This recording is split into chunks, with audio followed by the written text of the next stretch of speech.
Well, good morning, ladies and gentlemen. A warm welcome to Prescott Hill Climb for the inaugural Rallye Prescott here today. A new event, a new concept, which will see some great historic rally cars right through from the 50s to the current day, tackling the hill, along with an assortment of other more traditional hill climb vehicles taking part as well.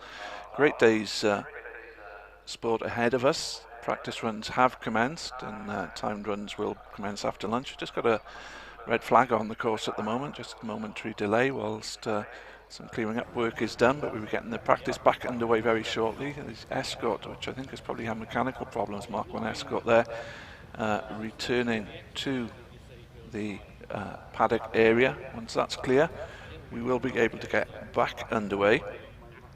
And the first car that we will see going up the hill will be the number 51 machine, the Talbot Sunbeam Lotus of Kevin Knight, a 1978 machine. This car fully resplendent in the Andrews Heat for Hire livery that was synonymous with the great Russell Brooks, former British rally champion. Always competed on the largest part of his career. He competed with Andrews Heat for Hire support, and this car in the traditional livery. It's not actually an original Russell Brooks car, but built to match the specifications. We began life as a 1.3 GL.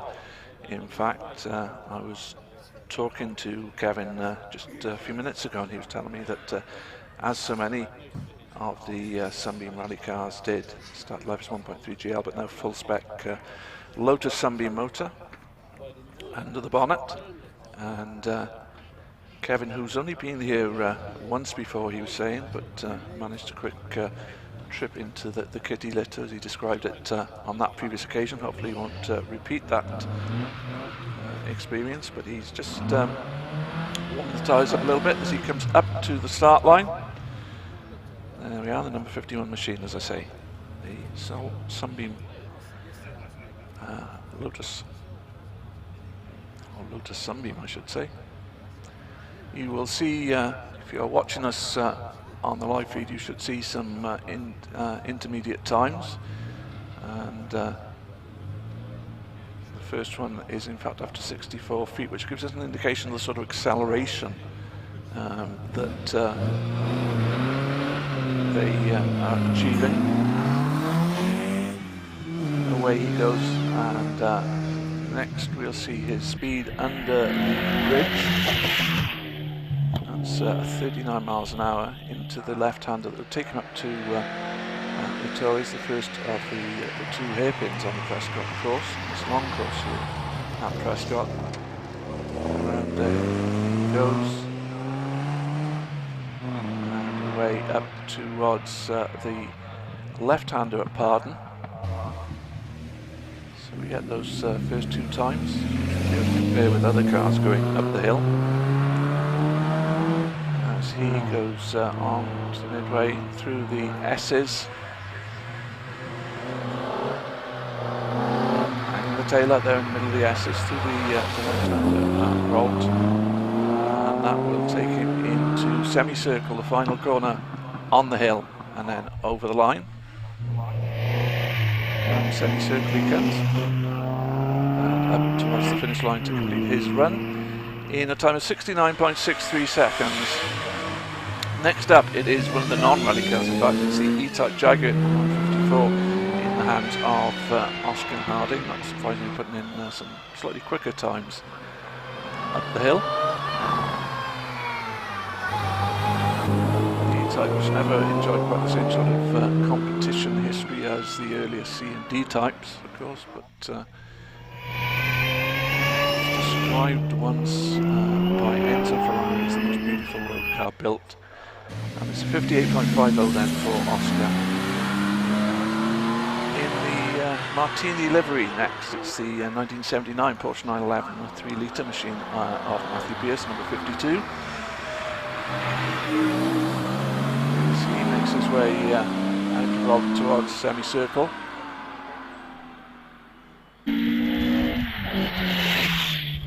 one of the Escorts, the 1970 Escort RS2000 Mark 1 Escort of Julian Birch is on the hill. 59.44 then for Matthew in 911.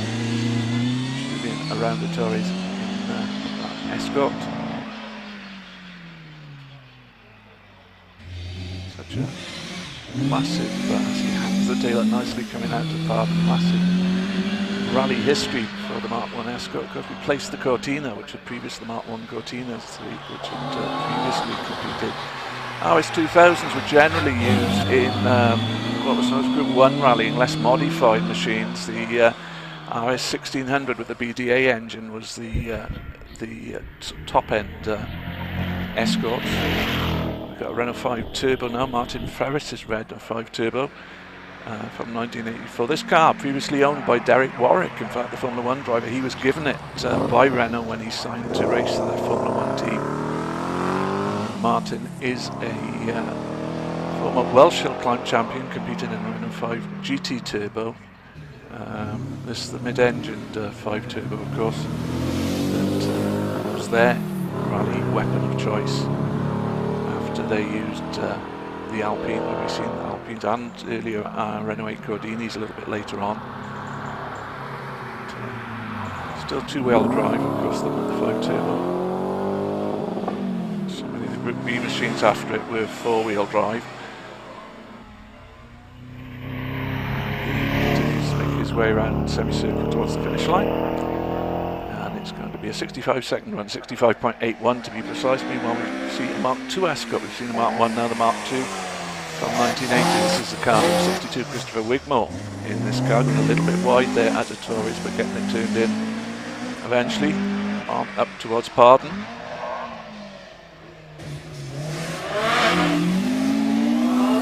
Again, the Escorts, both Mark 1 and Mark 2, dominated the rallying scene for so many years in Britain and further afield. And now really strong in historic rallying these days. Chris Wigmore there. Another Renault 5 GT Turbo, this one in the Elf colours, the Renault Sport colours, traditional colours. Number 63 is Sheridan Bell. This is a Turbo 2. It was a bit wide on the exit of Pardon there.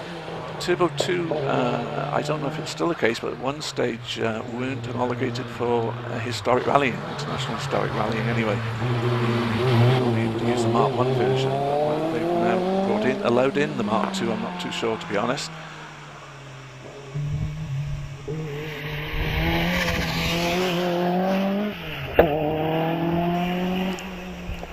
.1 seconds the time then for Sheridan Bell. On the line now is one of the Gartrack G3 Escorts, and away it goes. The Cosworth engine, normally aspirated Cosworth engine under the bonnet.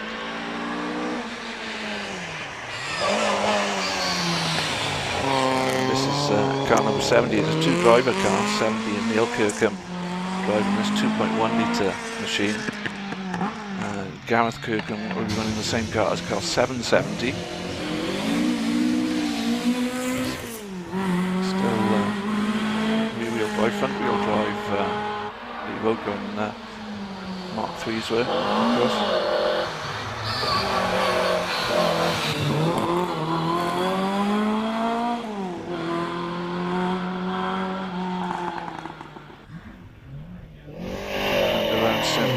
Circle then comes car number 70, Neil Kirkham. It's a Ford Escort Gartrack.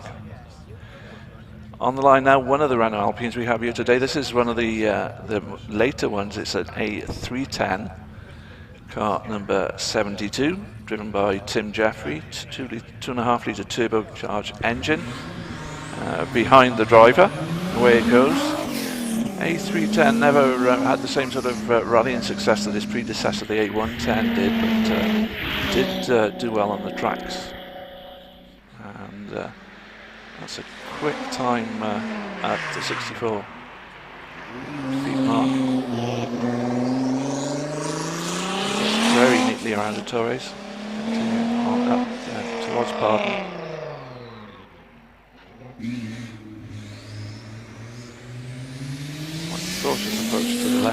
hairpin, but the way he goes into the S's.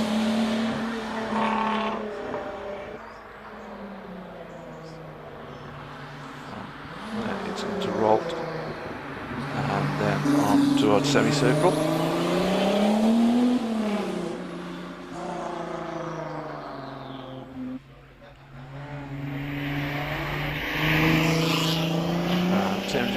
Car number 72 goes over the line and sets a 61.24 second time. George Anderson now in the Toyota Celica SD165, car number 121, going up the hill. The Celica that was used widely in rallying in its day. George's car there, the 165 version.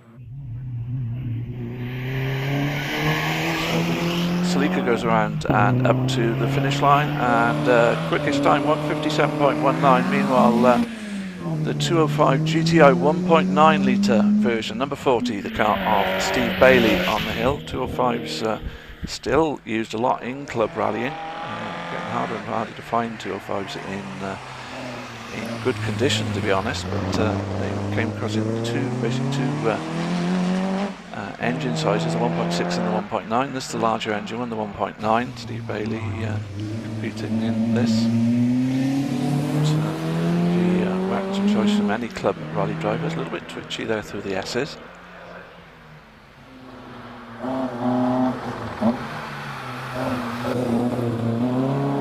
Just the marshal's point on up to halfway, to semicircle rather. Semicircle onto the finishing line, and a 55.14. Good time then for Steve Bailey. Stephen Moore now is in the Mitsubishi Evo 6. Mitsubishi Lancer Evo 6, 2.3 litre engine under the bonnet, 4-wheel drive, turbocharged. Lots of driver aids, things like active yaw control on the Evo 6, which some of the earlier Evos didn't have. And enjoyed again a very successful rallying career as a model, the Evo 6.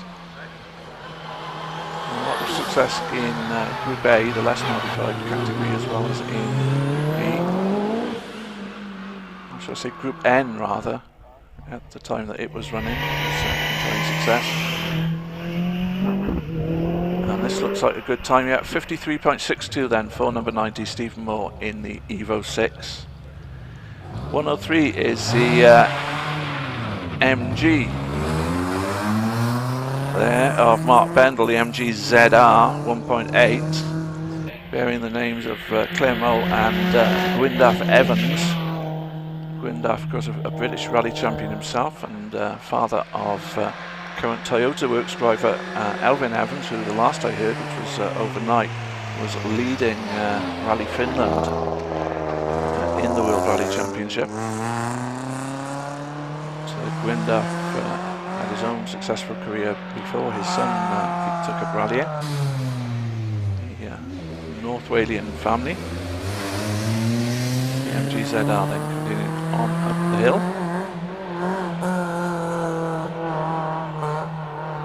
In the hands of Mark Bendel, as I say, car number 103.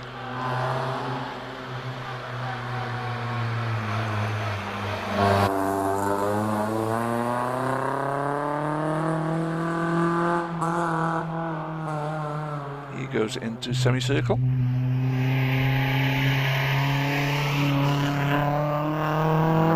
And successful run completed as he goes under the finish banner. We now look at the start line, and on the start line it is car number 120. Again, this is a two-driver car. This is Josh Taylor in the Subaru Impreza N10 from 2003. So the facelifted Impreza, not the original Impreza that was so hugely successful. Particularly the ones run by ProDrive. You see the the screen Sunstrip there with ProDrive name. ProDrive, who ran the Works Subarus in their heyday at their Banbury headquarters under the guidance of David Richards, who's now chairman of Motorsport UK, the governing body of British motorsport. So, Josh Taylor then coming towards the end of his run in that car, which is again a two-driver car. We'll be seeing it in the hands of a second driver shortly. And he goes under the finish band in a time of 59.10. On the line now, it is the Gartrack G3 once again, the second driver at the wheel this time. So car 770. The line.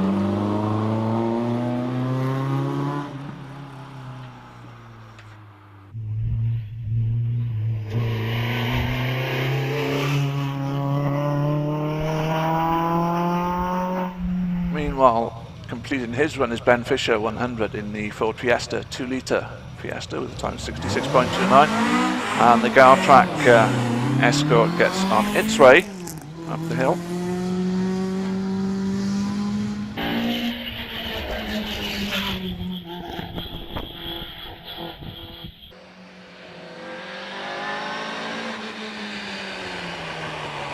This car 2.1 litre YB4 Cosworth engine, 2.1 litres under the bonnet, as I say, rear-wheel drive.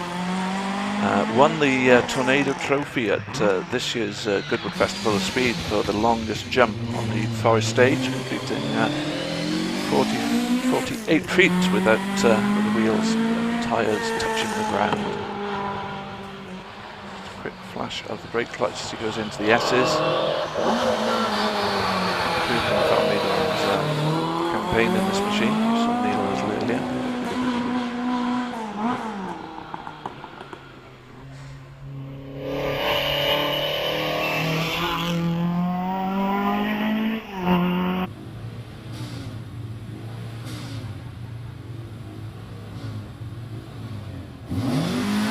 Car 762 is Catherine Wigmore in the Ford Escort. Quick start there for the 2-litre Escort. Car that dates back from 1998. Round to Torres, he goes. She goes, I should say, sorry. And then into Pardon, the left-hander.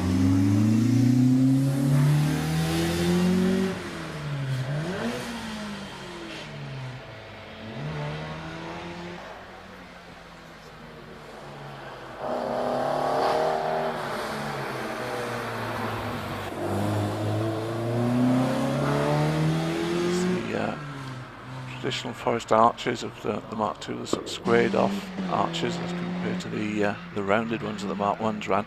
Owen Evans is car 101 in the 1.4 litre Nissan Micra. Again, very successful rally car within its class and used a lot for junior rallying these days as well. But Owen pedaling that up the hill quite well.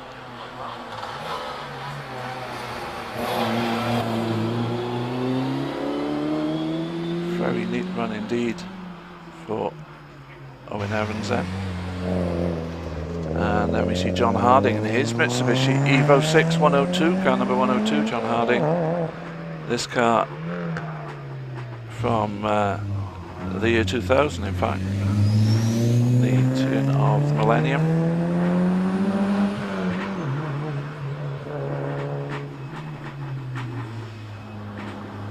Produced a special version, limited edition version of this, known as the Evo 6 Tommy Mackinnon.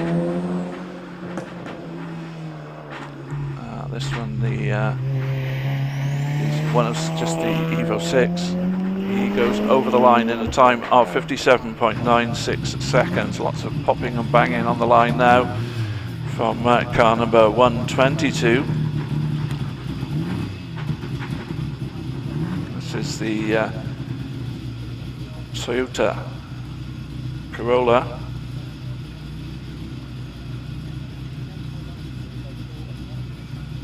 Just quickly scanning my entry list to try and find details of this car, not seeing them at the moment, unfortunately.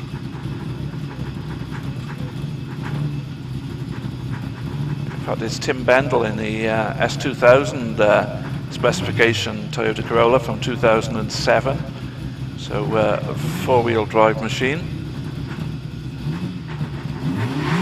And the revs rise, and off the line then goes the Toyota Corolla, using all four wheels, I say, to get the power down.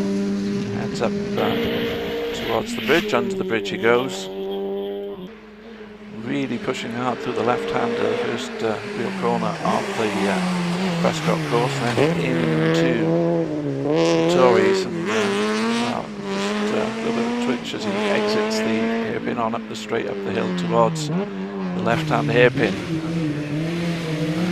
Pardon, and a couple of attempts at getting through there, through into the past halfway into the S's. Unfortunately, the times on the screen at the moment, this looks quite a quick time, almost lifting the rear wheel there as he came around Rolt, and then it's into semicircle, and again a bit twitchy through there, but safely over the finish line. If we can get a time for that, we'll give it you as soon as we can. Meanwhile, it's the Porsche 911 on the line, car number 110, Nigel Mummery in his Carrera RGT 3.6 litre machine, and away he goes. 911's used predominantly for racing, but had some success in rallying as well, particularly on tarmac, but contested all sorts of events, even the Safari Rally in appropriate specification. This one looking very much like a tarmac setup car. Nigel Mummery, as I say, at the wheel, coming through Pardon there. It's looking like a very neat run once again.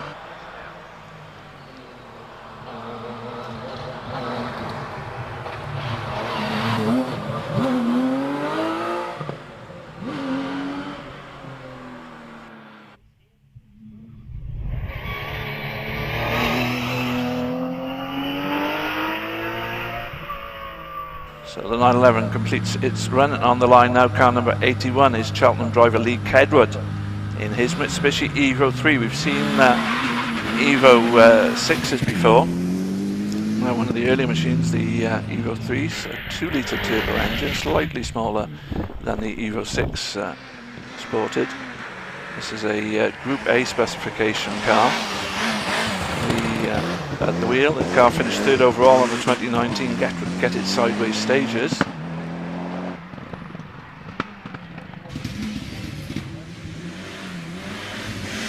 And there's smoke there, and came around. Pardon, puff of exhaust smoke again in the S's. Pushing it really hardly. Is it getting more smoky as it goes up the hill? I'm not quite sure, to be honest, but he comes around the final corner and over the line, and again a 52.47, so a good run there for Lee Kedwood, local man in the Mitsubishi Lancer. Graham Middleton, someone with a long history of rallying and significant successes at national level, some experience at international level, and a much more modern machine for Graham. It's the R5 specification Mitsubishi Mirage from 2014.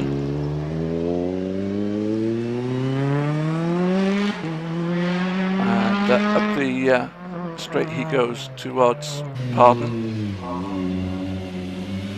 But Graham, as I say, with many years rallying experience, his son as well, I think, competing these days. But, through the S's he goes.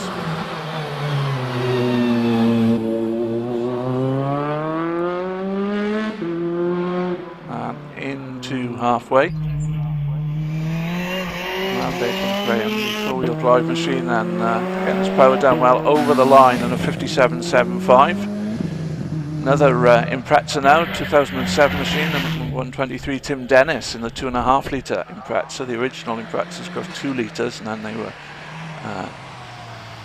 fitted with the bigger 2.5. Some of the later models fitted with the bigger 2.5 litre engine. This is an STI specification machine. Tim Dennis then going around Pardon.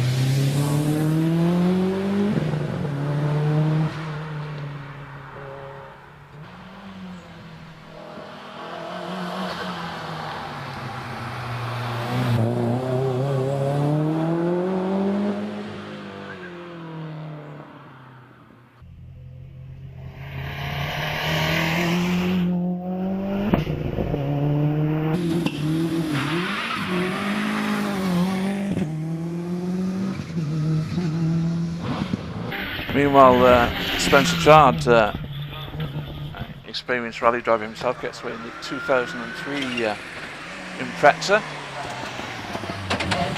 Pro Drive specification.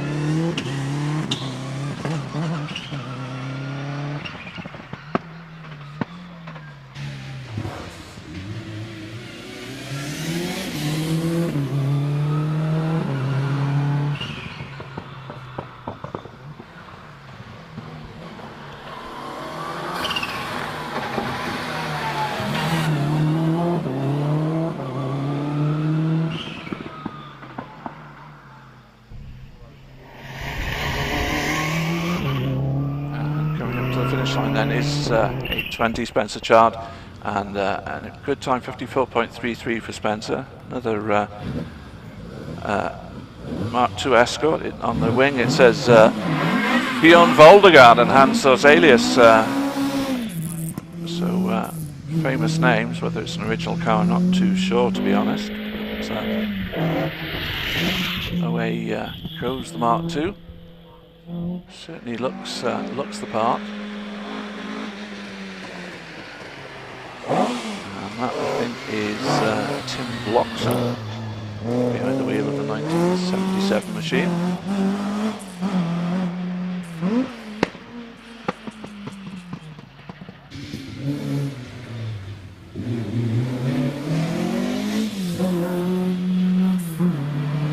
And he goes up to the S's. Incidentally, in addition to the cars on the hill, there is a statics display here at Prescott of Junior, 400,000 Junior Rally Club, which is a club set up to bring new young drivers into the sport and give them more experience of the sport.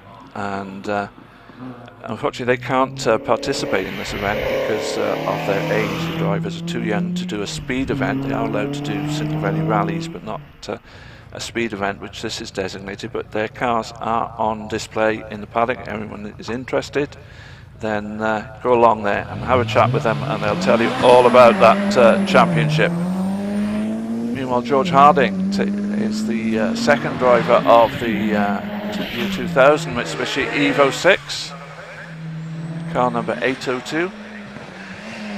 In George's hands, it was car 102 a little bit earlier.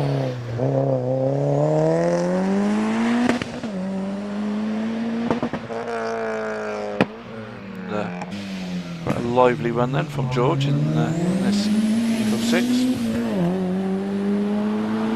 Full use of the four-wheel drive, the turbocharged engine, and the very straight drive rates fitted to the Evo 6. And a little bit wide on the exit vault there, but into semicircle now. Nicely around there, and up to the line. He's going to be in the 50s. Yeah, a 53.49. Very good run for that car. And we now look at one of the non-rally cars that we have here this weekend. Car number 149 is Carl Tolbert in the Buckler Mark V.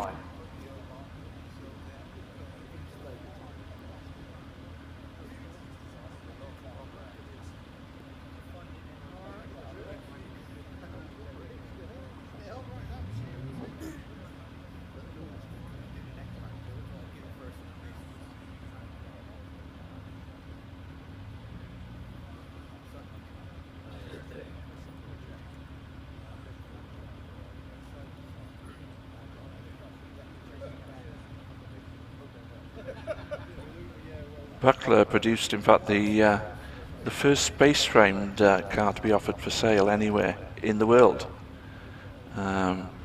And they offered them as kit cars because in that way, if they weren't completely finished and you had to do some work to finish them, then you didn't have to pay purchase tax, so it worked out a lot cheaper to build a car.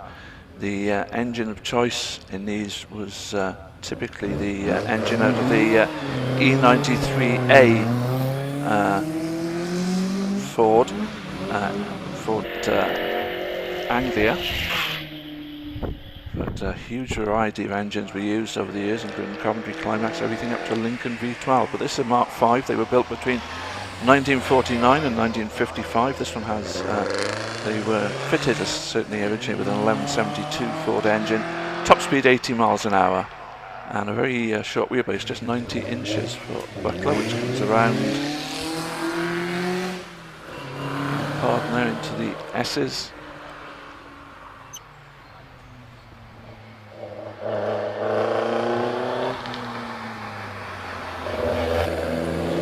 Talbot at the wheel. This is indeed an 1172cc machine. He comes up to the finish line, and it's a 60.14. Back to rally bred machinery now, car 180. The Volkswagen Golf Mark 1 GTI. That's a car of Derek Wilkins, taken back to 1981, so 40 years old now. It's hard to imagine, certainly for people of my vintage, it's hard to believe that Golf GTIs can be 40 years old. 1.8 litre engine under the bonnet, front wheel drive of course.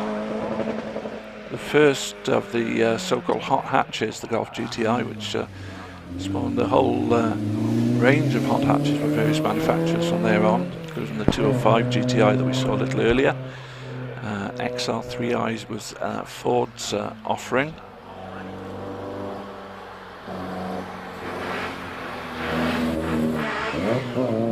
Toyota came out with their Corolla GTI. Astra had the Volkswagen had the Astra GTE. This is the Golf GTI then, that's going over the line to set a time of 64.15 seconds. And now very much a hill climb car on the line. It is the Maguire Mini Cooper of Derek Kessel, car 181, with the 1360cc machine engine, the space-framed car. Might look like a Mini, but not too many, certainly not too many original body parts on it, at least. Probably not too much in the way of suspension, and beyond the block maybe not too much of the engine, but we have a stoppage by the looks of it. I think in fact it's an issue with the timekeeping equipment. Just timekeepers do a terrific job here, but possibly just got knocked out of the line a little bit or something. They're just making a quick adjustment to that, and then we'll get practice back underway.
So just a couple of minutes delay whilst we sort out the technical issues, and then we'll see this Mini Cooper Mini, which reminds me very much of the old days of special saloon car racing as it was known on the circuits. Lots of space framed fiberglass bodied machinery with virtually no weight and ridiculously powerful engines under the bonnet.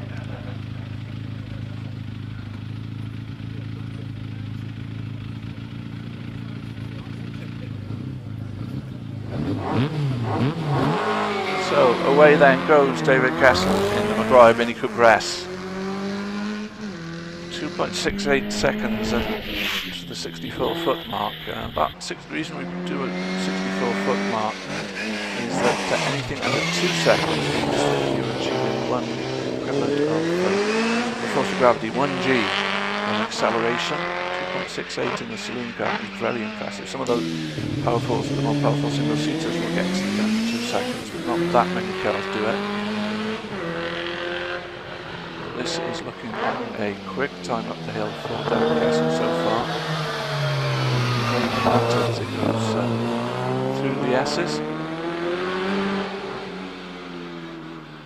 And up back out into the sunshine. Up towards the line, and it is a time of 52.97 seconds then for car 181 Derek Castle. Well, that was a version of the original Mini. This is the BMW Mini on the hill now. It's number 130 Jason Brayshaw in his 2-litre Mini Cooper S. A lot less modified than the previous Mini that we saw. But still being pedalled up the hill relatively quickly.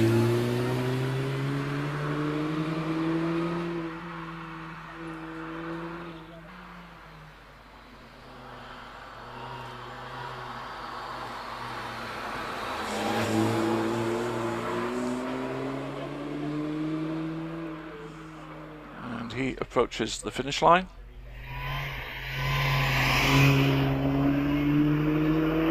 Over the minute mark by the looks of it. Yes, the 61.34. Now we see a Porsche on the hill. We've seen the rear engine 911s. We've got the front engine Porsche 944 on the hill now. That's car 132, the car of Philip Lane.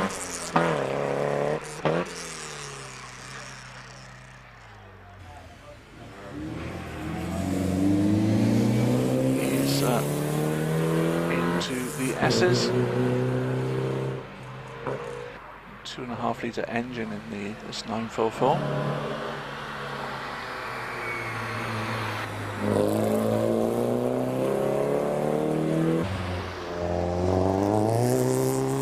Meanwhile, Tom Margherossi is in a Renault Twingo, the 133, which is a motorsport special, and Twingo used again for the young up-and-coming drivers predominantly. 1600cc engine.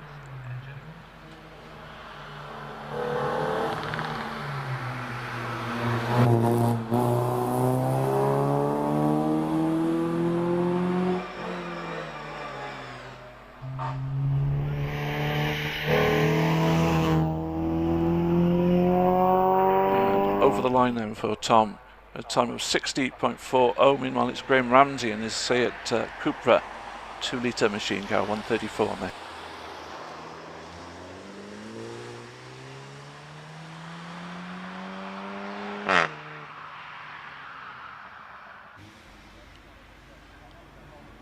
So Graham Ramsey then 134, continuing on his run up the hill in that very standard looking Seat Cupra.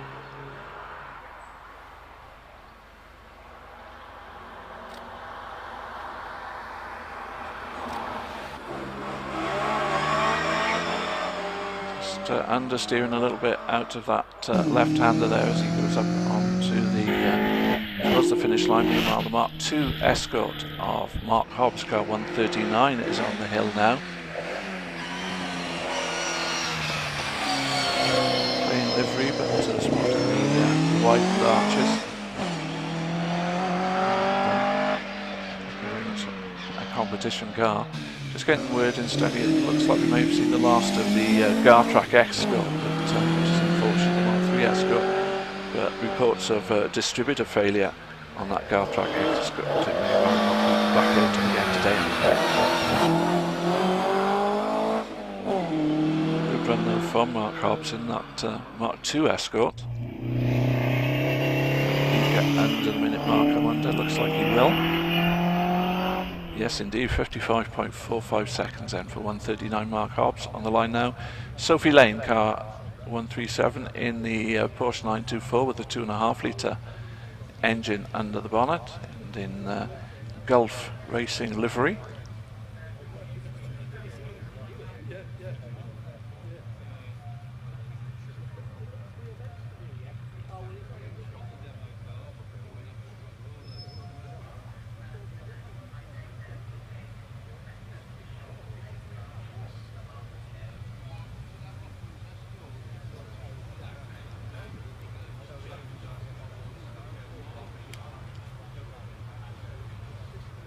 So we wait for 137 Sophie Lane to begin her run.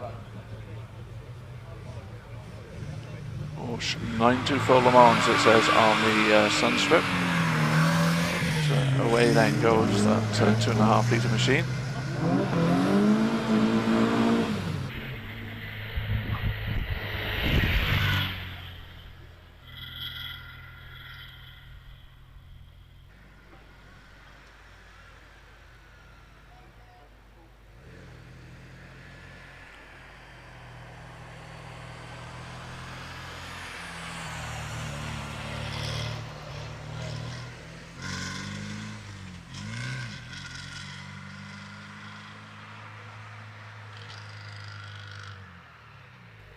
So Sophie Lane then coming into Pardon, the second of the two hairpins. It's the left-hand one.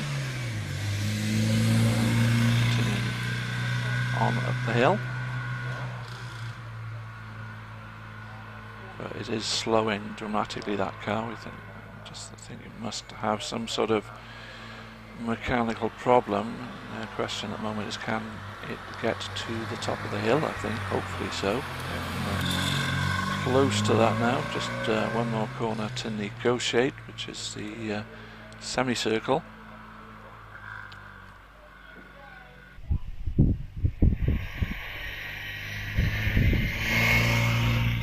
And it will get over the finish line in an unrepresentative time, of course, 90.11.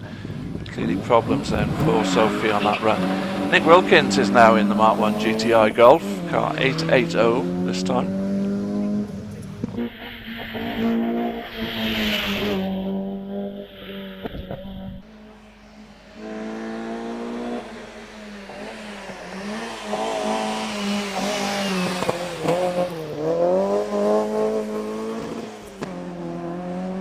And Nick is heading up now towards Pardon.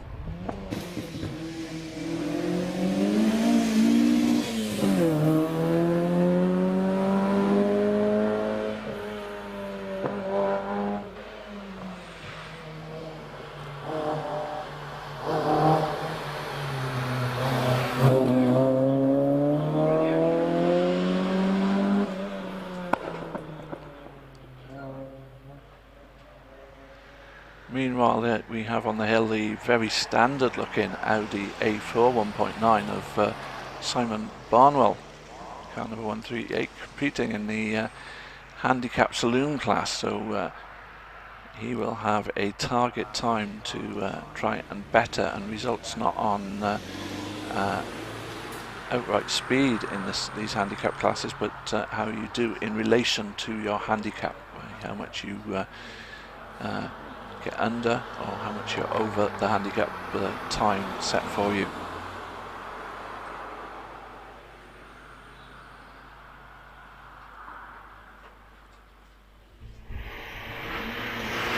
So the time that he will achieve when he goes over the line is 63.51, but when the timed runs come, the competition runs come, then that will not be the time we'll be looking for, but the handicap, or his time in relation to his handicap. But if the Audis look very standard, this TR7 V8 is anything but. Matchfield Riley Jones number 150 in the 4.5 litre TR7 V8 goes up the hill. Fairly quick order so far.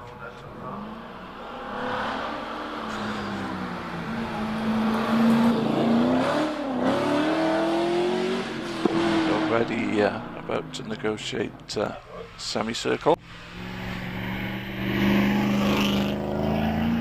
Up to the line he comes, and his time 55.47.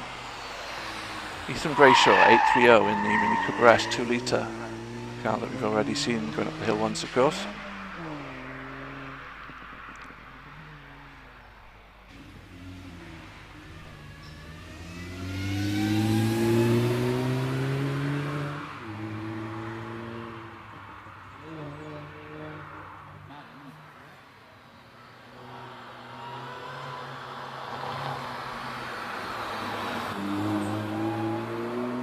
Just a little bit wide on the exit of Rolt there, but continues on up to semicircle. And over the line in a time of 61.06.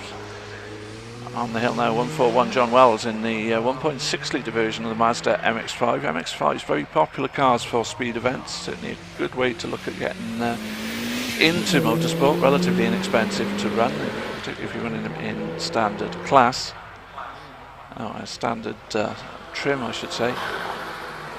And John, very lively run up the hill then in his MX-5.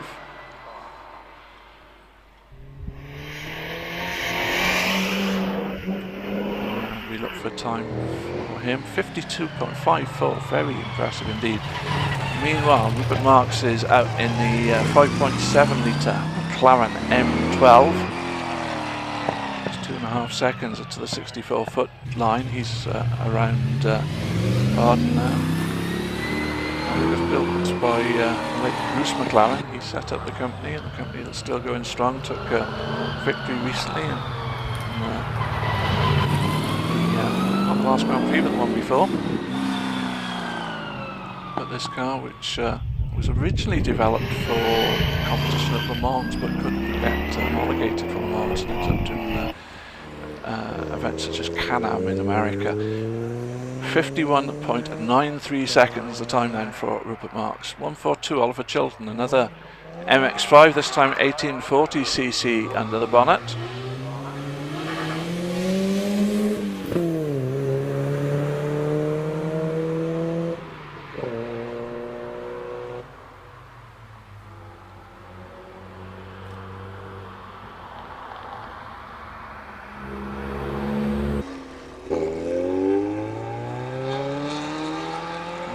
Lotus Elise of Austin Weltmont on the course.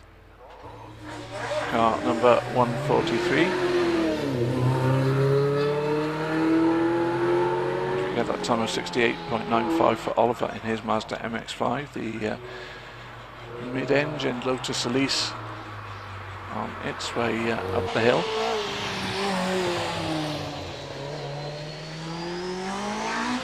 And 144 Jerry Neary in the Westfield SE1, the car based of course on the Lotus 7 originally. Westfield have used various models with a wide variety of power plants in them. This is a 2 litre SE1 in the hands of Jerry Neary, 144.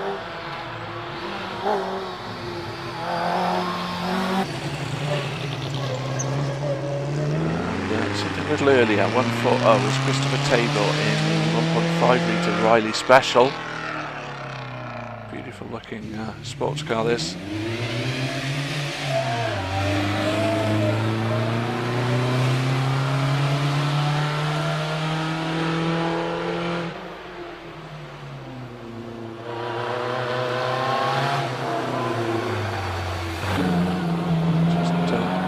Just so right coming through the trees here at Prescott, that Rallye Special. Again, a little bit special is the Silver Riot. Martin Watt Silver, who built various sports cars such as the Silver Striker, but this Riot 998cc motorcycle engine powering this car.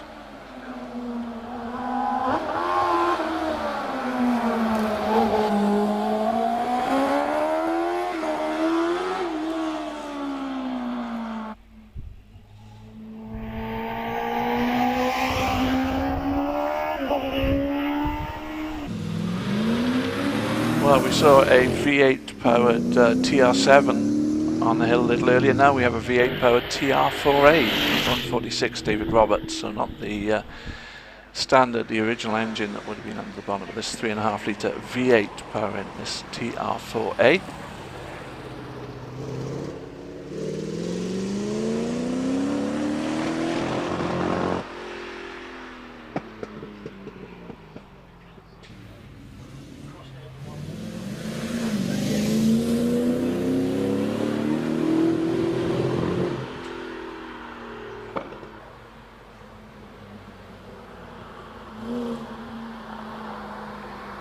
The S's anchor is the TR4A to roll into semicircle, and the run up towards the finish line to record a time of a 60.61, so not quite able to get under the 1 minute mark, but a good respectable time nonetheless. Another Lotus 7 inspired machine is the Caterham Road Sport 1.8 number 147 of Richard Warburton.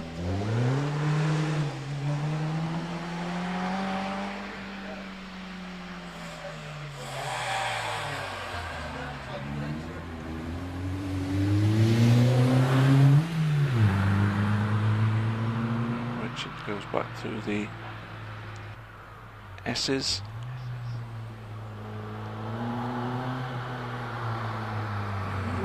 He's slowing possibly, I'm not sure, he seems a little bit slow to there. But we have another Buckler Mark 5 on the hill. This one, the car 153 of Keith Thomas, is a supercharged machine, still the allowance 72cc engine, but aided by a supercharger.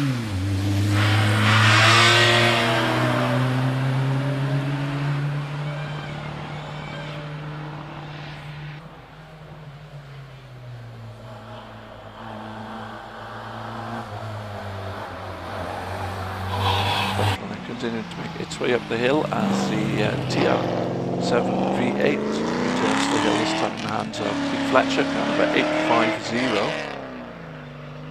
as we look for a time for Keith Thomas. He records a 69-second dead run. Keith Fletcher in the TR7 V8 a little bit quicker than that small engine Buckler. From 1.1 litre supercharged to 3.5 litre turbocharged. And Oscar Harding is out now in the E-Type, car 154.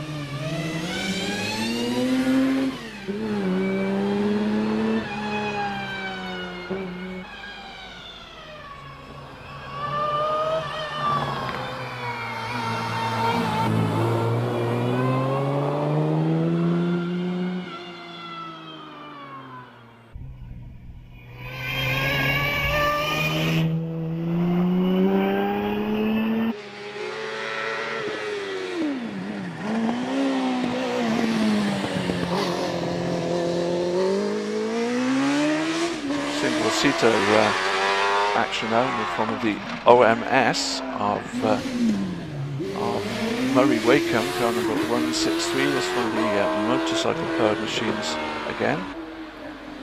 OMS celebrated their 35th anniversary. They formed by Lynn and Steve Owen back in 1985, so celebrated 35 years last year, and the OMS machines have taken a number of national hill climb titles over the year, and a quick time Murray Wakeham 50.46, and now possibly the largest engine car that we have here today. It is the Holden VE Commodore of Joe Mackerel, car 860, going around Ettores there.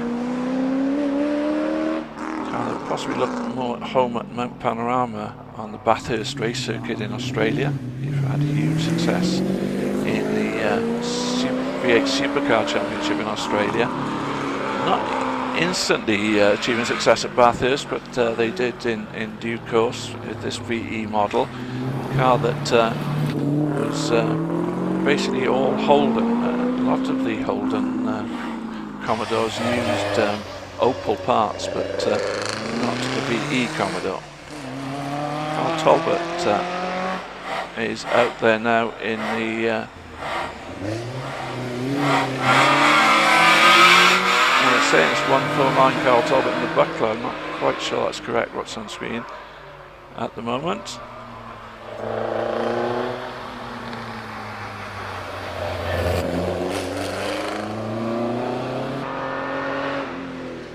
Lots and lots of smoke coming out at the back, and that doesn't look good at all for the Lancia Rally, a single-seater of Dominic Hentel, car 162, and he is coming to a halt, unfortunately, having laid down a veritable smoke screen behind him over the hill, only getting as far as a Torres and then forced to retire with that.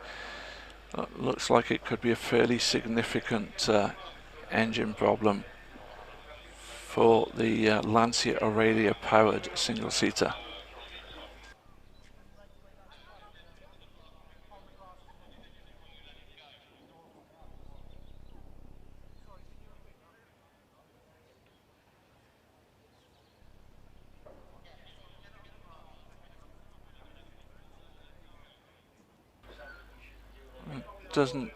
Can't see anything dropping underneath the car. That very good close-up shot that our camera operator is giving us. But lots and lots of smoke coming out of that car under power. He's getting it onto the grass anyway to make sure that he's not dropping anything on the circuit. But there you see what the problem was. So fairly major. Now, is that smoke? Is that steam? I'm not 100% sure. I think it is smoke. And so we're going to get a little bit of a delay, I think, now whilst that car is recovered and the course is checked for any oil.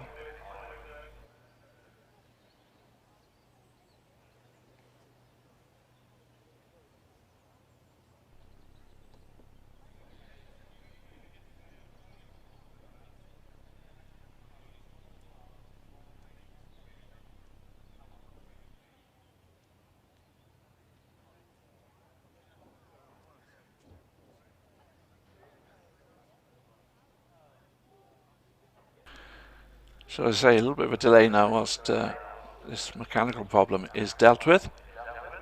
Fortunately, I'm not sure whether we'll see that car back out today. Didn't look too promising, Dominic Hentel, car 162, but he is, I think, going to come back down the hill on the grass.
Well, it looks like we have got some oil, unfortunately, on the track, so our marshals will deal with that as quickly as they possibly can, and it gives me the opportunity to say a huge thank you to all our volunteer marshals who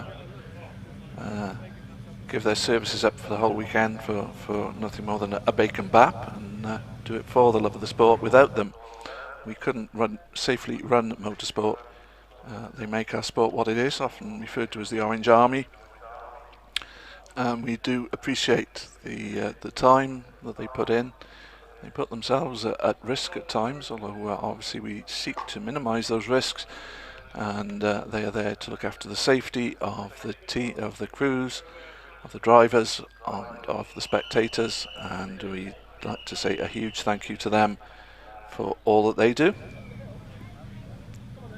Once we're at it, can we also say a big thank you to all the staff of the National Health Service, all the other essential workers from various walks of life who've put so much effort in to help us get through the last 18 months or so. Your efforts are truly appreciated. It looks like we're ready to get back underway, and the car waiting to go up the hill, 165 Terry Mould in the Raw Striker, once again a motorcycle engined machine, 920cc, and competing in the handicap racing car class. And away goes Terry then in that Raw Striker.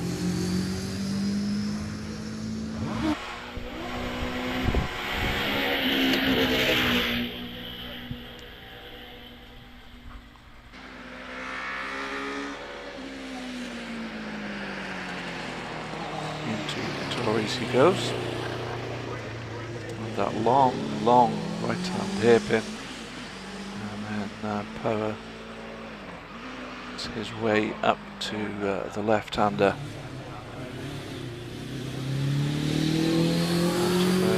halfway, midway I should say, and into the S's.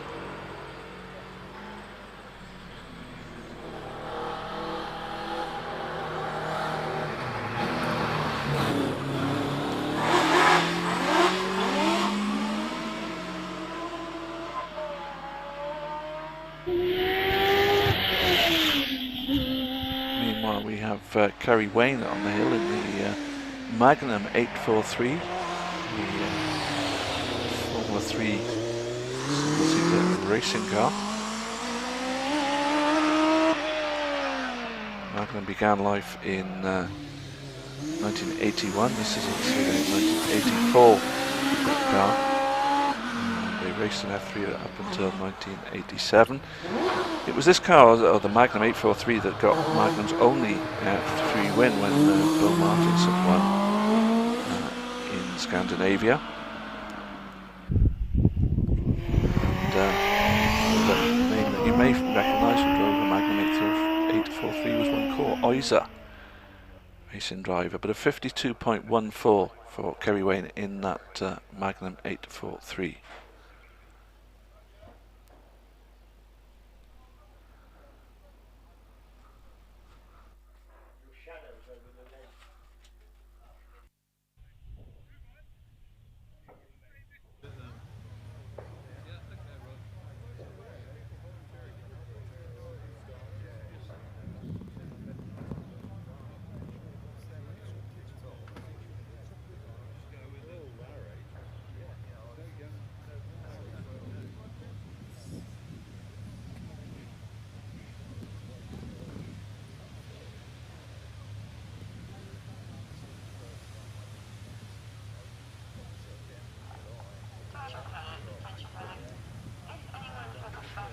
Well, thanks to Mr. B for your comments about the coverage, the live streaming.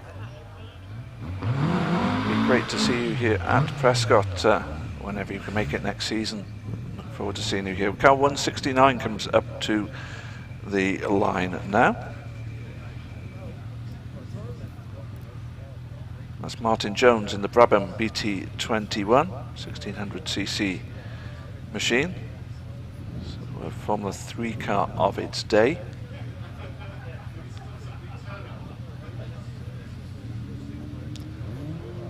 The company launched, of course, by the legendary Jack Brabham.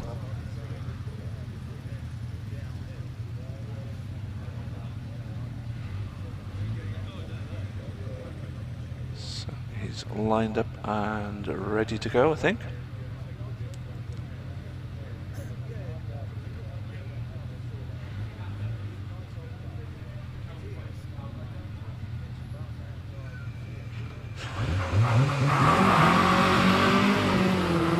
and away then goes Martin Jones. 169 in that lovely looking historic Brabham BT21 under the bridge already, and on up towards Torres.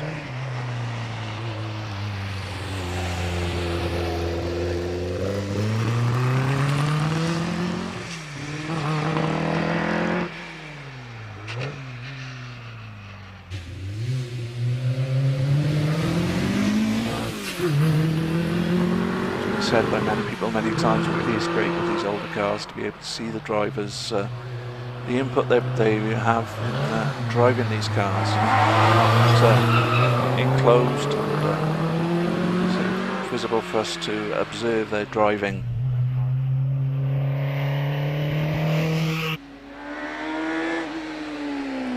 Meanwhile, it is the RM Lakota of Mark Puddle at 168. Can't, in all honesty, tell you too much about the RM Lakota. It looks very much very similar to the Clubman's racing cars like the Mark V2 that competed on the circuit and hills over the years. But this one, the RM Lakota S1 with a 1340cc Suzuki engine powering it. I suspect that is the engine out of the Hayabusa motorbike. Sitting behind the driver as he comes up to the line for what? Quick time, 52.52 then for Mark Puddle. Now it is the Nike Mark 6 of Edward Tyack, car 167. The Nike cars were built from 1960 onwards, right to I think about 1980. They began with a Formula Junior car. The Mark 1 was a Formula Junior car. The Mark 6, in fact, a Formula Ford car. They did do a Formula 5000 car as well, which is the Mark 5. This is the Mark 6. And about 20 of these, I think, were built in Formula Ford specification.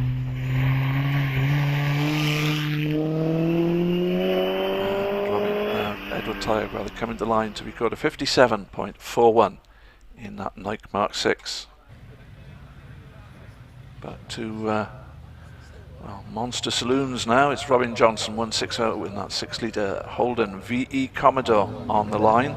And the revs rise and away it goes. I think the V8 that they use now is basically the Chevrolet V8 because it's Holden part of General Motors.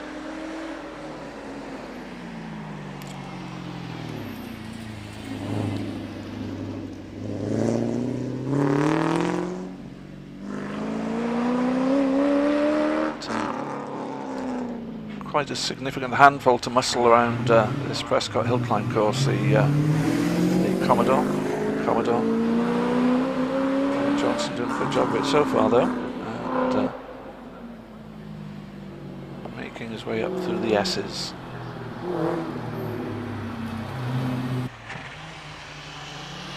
Number 22 is Peter Joy in the 1959 Lotus Elite. It's 1200cc, that's one of Colin Chapman's designs, of course.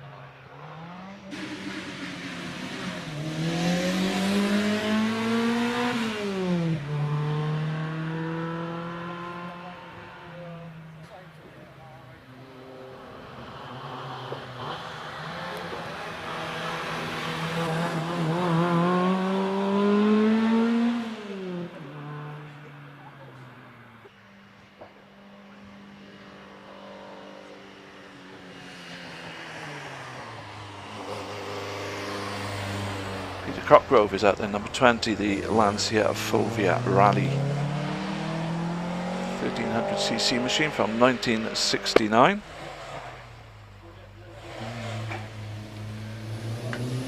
The Fulvia marks Lancia's switch from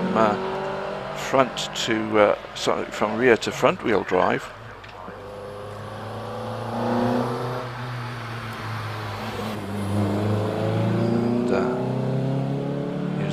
Double overhead cam Lancia V4 engine in it.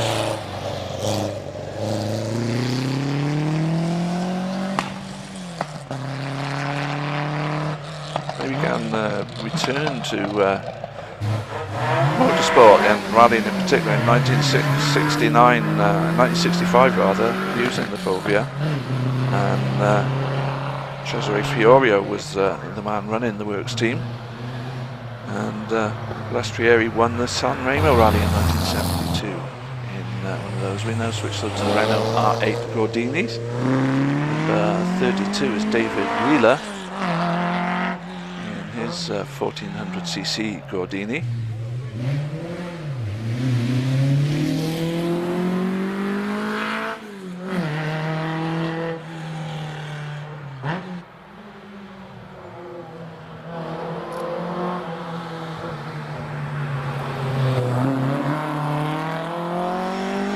Gordini saw the light day in 1962, in fact. And Amadei Gordini, known as Le Sorcier, the Wizard, having first developed competition cars for Simca and then Renault. 1967 saw the first Escort Mark 1's, certainly the twin cab version being built, beaten in 1968. This is a 1970 Escort Mark 1 2-litre in the hands of Martin Saunders, car number 42. His way up the hill. In fact, that's number 41 Julian Birch that we see in his RS2000 Martin Saunders way, following up the hill. And there is Martin Saunders, car number 42.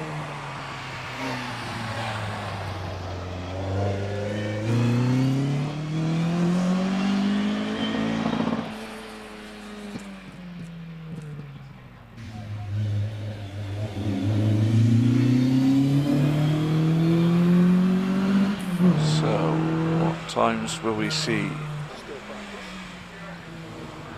the Escort Martin Saunders then coming through the S's, very wide on the exit there of the left-hander, but into halfway,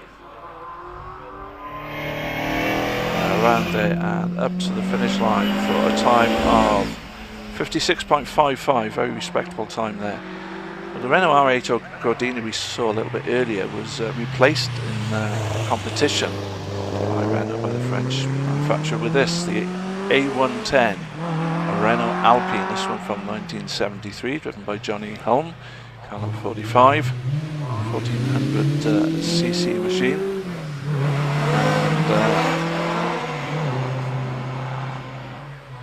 And Alpines that enjoyed considerable rallying success, again much of the time, but very good car for the French mark. 46 is Mark Linforth in the 1973 Ford Escort, again 2-litre engine under the bonnet. Suspect probably the internal motor in there.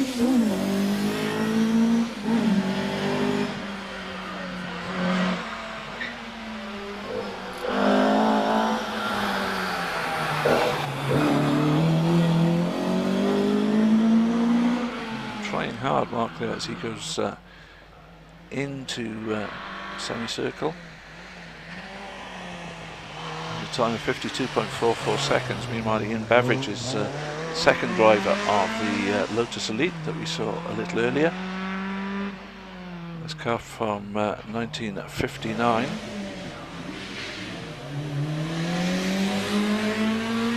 This car 722.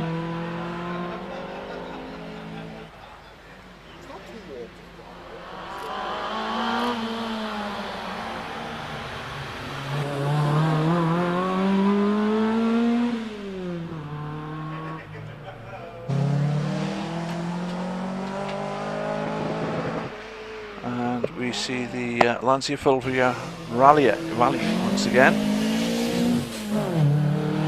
720 this time, and driven by Timothy Crockgrove on this occasion.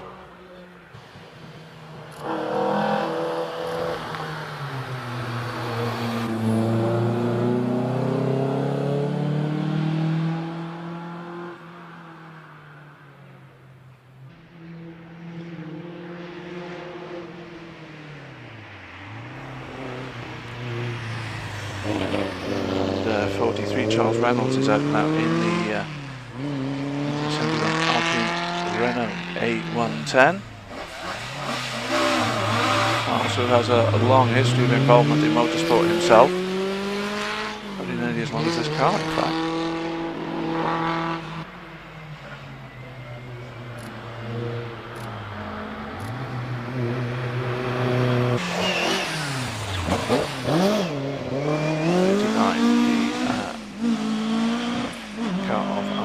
The RS 1800 2-litre machine, Ford Escort from 1977 in the distinctive Brockman's livery that the works machines ran in the day, followed by the 2-litre BDA engine developed by Cosworth.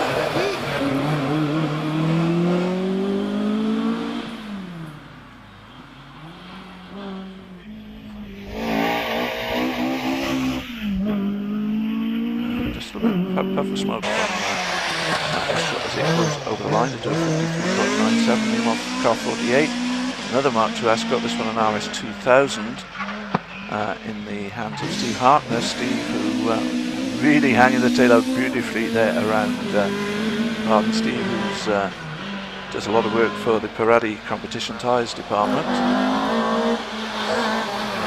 We've got the appropriate rubber on this one.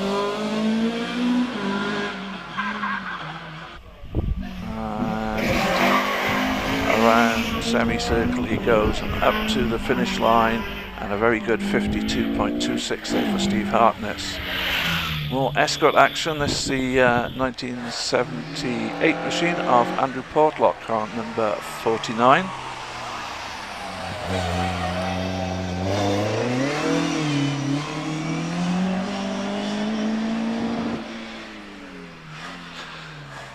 Very distinctive livery on this Mark II.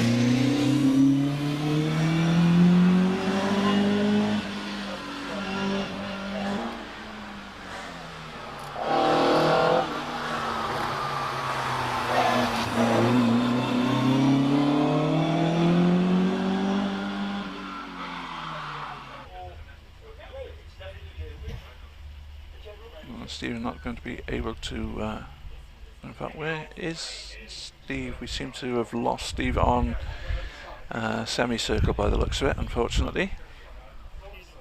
Sorry, Andrew, I should say. Andrew Portlock then. Red flag is out, and is going to be a non-finish then for Andrew in his Ford Escort.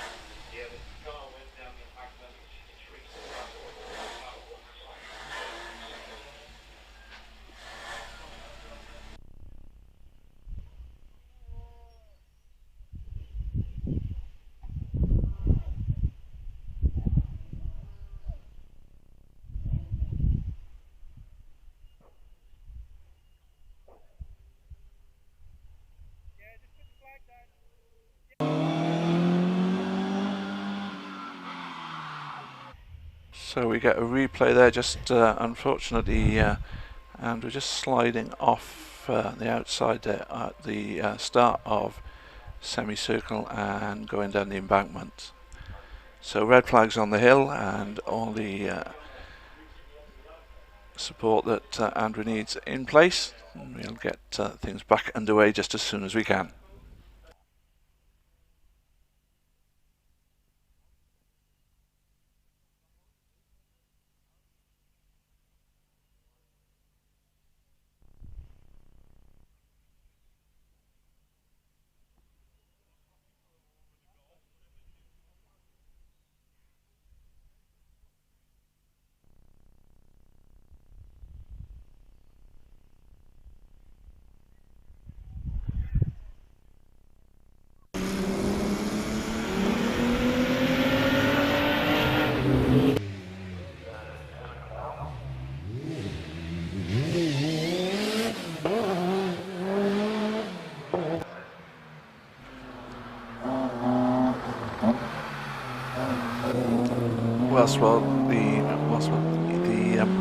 Whilst the incident is dealt with, we get to see some of the other cars, the earlier cars, reruns of their practice runs. And that's one run that I suspect Dominic Hentel really doesn't want to see, unfortunately, after some sort of engine problems striking the Lancia Aurelia single-seater. See the Holden Commodore?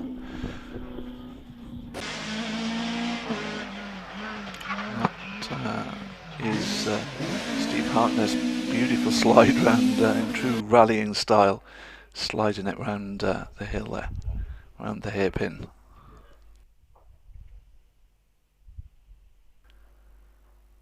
So it may take a little while for this incident to be dealt with, but we'll be back with you as soon as we have some more action on the hill.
Well, you can see the messages that we're getting in on screen at the moment from all corners of the world. Great to get one from Melbourne. Thanks to Benjamin Gearing for that and for your nice words. We're pleased you're enjoying things. And one from Curitiba City in Brazil. Thanks, Alberto, for that. Hope you're enjoying it. Please, if you are watching and you've got want to let us know what you think, then please do get in touch and we'll get as many of those messages on screen as we possibly can.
Well, as you can see on screen, we will be restarting very shortly and completing the practice runs. Then after a short lunch break, we will have the 2 timed runs for everybody to round off things here at the inaugural Rallye Prescott.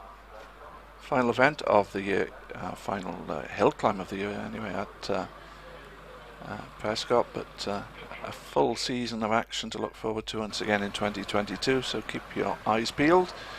Make sure you follow Prescott on Facebook and take a look from time to time at the website, and you'll see all the dates for the wide variety of fantastic events that will be taking place here at Prescott in 2022.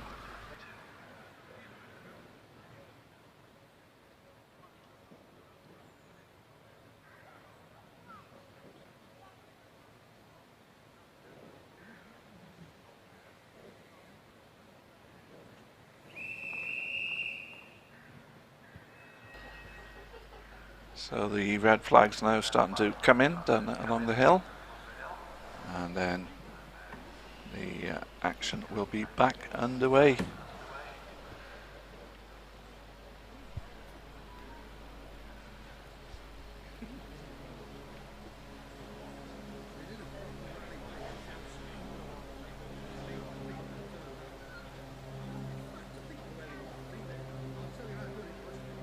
Next car up the hill should be car 50. Paul Tebbutt in his 1977 Rover SD1 3.5 litre. Not the likeliest looking rally car, but a car that was campaigned to some effect back in the day, not least by the great Tony Pond, who also of course competed in cars such as the TR7. But did a number of events in the Rover SD1 along with co-driver Rob Arthur. So the Rover just possibly having a little bit of trouble getting the power down. The wheel spin off the line, but away he goes, and getting up to speed now, certainly, as he comes up to the left-hander that precedes Vittori's.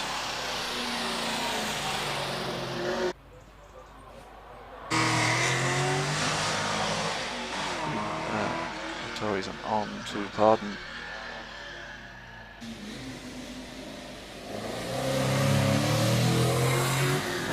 He goes on up to the S's.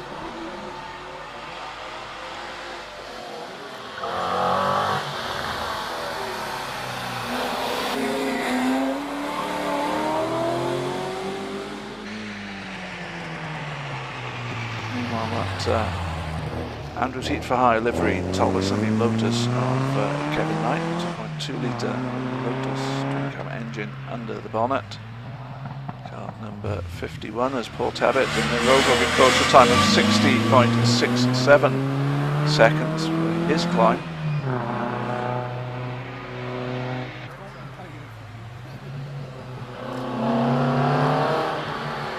Continuing his way down the hill then on the Talbot Lotus, and Matthew Pierce out there now, number 52, in the 3 litre Bush 911, relatively early 911 from the early 70s, that model. 61.26 seconds for Kevin Knight in the Talbot Sunbeam Lotus. Pierce continuing up the hill.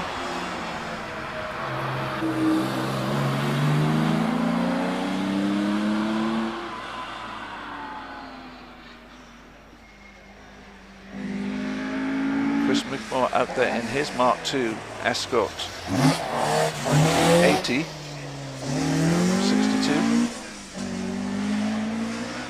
57.56 then the time for Matthew in the Porsche. Good time there for that 911.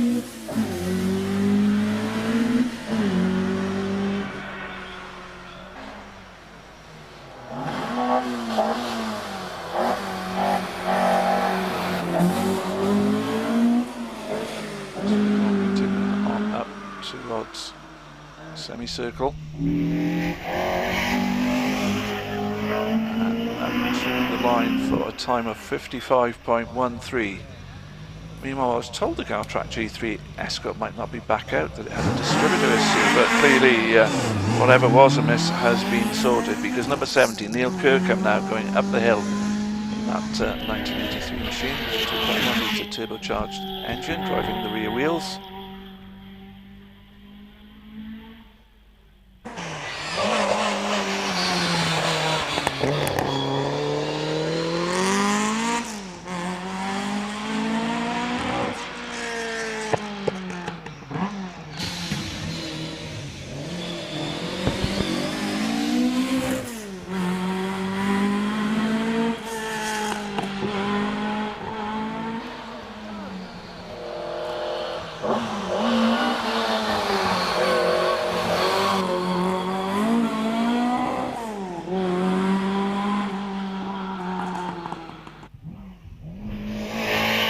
Final corner of the climb then for the car 70 of Tim Jeffrey, and he completes his run. Meanwhile, we now have the mid-engined rear-wheel drive 1.4 litre turbocharged Renault 5 Turbo, 2 of Martin Ferris, car 61 on the line.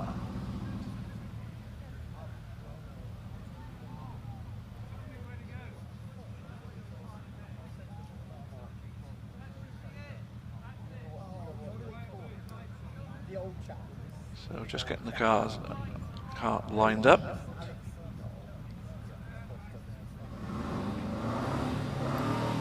Revs rise, and away goes Martin Ferris then.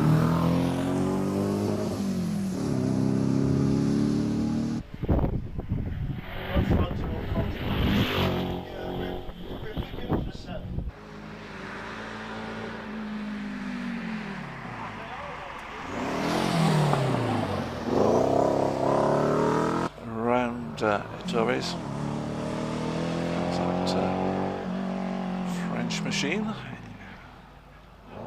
Looks like a fairly rapid climb to me so far.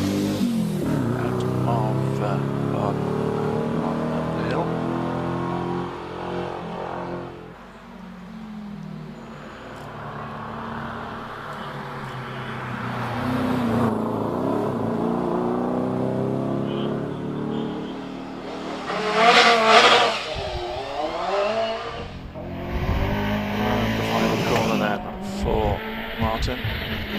Meanwhile, the second of our Renault 5 turbos, again a Mark II, Sheridan Bell, car number 63, in the Alf livery, Renault coloured car.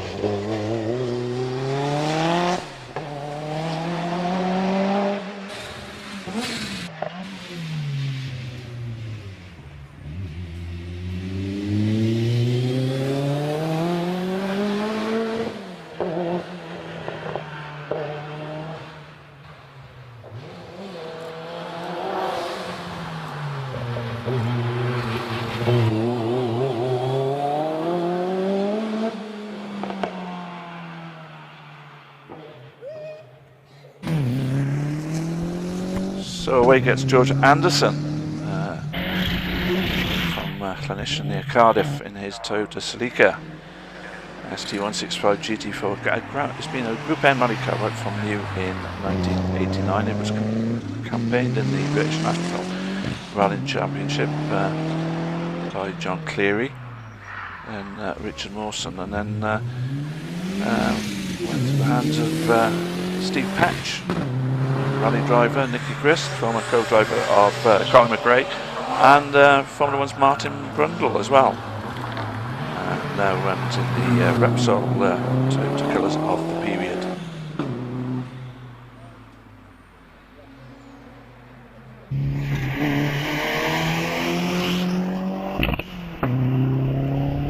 And he records a time of 55.21 seconds. Meanwhile, on the hill now is Tim Jeffrey in the Alpine Renault GTA.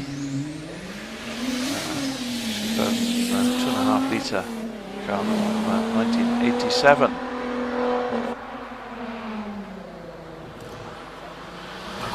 Significantly bigger car than the Alpine A110 preceded it.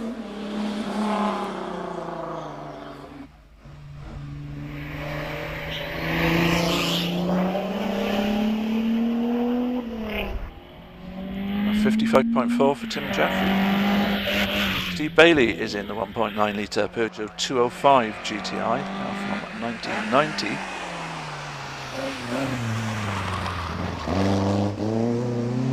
Nicely around the Torres.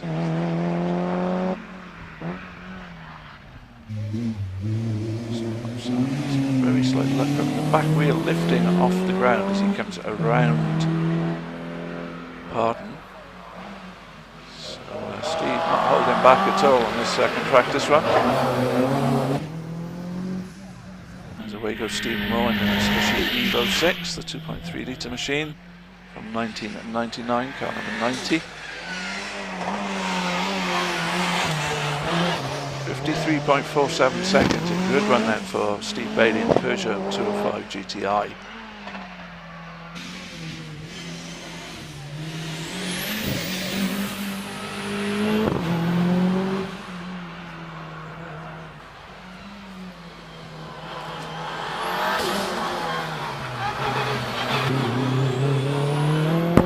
Steve Moore then continuing his run in that Evo 6.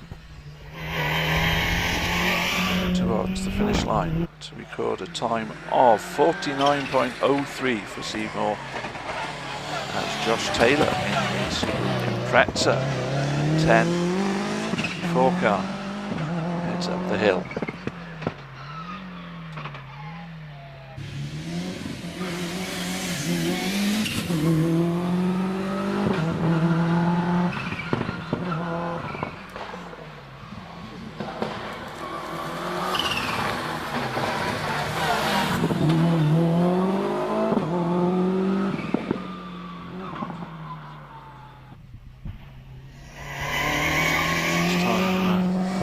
Just a moment as he heads the line and does a 54.07 in the Impreza. Catherine Wigmore is in car 762, the Ford Escort RS 2000 from 1980.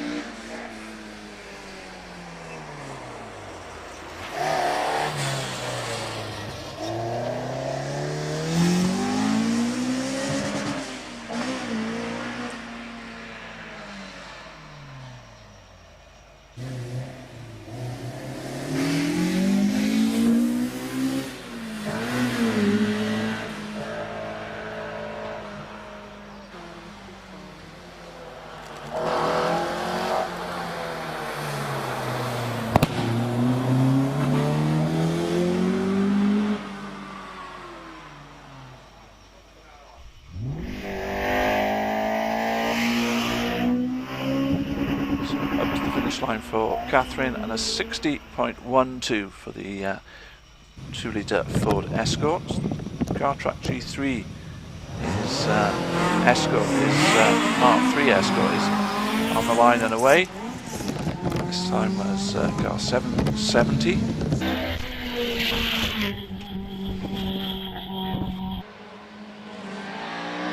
And in the hands this time then of Gareth Kirkham.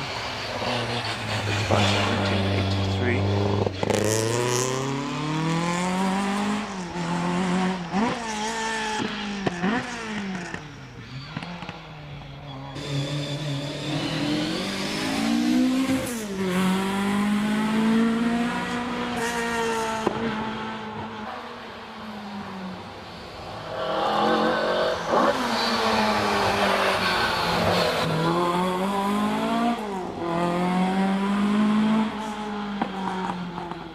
Then comes through semicircle, heads up to the line. Meanwhile we see car number 100, which is Ben Fisher in the 2 litre Ford Fiesta from 2006. So this car already 15 years old.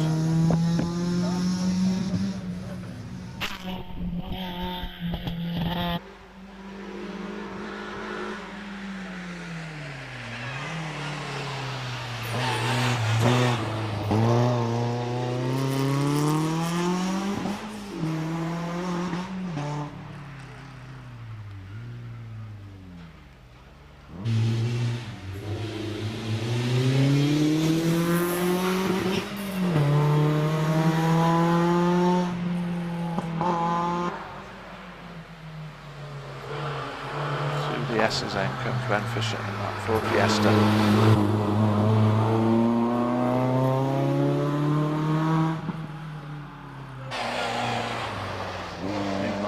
Always lifting the wheel in the process is 101 Owen Evans in his 1.4 litre Nissan Micra from the year 2000.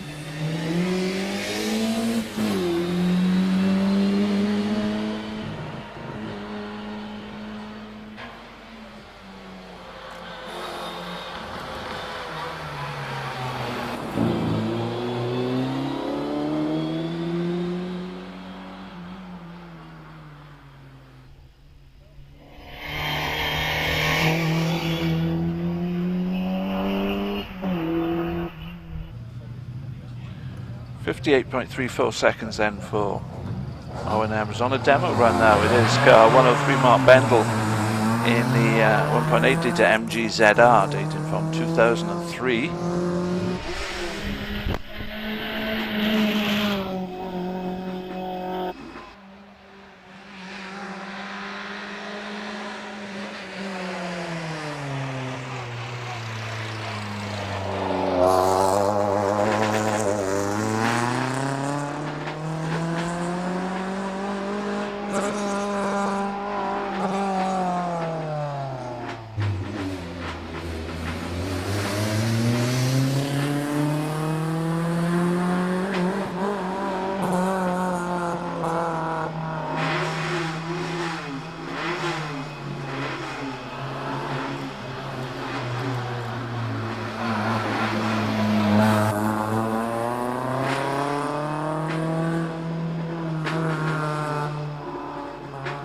Well, Mark not pushing too hard on this demonstration run. The car that was driven previously by Gwyndaf Evans, the Welsh rally driver and former British rally champion. As away goes the Toyota Corolla then of Tim Bendel, car number 122, the S2000 Corolla, four-wheel drive machine, 2007.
On the line is 102. That's John Harding in his Mitsubishi Evo 6 from 1996. So again, this car now 25 years old. It's remarkable. It must be a sign of my age, I think. How these cars seem to become classics so quickly.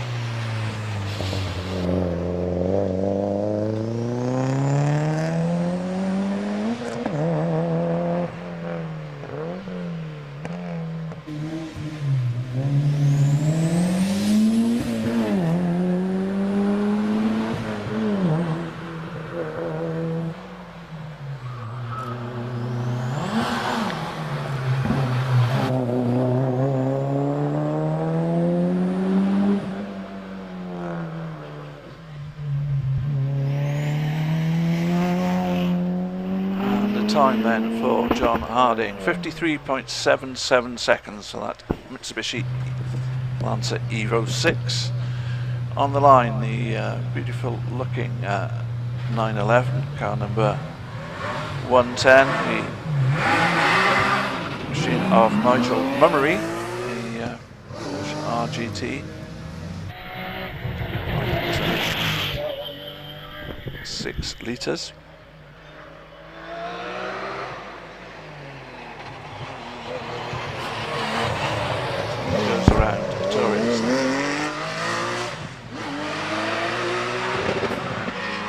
last up to Pardon, which he enters now.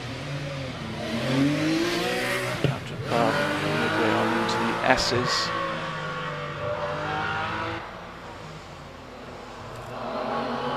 After the S's it is Volt. Then he heads into semicircle.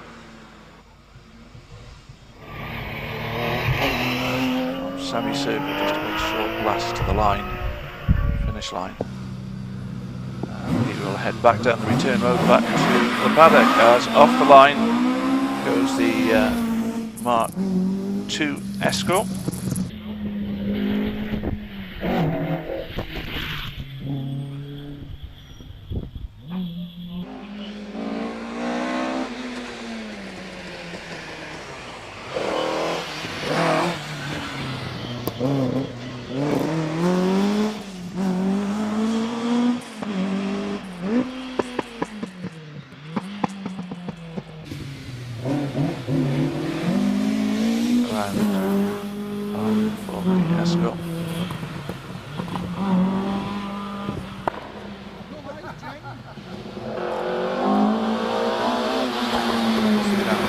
Welsh 1977 Escort 2 litre, doing in fact a demo run.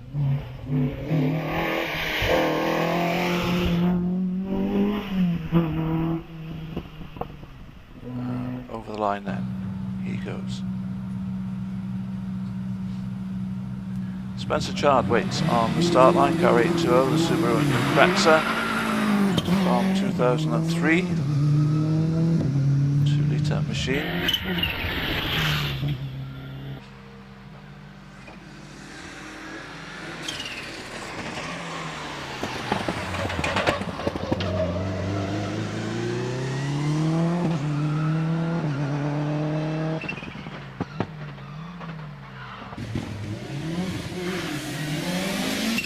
So it's around up into the S's.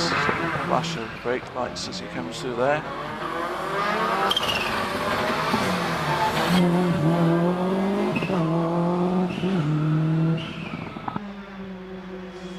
Meanwhile, Graham Middleton, it's machine Mirage R5 machine 14. Oh, and a novel line through, very much a rally driver's line there, I think, through a Taurus. Sort of grass cutting. He's running very wide on the exit of Bard, manages to get it turned in.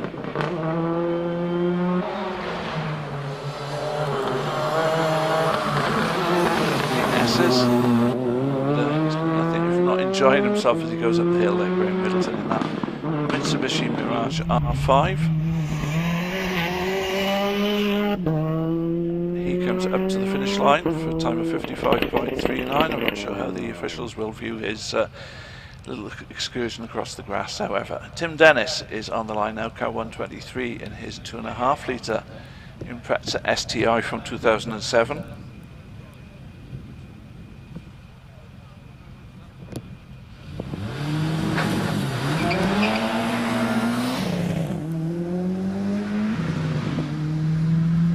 And he goes under the bridge.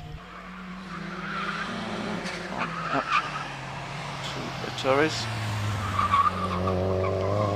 Slightly more conventional line than Graham Middleton chose through there. Staying on the tarmac for one thing.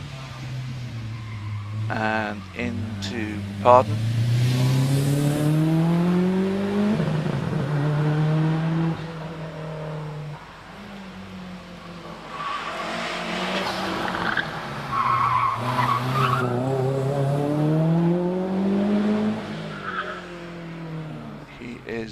Into semicircle. Down to 51.58. Lee Kedwood, which is the Lancer Evo 3 around Taurus. Cheltenham driver. A bit more oversteer perhaps than he was hoping for around Pardon there. Certainly trying.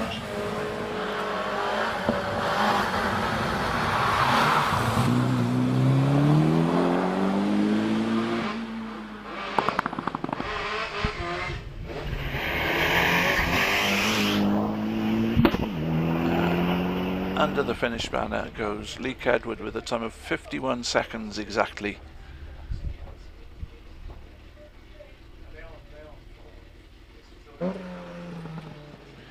Derek Wilkins is in the Mark 1 Golf GTI 1.8. Memory serves me correctly, they began life as 1.6s, the Golf GTI, and then got upgraded later in their lives to 1.8s. Later in the model ramp-ups, I should say.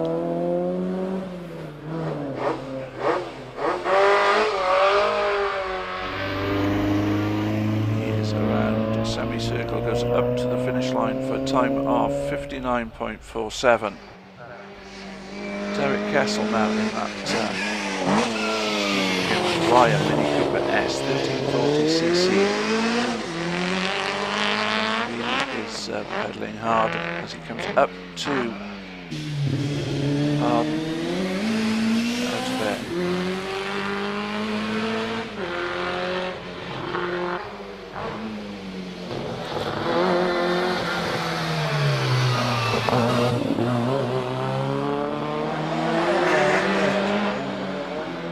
This looks like it could be a good run for Derek. We'll see what he comes up with in just a moment. He's over the 50-second mark, 50.69. George Harding is out now in the Evo 6 Mitsubishi. 802, we saw it previously as the car 102.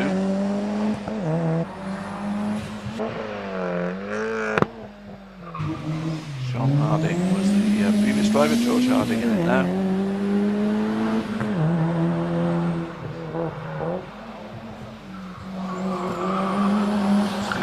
It's a bit wide on the exit of Roll there. Brake into semicircle, runs around semicircle safely, and his time will be 51.68 seconds. Away goes the BMW Mini Cooper S 2-litre machine of Jason Brayshaw, car number 130. Under the bridge at 51 miles an hour.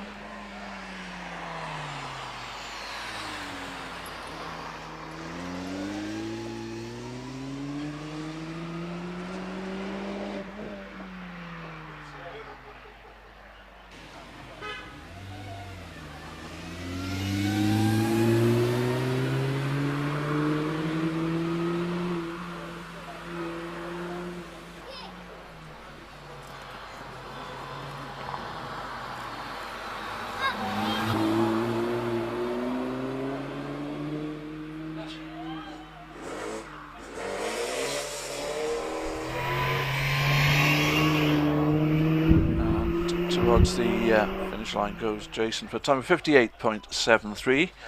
On the hill now is Philip Lane, 132 in the Porsche 944. 2.5 litre 944.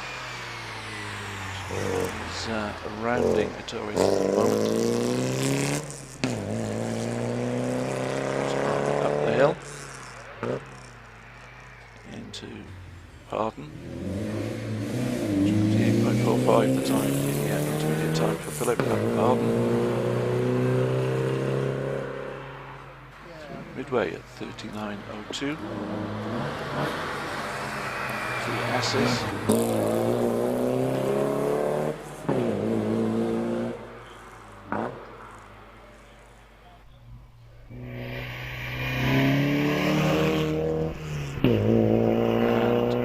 Line then for a time of 61.31 to Philip Lane in the 944. Meanwhile around Bugatti, around Torres goes Tom Margirossi, car 133 in the Renault Twingo 133 1600cc machine. Machine very nimble, very light.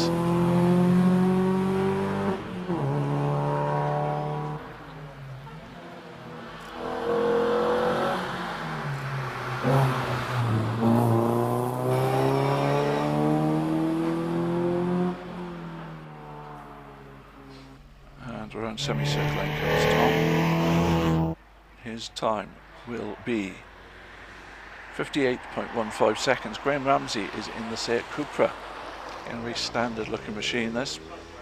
2-litre machine, car number 134.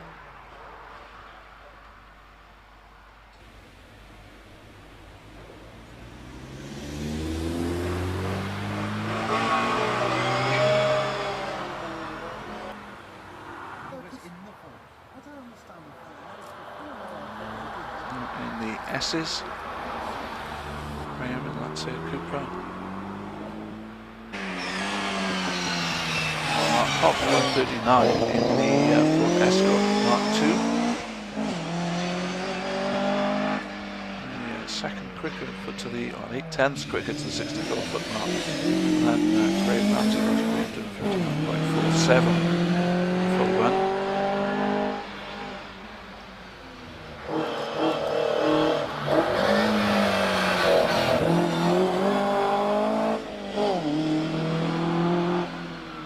Mark goes into semicircle onto Escort. Go over the line with a time of 53.68 seconds. Meanwhile, Sophie Lane is in her Porsche 924 car 137. Now we see her coming around. And just wondering if she had a problem. She seems to be slowing, but she's running okay now. Around the Torres.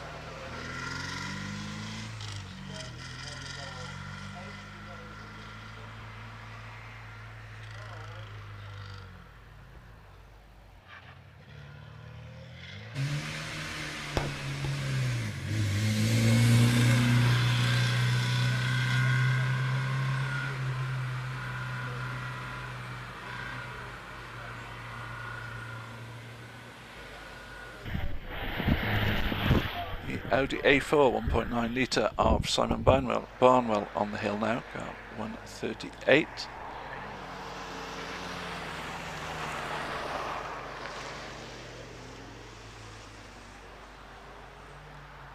Very standard look. It looks like he should have the week's shopping and still in the back of the car, actually, that Audi A4. Sophie Lane records a time for 83.89.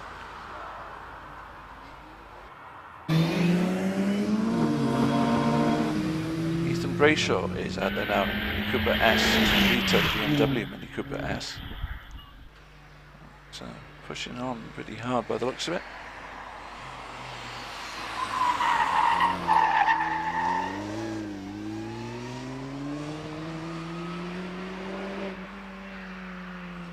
.61 is the time for Simon Barnwell in the Audi A4.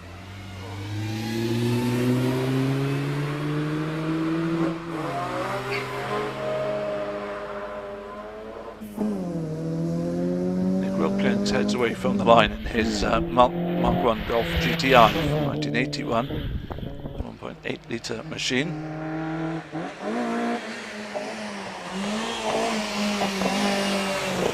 Look for time for Ethan Brayshaw in the Cooper S, and it is 57.25. Nick, that car looking quite nimble as it goes around the hill.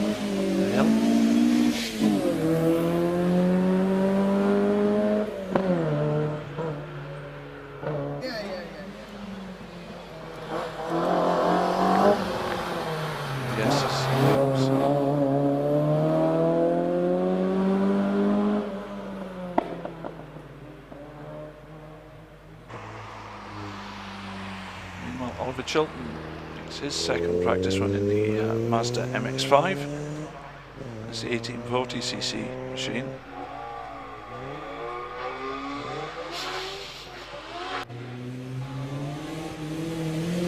That comes out on Barton into the S's. Green Mazda Mark 5. Sorry, Mazda MX-5.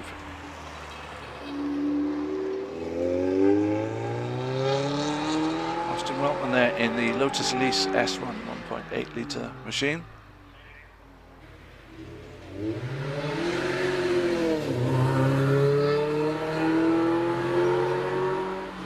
Oliver Chilton does a 67.21. As Austin Weltman comes through the S's now.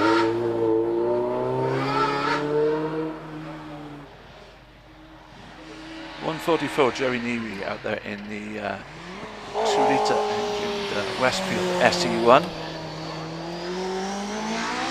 58.81 then for Austin Lotus Elise.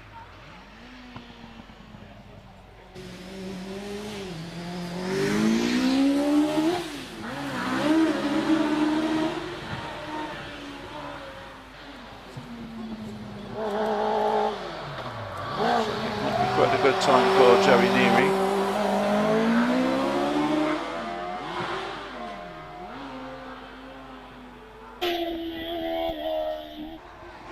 There's Martin Watts, makes his way up the hill, and the Silver Riot, number 145 there.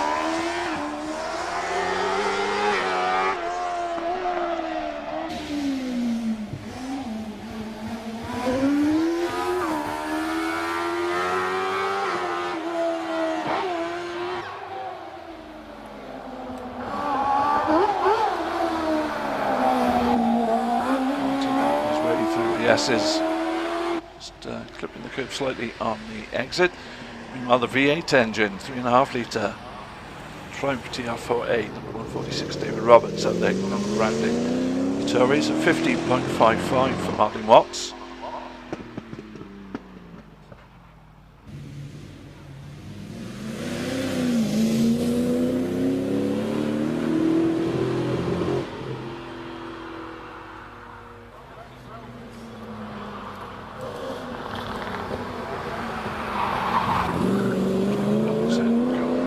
Up to semicircle.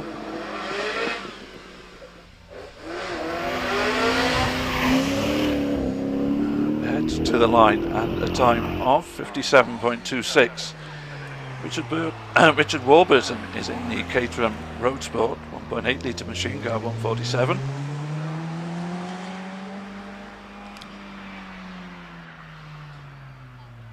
And he rounds Pardon.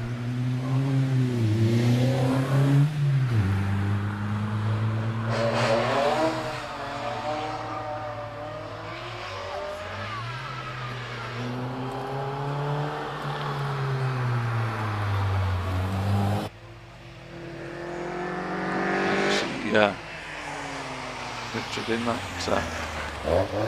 In fact, it's Carl Talbot. It says Buckler on my entry list, but that does look rather like the 7 to me.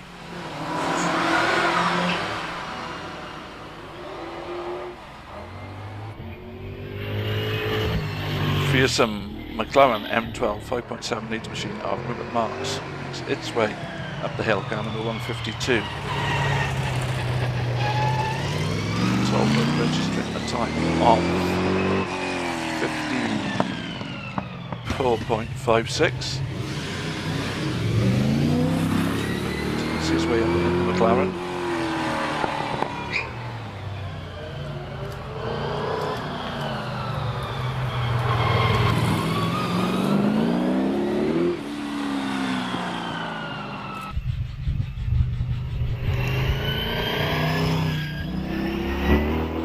Time for 48.36. Out of Torres comes Oscar Harding in that lovely looking Jaguar E-Type, the V12 machine.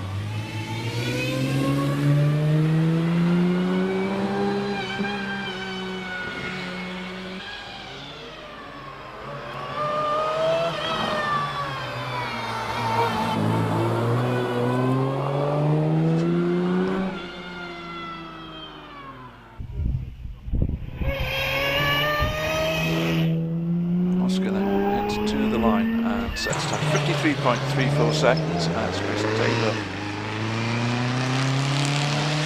point in the Rallye Special 1500 140.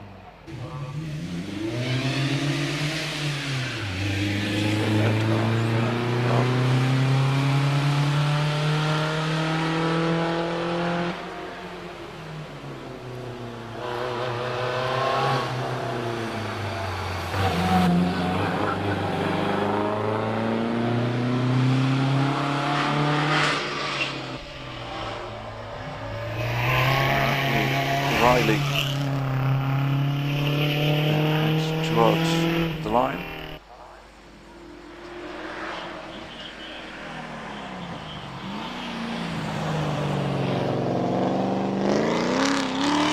For Billy Jones is at the now in the V8 TR7.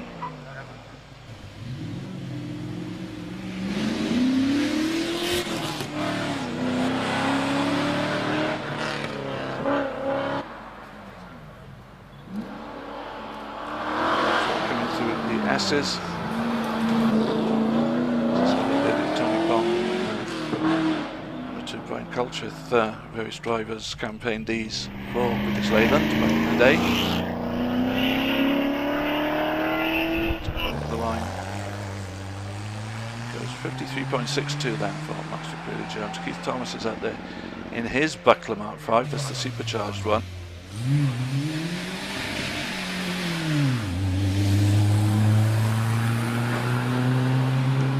Up through the S's. 1172cc, but with the supercharger, as I mentioned.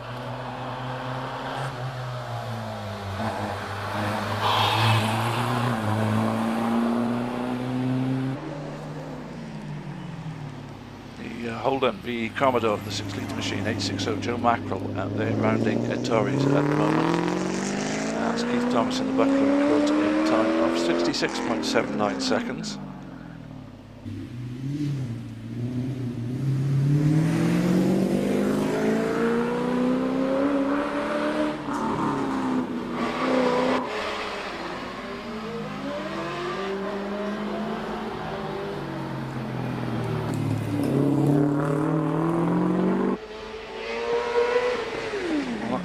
Commodore would dwarf this car. It was Murray Wakeham, 163 in the OMS CF96, the 1-litre motorcycle engine single-seater.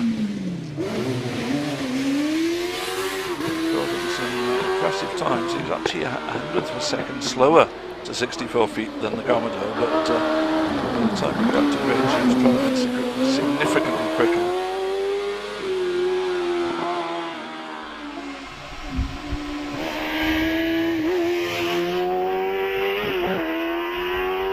Goes over the line for 47.31 second run as Terry Mould makes his way up in another motorcycle engine machine, but this is the sports car, the Raw Striker, car 165.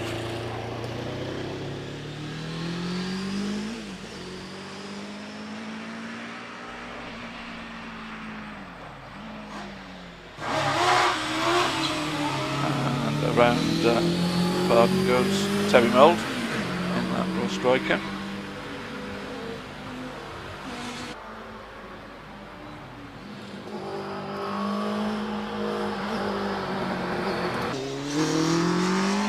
Wayne is in the Magnum 843 at 166, the single-seater from the mid-80s.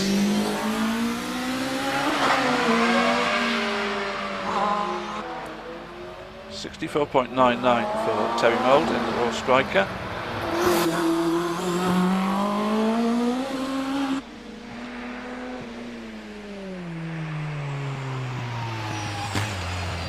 Edward Tyatt makes his way around the toys in the Nike Mark 6 from the Ford machine. 47.92 the time for Kerry Wayne in the Magnum 843.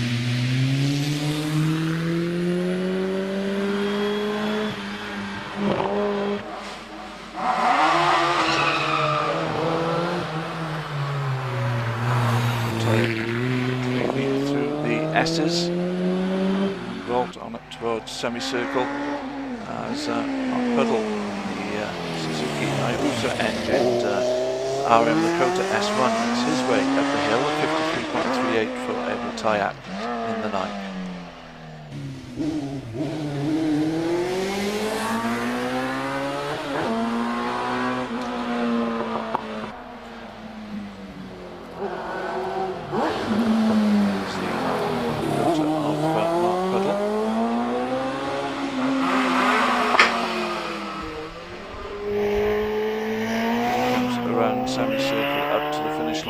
Time 48.03.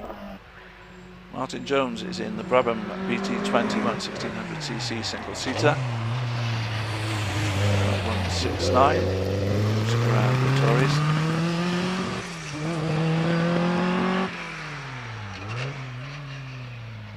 And then Pardon.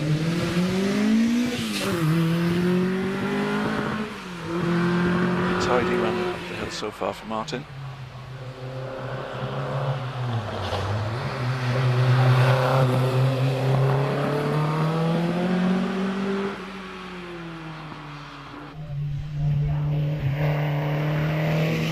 round the final corner then. There's Prescott Hill. So we go to 52.45 away from the start line. Goes 21 Peter Joy in the 1200cc Lotus Elite from 1959.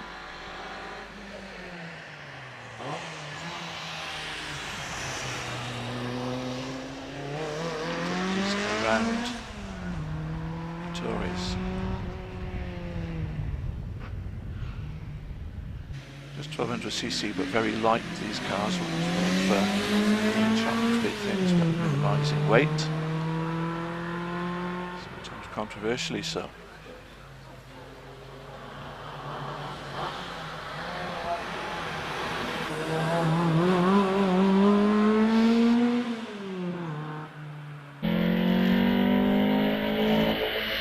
Under the bridge comes the 1969 Lancia Fulvia of Peter Cockgrove with the 1300cc machine. 60.45 is the time for Peter Joy in the Lotus Elite. Cockgrove heads up to Pardon.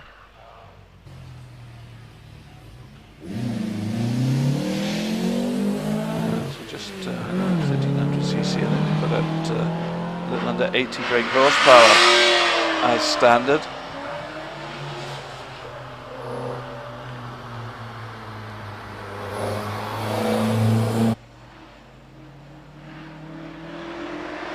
Fletcher, the female CC, 1298 Cockgrove P. Fletcher gets 4,502 in the TR7 V8. Not sure what the collective amount for Renault Gordinis is, but we've got two of them ways to go up the hill after we've seen P. Fletcher.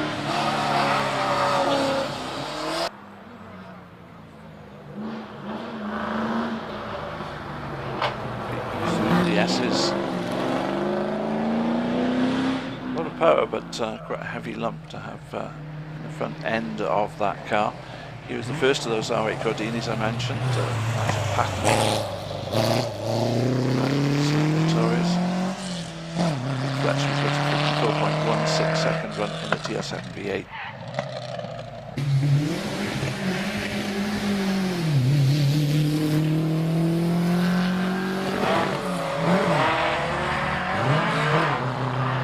Patton goes up through the S's in his French machine. This is the 32 car, the version of David Wheeler.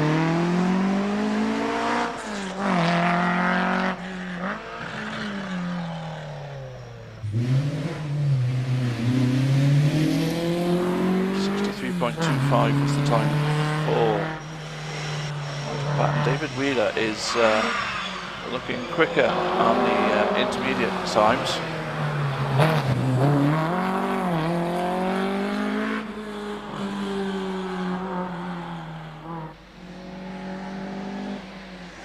Perch up in now. Here's Mark 1 Prescott RS 2000. 1970. Just over 50 years old, of course, 51 years old to be precise. So,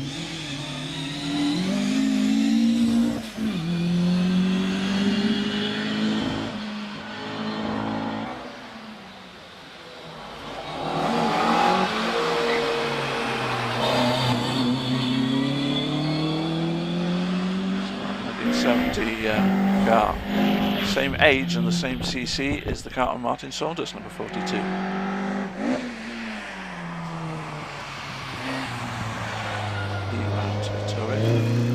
53.95 for Julian Birch.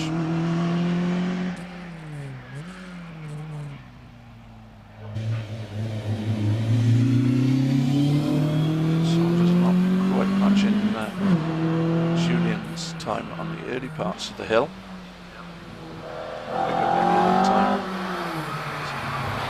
Towards the top.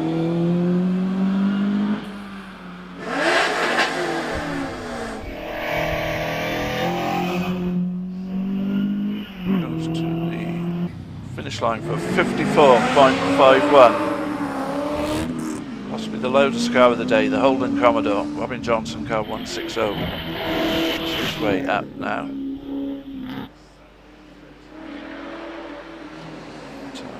Left-hand drive machine to the right-hand corner of the Tories.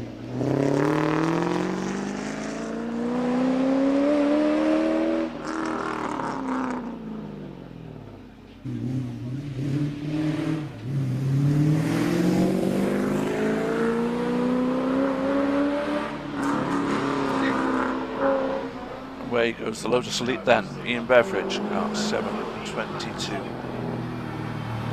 Robin Johnson's completing his run. There is the Elite of Ian Beveridge. Robin Johnson's time is 58.83.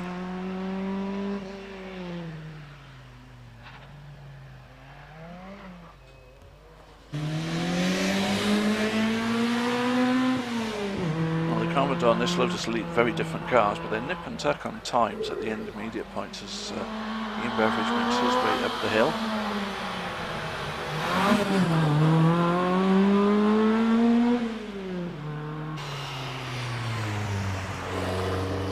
Timothy Cockgrove in the Lancia Fulvia Rally, car 720. 59.45 for Lotus Elite car 722, Ian Beveridge. Cockgrove continues his way up the hill.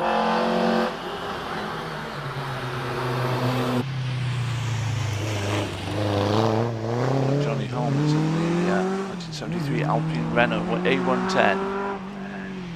1400cc these cars, but very little weight to them. Very difficult handling cars as well.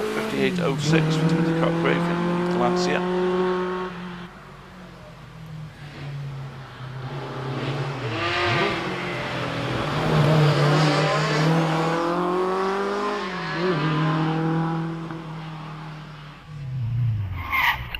Oh, and off goes Johnny Helm in the Alpine Renault A110. Fortunately, he's taken a trip down the embankment once again. And out come the red flags on the hill inevitably. Charles Reynolds, the man who sees the red flag.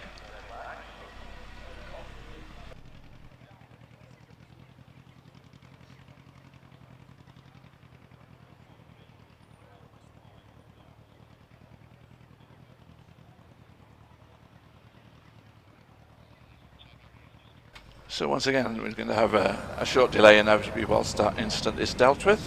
Marshals are already on their way to sort things out.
if you're watching the live stream, don't forget to get in touch. Let us know where you are watching from. We've got somebody in New Hampshire watching us and somebody in Rugby in Warwickshire watching us as well. So dotted around the world. Shane is down in St Agnes in Cornwall, nice part of the world to be. And Keith Dawson in Lincolnshire. And somebody from Malta, John Darmanin, saying good morning from Malta. Good morning to you too. Lulu Tupu from France.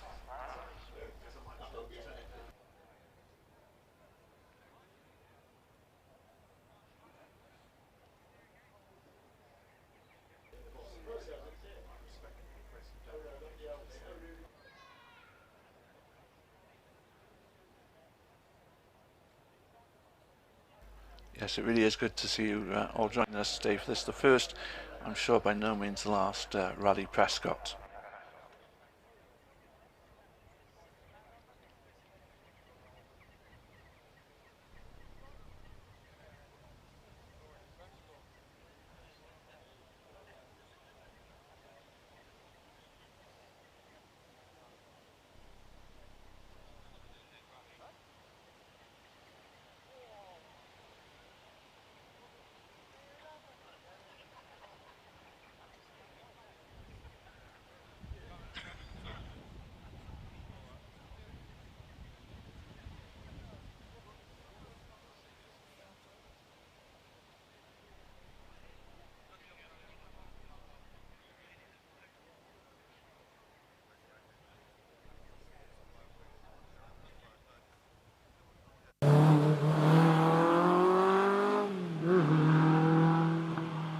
So we see a replay of the, unfortunately, it's done quite a pace as he left the circuit and up down the embankment. Second car that we've seen do that this morning, of course.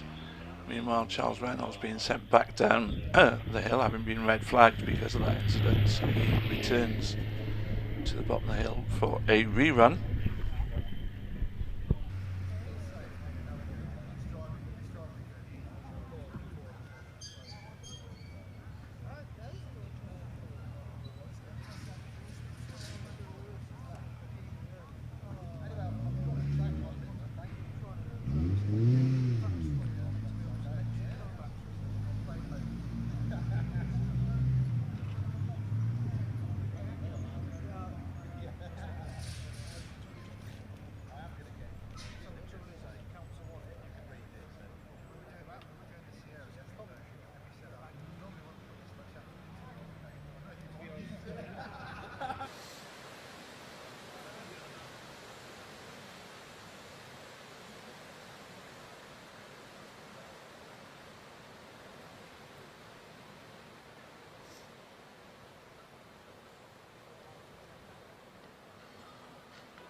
Hi from Poland, says one of our watchers on the live stream.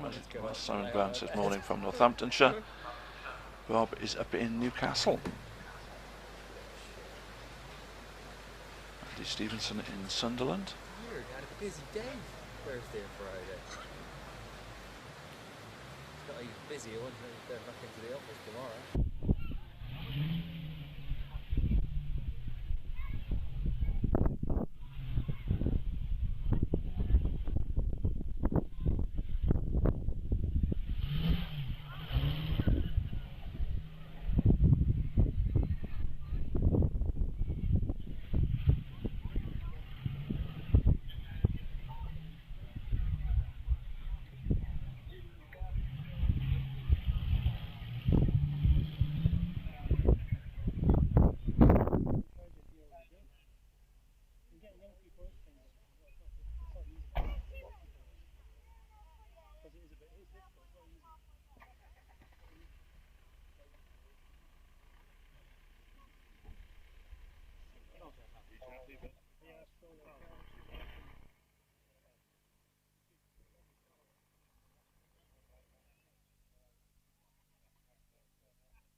So still a little bit more work to be done to deal with the incident there at the top of the hill. We'll get the remaining action underway as soon as we can, of course.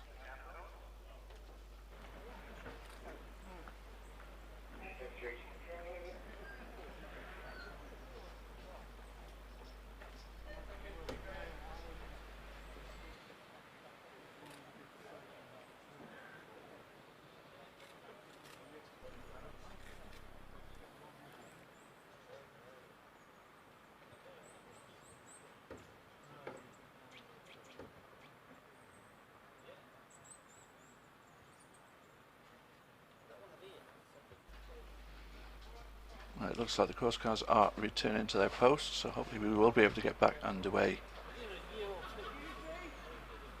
fairly quickly. No great harm done, we hope, after that incident. Yes, we will be restarting very shortly indeed.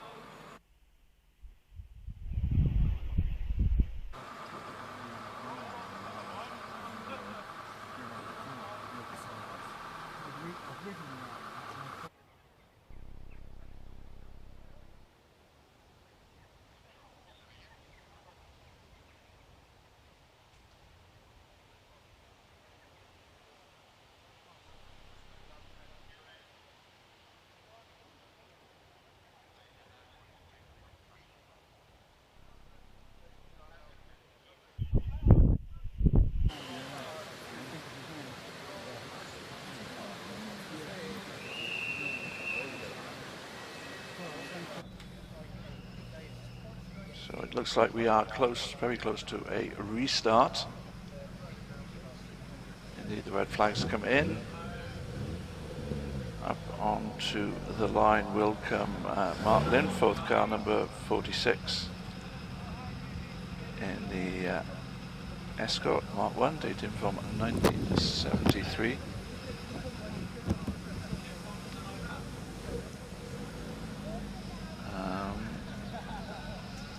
I think though he might be dropping possibly a little bit of fluid.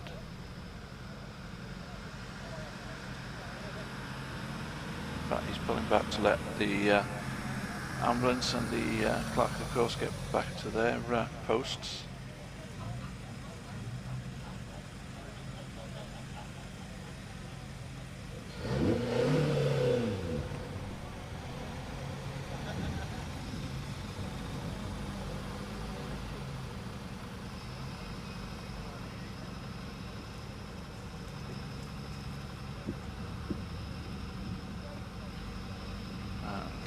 Mark will restart the action for us in just a moment. The Escort there waiting on the line.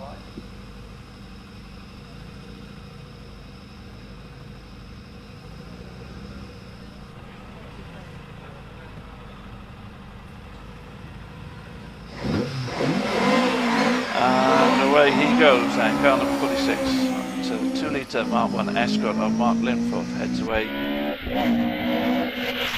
up the hill. Hard to the left-hander there, and comes into Tories.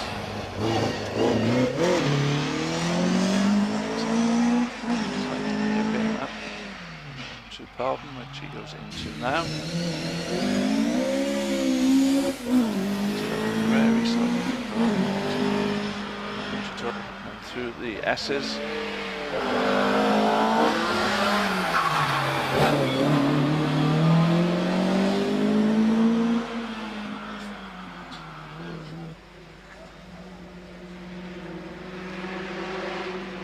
Charles Reynolds is in the Alpine Renault A1 tank, as he got red flagged after that earlier instance, so he gets his rerun now.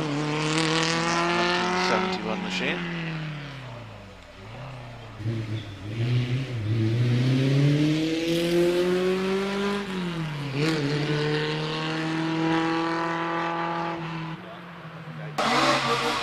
Charles then coming through the S's.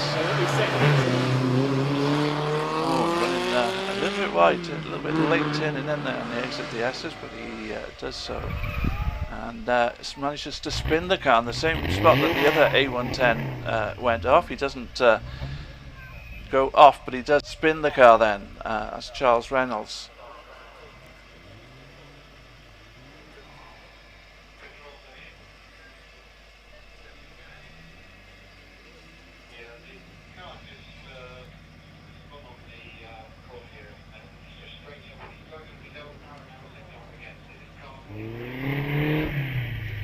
So Charles, no harm done, makes his way to the finish line, but Alan Watkins, seeing the red flags, having to abandon his run. We'll have to get back down the hill, and then we'll get a rerun.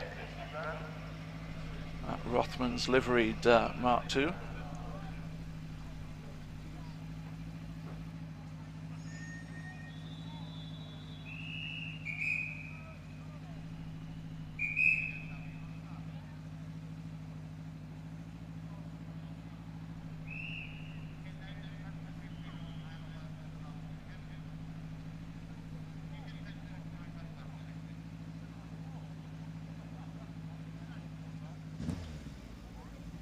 So car number 39 then is going to be sent back down the hill, and as soon as he gets back to the gate and off the hill, we will be able to get the action straight back underway.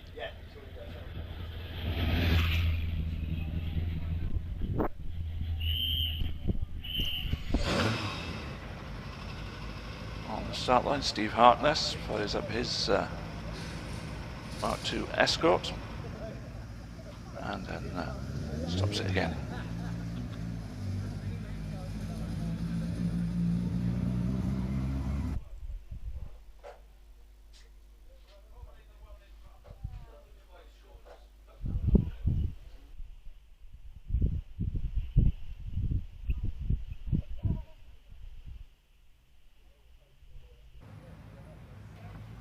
So now we do get the OK, and Steve can fire up the Escort once again.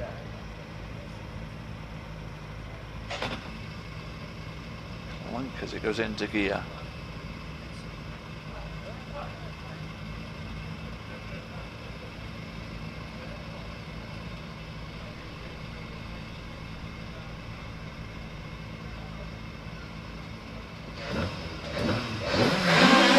And away goes Steve then.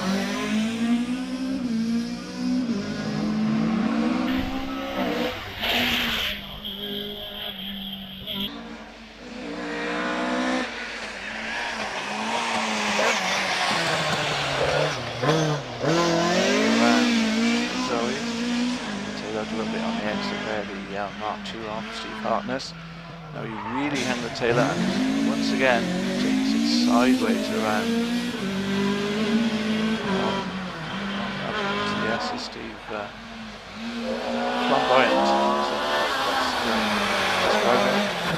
Obviously really enjoying himself, entertaining us in the process. Safely round semicircle, goes over the line and does a 51.90. Well, it's good to see this car on the line, because this is car number 49, the car that took Andrew Portlock, who took an excursion down the embankment at semicircle a little earlier. Just a little bit of front end damage, a few dents and scrapes, but nothing too major, and he is able to continue his runs. The car will have been checked for safety by the scrutineers and given the all clear. Andrew goes away then in the 2-litre 1978 Ford Escort Mark II.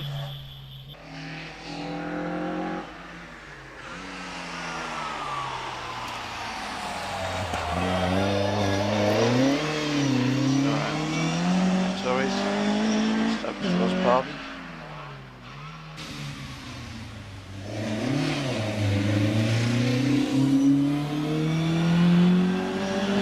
We're on to the S's.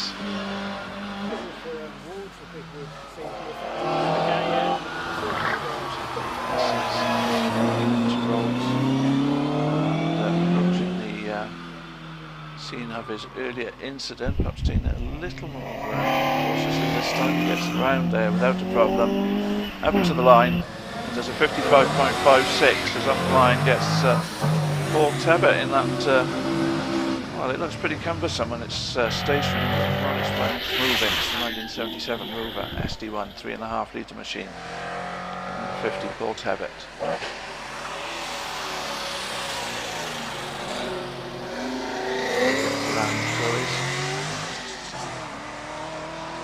Putting the wheel onto the grass slightly there possibly, but he comes up now to pardon. Yeah, around there. To the S's.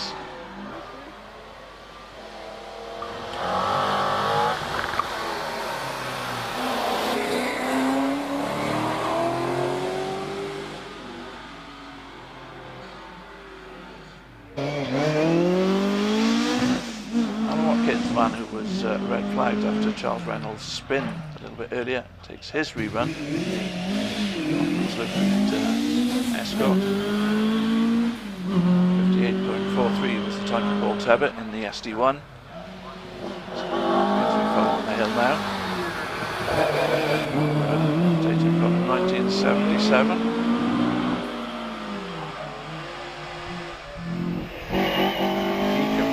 Semicircle and up to the finish line to record a time of 51.90. Very light out there now in the Talbot Sunbeam Lotus, 2.2 litre machine from 1978. Early started life as 1.3 GL, but was anything but that now. He is around pardon.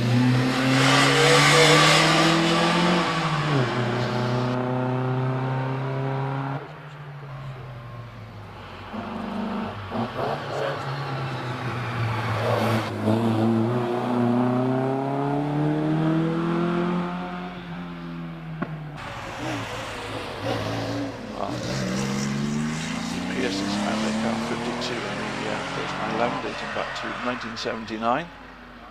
3 litre engine at the back of that machine, of course, pushing it all the way up the hill. 57.64 the time for Alan Watkins.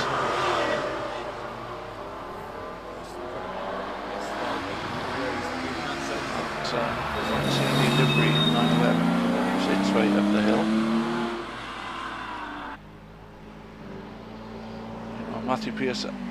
Martin Ferris out there in the Renault 5202 from 1984. 56.27 for Matthew Pearce in the 911.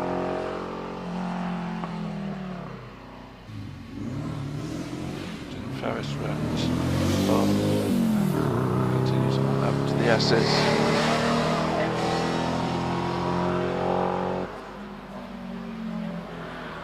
Through the S's then comes the Renault 5 Turbo. Just a little bit wide on the exit once again there. Christian Widmark is up there. Widmark to Esco, 1980. Time for Martin Ferris is a 61.02.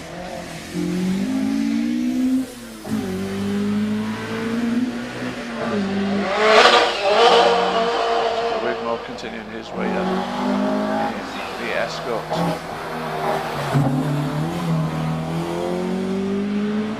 Wide on the exit there of the roll. Sheridan Bowen, his Renault 5 Turbo. 63. Appropriate livery for Renault Sport today.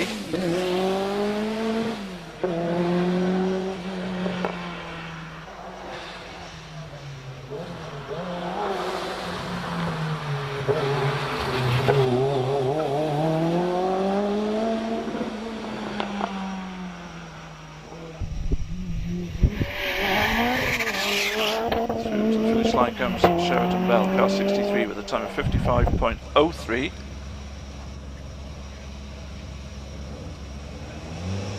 Meanwhile, on the line now for a demonstration run is car number 70, Neil Kirkham, this time behind the wheel of the Gartrack Escort, 1 litre machine from 1983.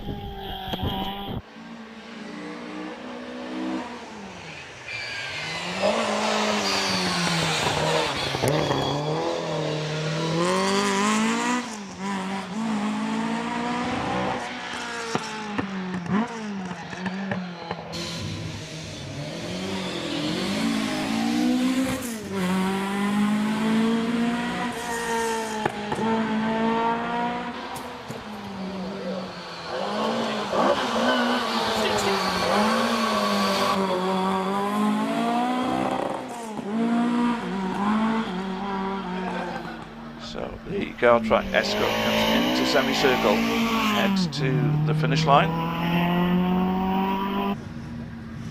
Demonstration run complete, and on the start line we have the A310 Alpine. The car of Tim Jeffrey, 1987, is 2.5 litre turbocharged mid-engine Renault Alpine. Pressing on.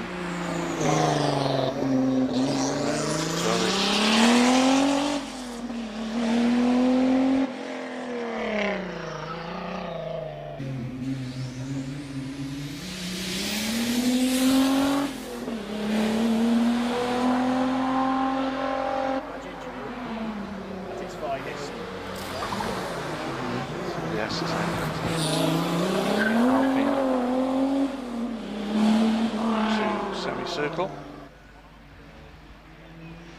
Meanwhile, the Toyota Celica SD165 1989 machine of George Anderson, car 121, is coming around to Torres now. 52.47 was the time for Tim Jeffrey in the Alpine.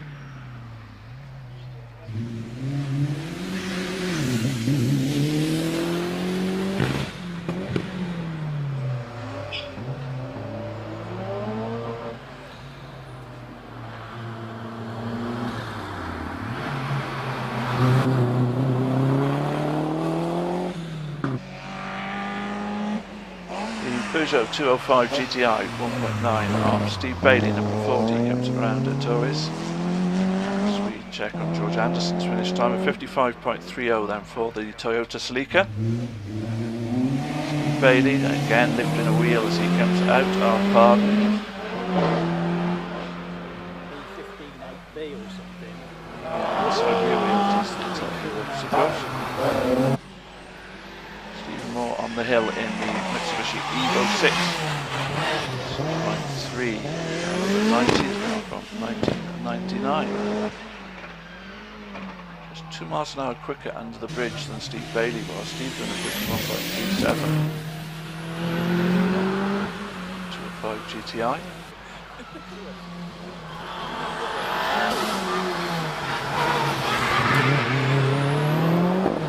Steve Moore then is coming into semicircle, rounds that over the finish line, and the time 47.80 for Stephen Moore in the Mitsubishi Evo. Josh Taylor's in the Subaru Impreza N10 from 2003, I'm sorry, and Josh is going around pardon now.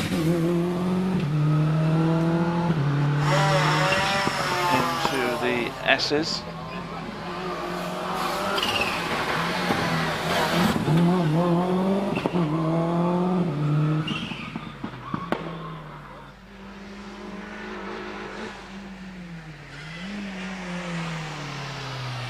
Ben Fisher in the Ford Fiesta 2 litre around the Torres. 51.91 the time for Josh Taylor.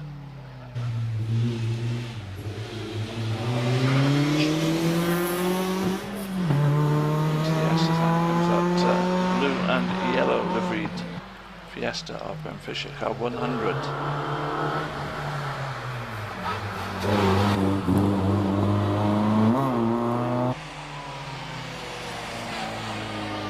So Owen Evans, car 101 in the Nissan Micra, just 1.4 litres. But a small light car, of course. 60.51 for Ben Fisher. And again, the wheel out of pardon. Nissan Micra of Owen Evans.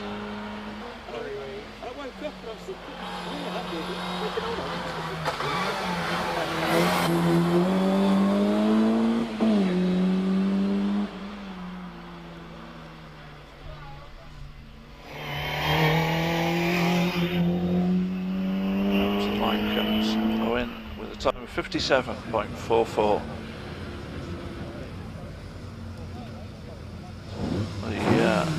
The 200 car is Tim Bloxham on the demonstration run in the Smart 2 2-litre Ford Escort from 1977.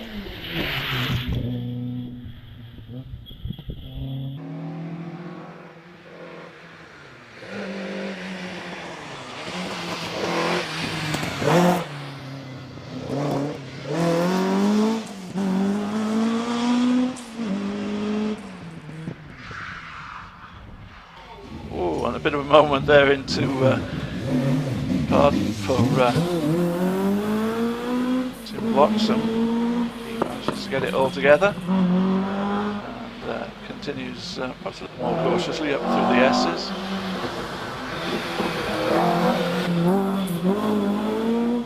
Still trying as he comes out of rods and almost a Scandinavian flick into a semicircle, but he makes it safely over the line.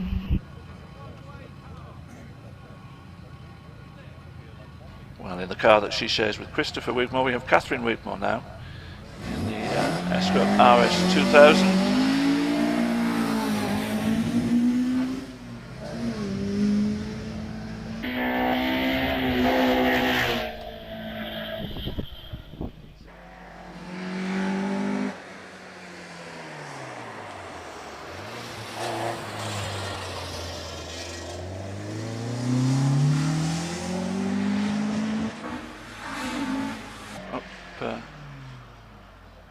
Towards pardon goes Catherine, safely out of there. The S's.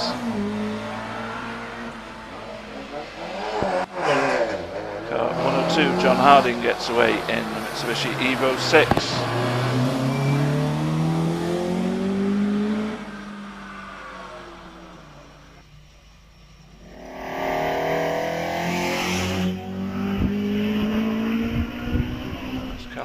Completes her run. We come back to the Mitsubishi of John Harding.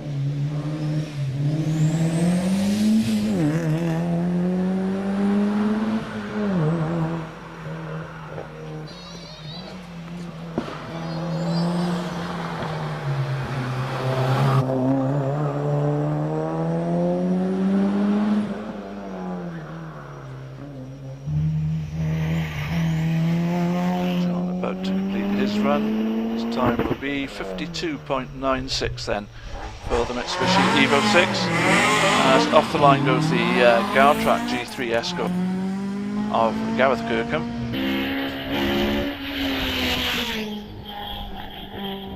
So again, a demonstration run for the Escort. So many of these built, I don't think, back in the day. In the 1980s, of course.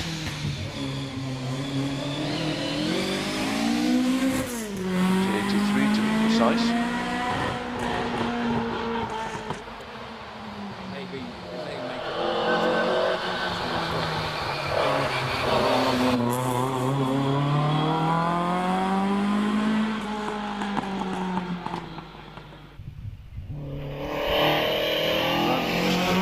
for the G3. It's over the line now. And on the start line is the MG-ZR, the S-Twin Evans machine.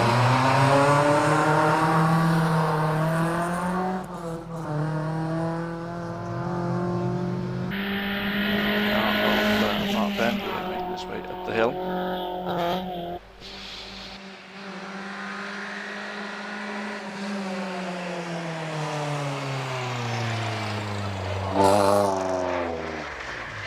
And a spin there for the 103 machine at Hatchett's. No harm done, just a bit of manoeuvring to be done. There might just be a little bit of sweeping possibly, we'll have to wait and see. He gets back underway, heading the right way up the hill once again.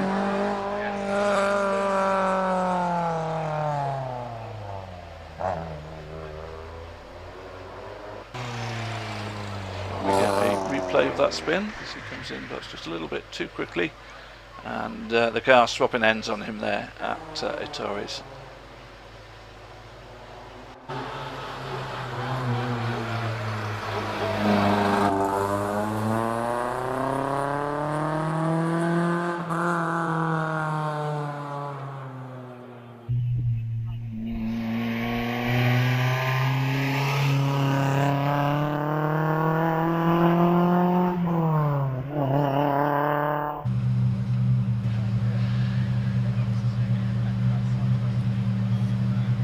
So the 911 sits on the start line now, car 110, the car of Nigel Mummery. Once again a demonstration lap by this car, the 3.6 litre RGT Porsche.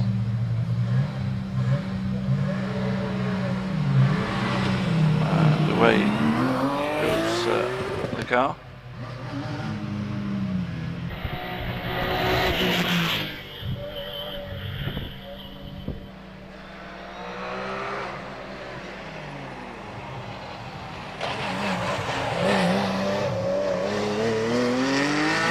Successfully negotiates Torres.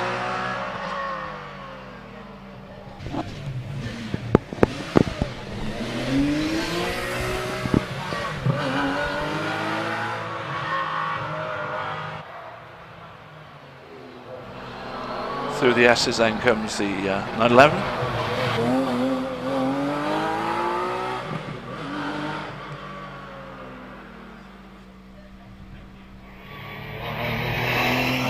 Semicircle and up to the line. On the start line is car 115, Graham Middleton, in the R5 machine, the R5 Mitsubishi Mirage, and he heads away under the bridge.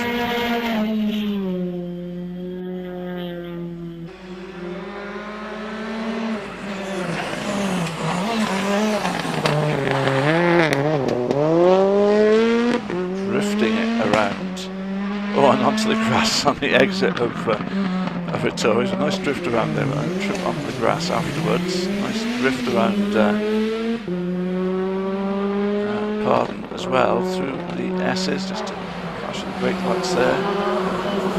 There's the S's. Around Rolt, up to semicircle. Up to the finish line. So entertaining run there from Graham. As we see the 820 car on the hill, Spencer Chard in the Impreza. So around Barden into the S's.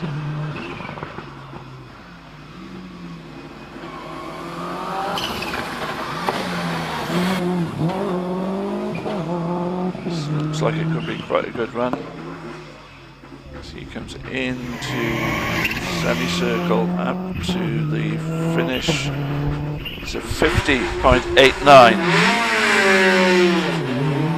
As away goes the Toyota Corolla next.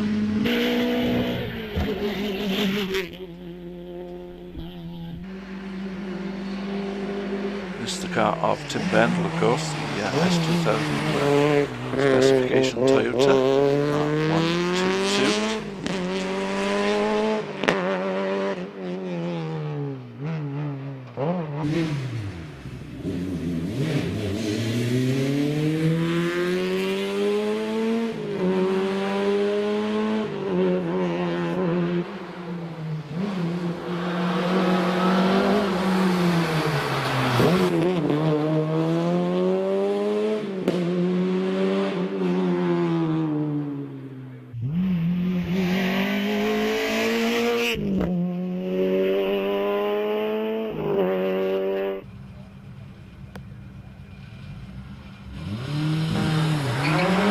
So away goes the 123 machine.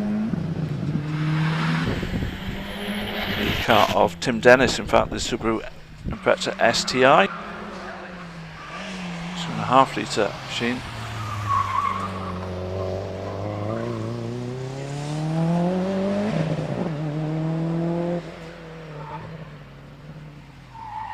He goes around Pardon, up to the S's.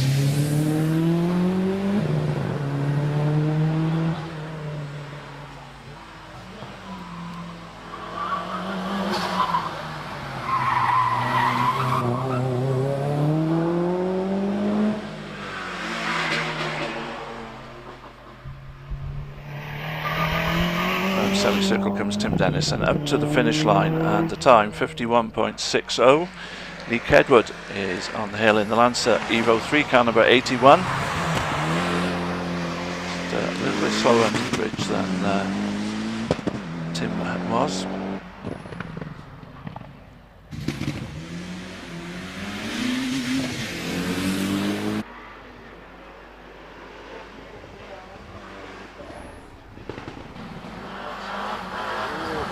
The S's then.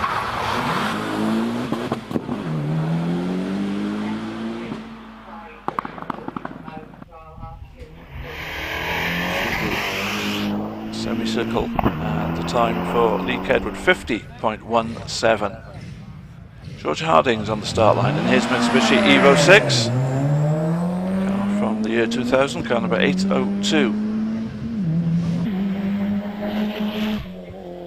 Under the bridge at a very respectable 66 miles an hour.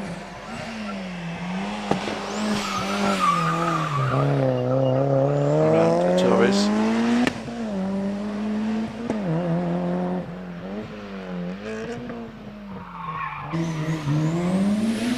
Out of Pardon comes the Evo 6. Comes the S's.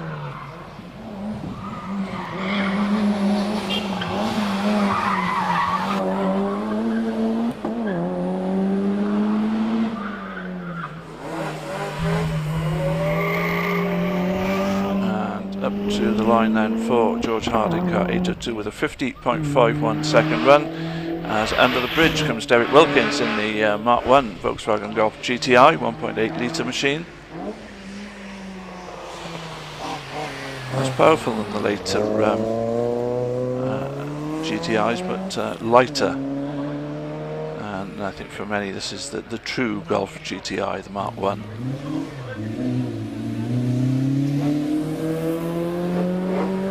Derek Wilkins there in that Golf heads on through the S's.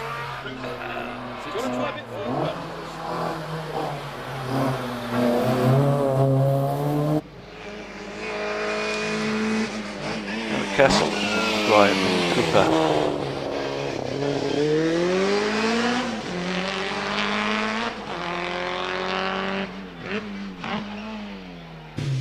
Into Pardon goes the 58.19 recorded by Derek Wilkins in the Golf. The Mini Progress 1340cc, 1360cc machine rather. Really pushing on as he goes up to semicircle. Get under the 50-second mark. Yes, he will. 49.83 seconds for 181 Derek Kessel.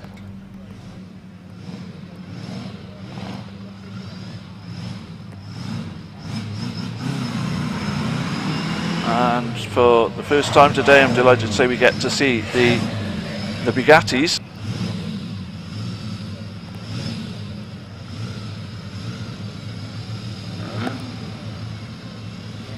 And we start with Tim Dutton in the Type 51.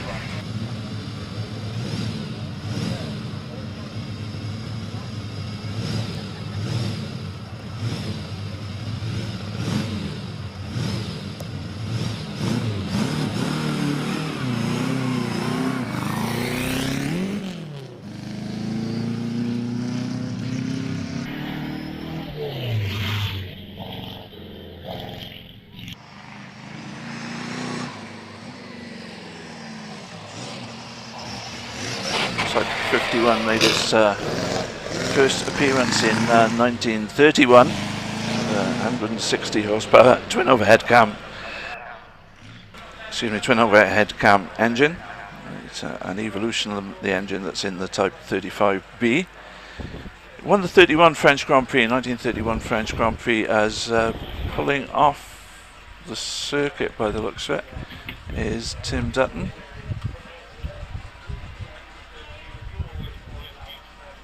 Yeah, the Type 51 won the 1931 French Grand Prix, but didn't have that much success compared to some of the other models that Ettore Bugatti came up with. And Looks like we might have some cleaning work for the marshals to do, unfortunately, but problems, I'm afraid, for Tim Dutton in the Type 51.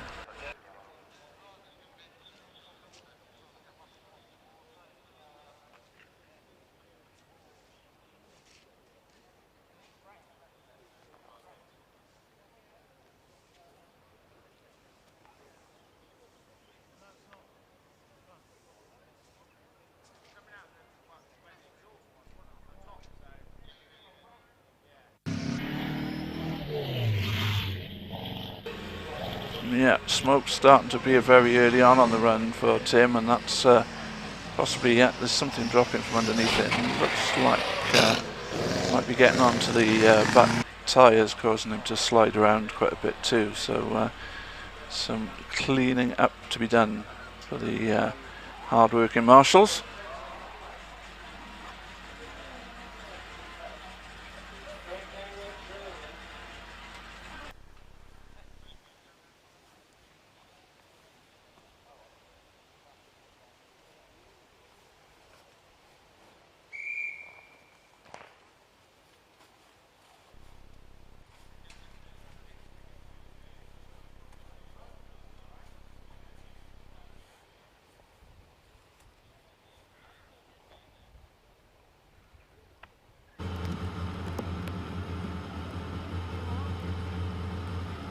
On the start line at the moment is the Type 35B Bugatti of Michael Preston. The 35B was the final version of the Type 35. The 35 was the most successful of the Bugatti races, and gives us the sort of evocative arch-shaped radiator. Won over 1,000 races. The Type 35s as a whole won over 1,000 races in its time. It won the Grand Prix World Championship in 1926. Set 47 records in 2 years. Also won the Tiger Florio for 5 consecutive years, 25 through 1929. As I say, the Type 35 was the 35B was the final version of it. With a 2.3 litre engine, but also a large supercharger on it. Output 138 horsepower. Made 45 Type 35Bs, and it was one of these cars that William Grover Williams, the British racing driver, used to win the 1929 French Grand Prix at Le Mans.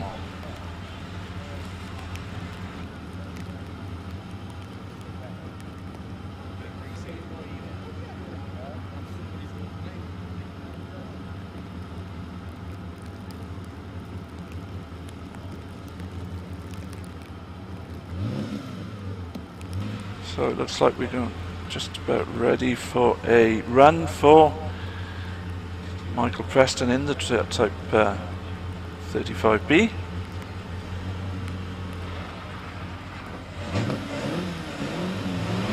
And away he goes. 2.3 litre supercharged engine kicking in. Heads over the bridge. On up towards Artorias very fittingly.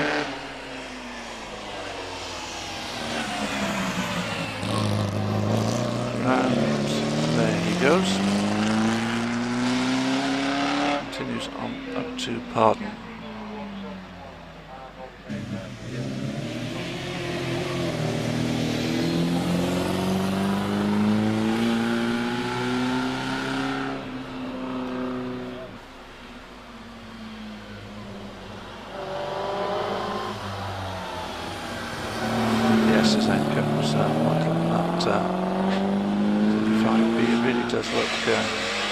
So fitting on this Prescott Hill Climb course. It comes around the semicircle up towards the finish in a time of 64.20. Meanwhile, Edmund Burgess is out there in the 1.5 litre Type 13 Bugatti, regarded by many as the first true Bugatti. Sorry, did build a Type 10 and believe in his basement at home, but then when the factory opened at Molsheim, this was the first model that they built, the Type 13. And the wheel of that, it's here, Edmund Burgess.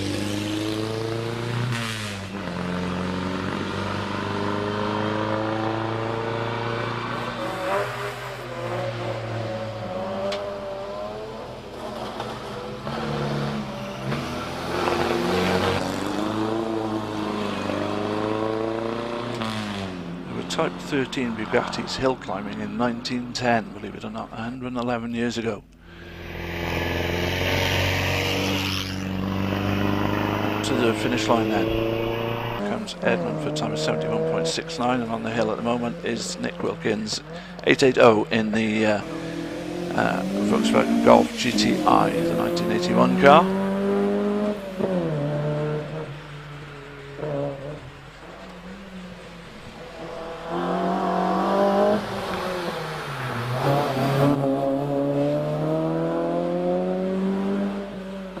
Coming into semicircle as the rain starts to fall here at Prescott, up to the finish line for a time of 59 seconds exactly. Meanwhile, Michael Preston takes his second practice run in the 35B, got 172 on the hill.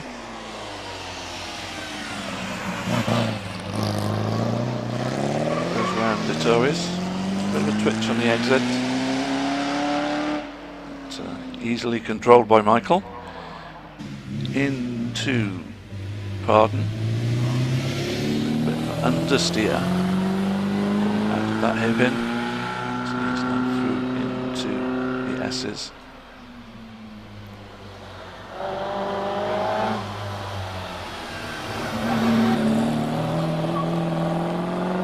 Wide on the exit of roll there, but carries on his way up to semicircle, and semicircle then comes that evocative blue Bugatti under the finish banner and a time of 63.68 seconds as Edmund Burgess awaits his second run in the Type 13.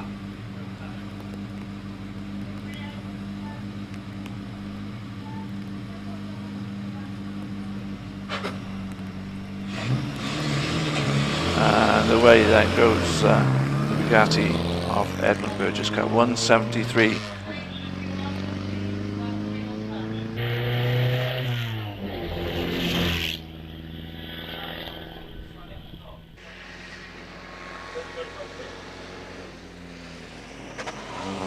Into the Tories then.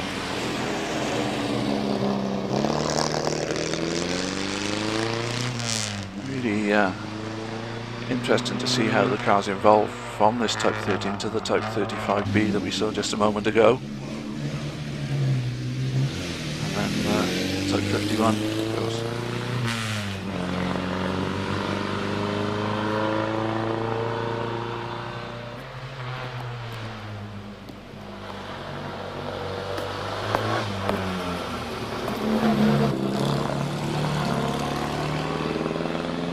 Really pushing it. Machine well over 100 years old now, of course, but pushing that up the hill. And over the line in a time of 70.46.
Well, that completes practice before lunch, but we still got a little bit of a parade to come up, and just a handful of cars will be going up the hill in just a moment.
So any moment now, and prior to our lunch break, we should be getting a short parade of cars, just a handful of cars coming up the hill, and after that, hopefully I'll get an opportunity to talk to one of the drivers of the cars that's in the parade and find out a bit more about their involvement in rallying. But just a short parade to come now.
So the parade begins under the control of the course car, but we've got 3 cars out there. The Skoda Favourite leading the way. Behind the Skoda Favourite we have a Safari Rally specification Porsche 911 being driven by Francis Tuthill. Francis, who is one of the premier Porsche Rally preparation specialists in the UK, runs a number of these cars in the historic Safari Rally for various competitors. And then the 3rd car up there, just hanging the tail out around a Torres, that's the Austin A40, which won the Coup de Dame award at the 1959 Monte Carlo Rally, driven by Pat Moss, sister of Sterling Moss and wife of Eric Carlson, the great rally driver, and Wisdom, her co-driver. They won the Coup de Dame, various other awards as well. 2nd in class for the standard series production cars up to 1000cc, and 10th overall.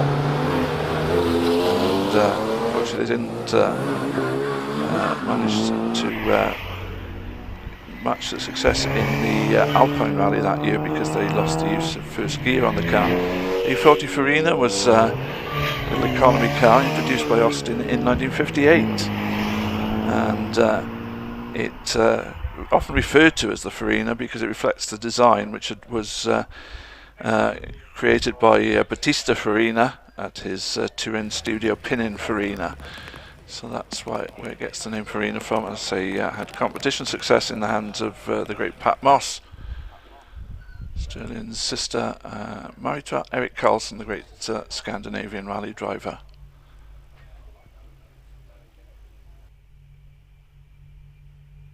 British Saloon Car Championship was also won by an A40 in 1960, and that was in the hands of George Doc Shepherd.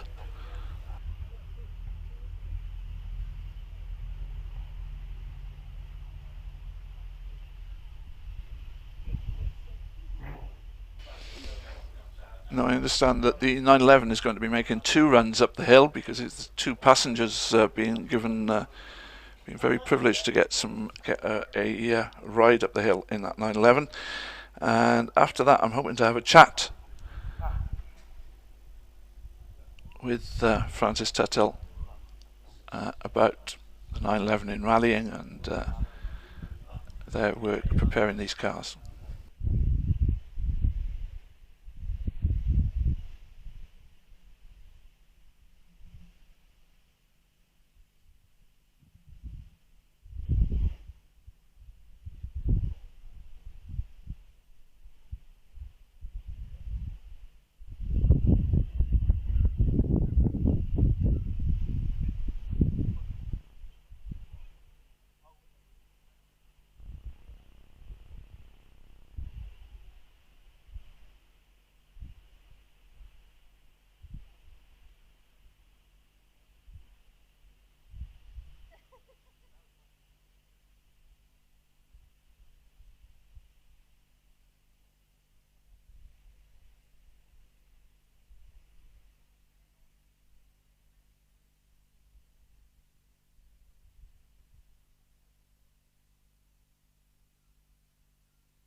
for 9. They go on for hours.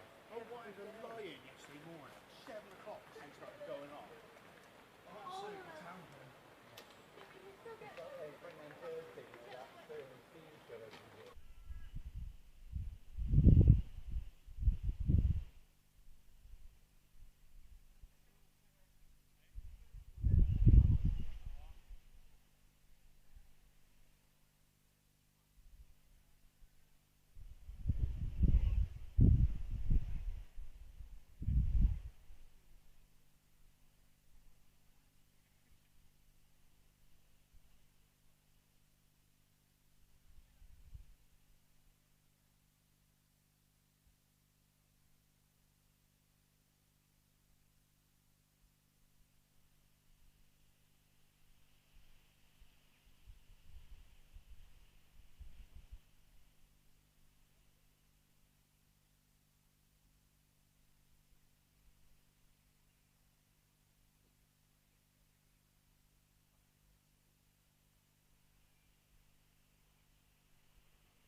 67, 68, because they didn't tell him, they knew something was going to break. But with a Rolls Royce and the car didn't You've got an open pipe, so whatever you're saying is going across the hill. all the right thing.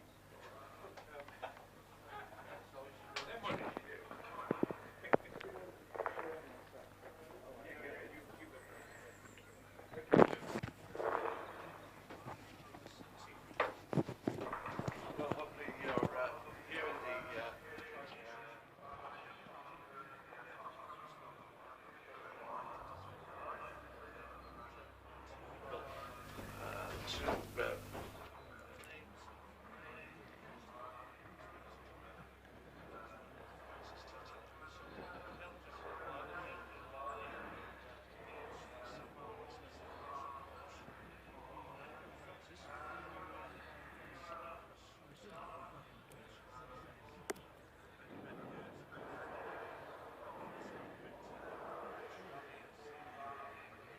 Well, I suppose I hope I could be remembered for Beatles.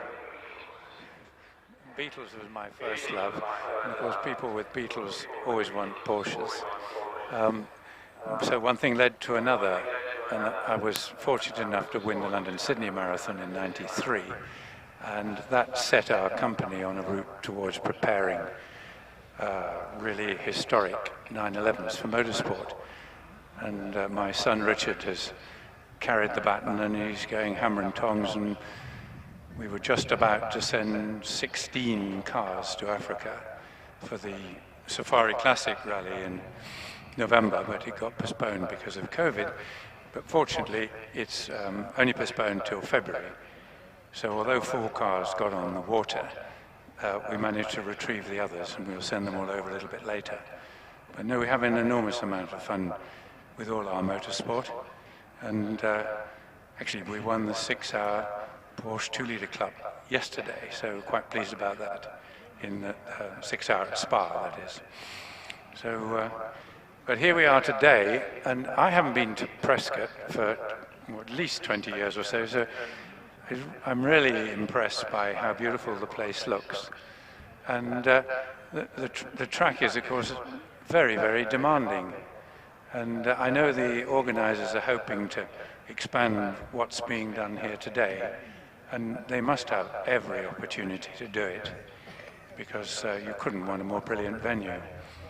So I'm going to pass myself back for whatever the next question might be. Yeah, you mentioned obviously the Beetle. I suppose it's a natural evolution in some ways from a Beetle to a Porsche. The fundamental concept, shall we say, is not. The cars are very different, but the concept isn't, is it really, between a Beetle No, and a Porsche? rear-engined, air-cooled, very good and tough. Both of them are very tough cars. And we've probably, the Safari side of things, people can't really get a handle on how difficult it is to get round the classic Safari. It's 10 days where you've got to go, to some extent you've got to pace yourself, but you tell your drivers, look, the first couple of days, settle down. But of course they don't. They go like hell right from the beginning. And the first couple of days is carnage. And then they think, oh Christ, maybe they were right. We better settle down. It's very much an intelligent game to get round that. How difficult is it to maintain those cars? Presumably you have to be pretty much self-contained, as it were, when you're doing the Safari. There's not going to be a workshop just on the road or anything, is there? Yeah, the ruling there is that we can take three mechanics per car, and the service is taken out of road time. So today they're not encouraging a road race as well as, so you do get enough time. You probably get 10 minutes between stages without going into panic mode. And then every night you're allowed a 2-hour time period before they go into park family for the morning. So the servicing is manageable, but you can't muck about with it at all. Tell us a little bit about the car that you've taken up the hill already today. What has been done to that car in readiness for doing Safari rallies? Well, I suppose to put it into perspective, if you wanted to buy it today, it would cost £300,000, which is a bit salutary. And the reason it costs quite a lot of money is the donor cars have become very expensive, and all the components have become expensive, and labour and everything else has become expensive. And what we put into the cars is basically systems, because with historic motorsport, you can't modify everything and improve it and make it faster and make it have more power and sequential gearboxes, so you have to stick with the period parts. So where we score is the systems work, the cooling, oil cooling, the accelerator pedals, and all these sorts of things. And that's what you really need on a safari car. You don't want it to get clogged up with dust, and if you manage it well, it performs brilliantly. Historic rallying seems to have grown over the past, decade or so in popularity and so on, and the number of events that are available. What do you think it is that inspires people to go down the historic route rather than the modern? Well, I was going to say, I might have said a year or two ago, cost, but that isn't really true, I don't think. I think historic cars are more expensive than modern cars now. And I suppose the reason people go into historic rallying is because they can't go fast enough in modern rallying. And rather than finish 15th overall, they'd get more of a chance to get higher up. But the atmosphere in historic motorsport has been brilliant. We don't have that, well, we do have a very fierce want to win scenario, but somehow it's a little bit more fun attached to it. And I suppose a lot of people they're playing with their own money rather than sponsors' money, and that leaves them more choice to do what they want to do. But it sadly is not a cheap activity, and in many ways I would think it would be brilliant if there could be a bit of thought into making it cheaper. And so far really what's happened with cheapness is the events have got shorter. So you only get 35, 45 miles in a day. Well, in Safari we do 300 kilometers of stages a day, which is as much as they do in a whole world championship in 3 days. So depends on the events you choose. But good fun all round anyway. Here in the UK in the last couple of years we've had a change in legislation which makes it easier to run closed road rallies or closed road motorsport. Is that something you think that might work for the historic sector? Well, look, it's got to be a good thing if we can use perfectly good surfaces. And in England, the appetite for it is not as strong as it is in some other countries. I mean, I think places like Italy and Ireland and Spain and places, they'd close the whole country down if they thought you'd run a rally through it.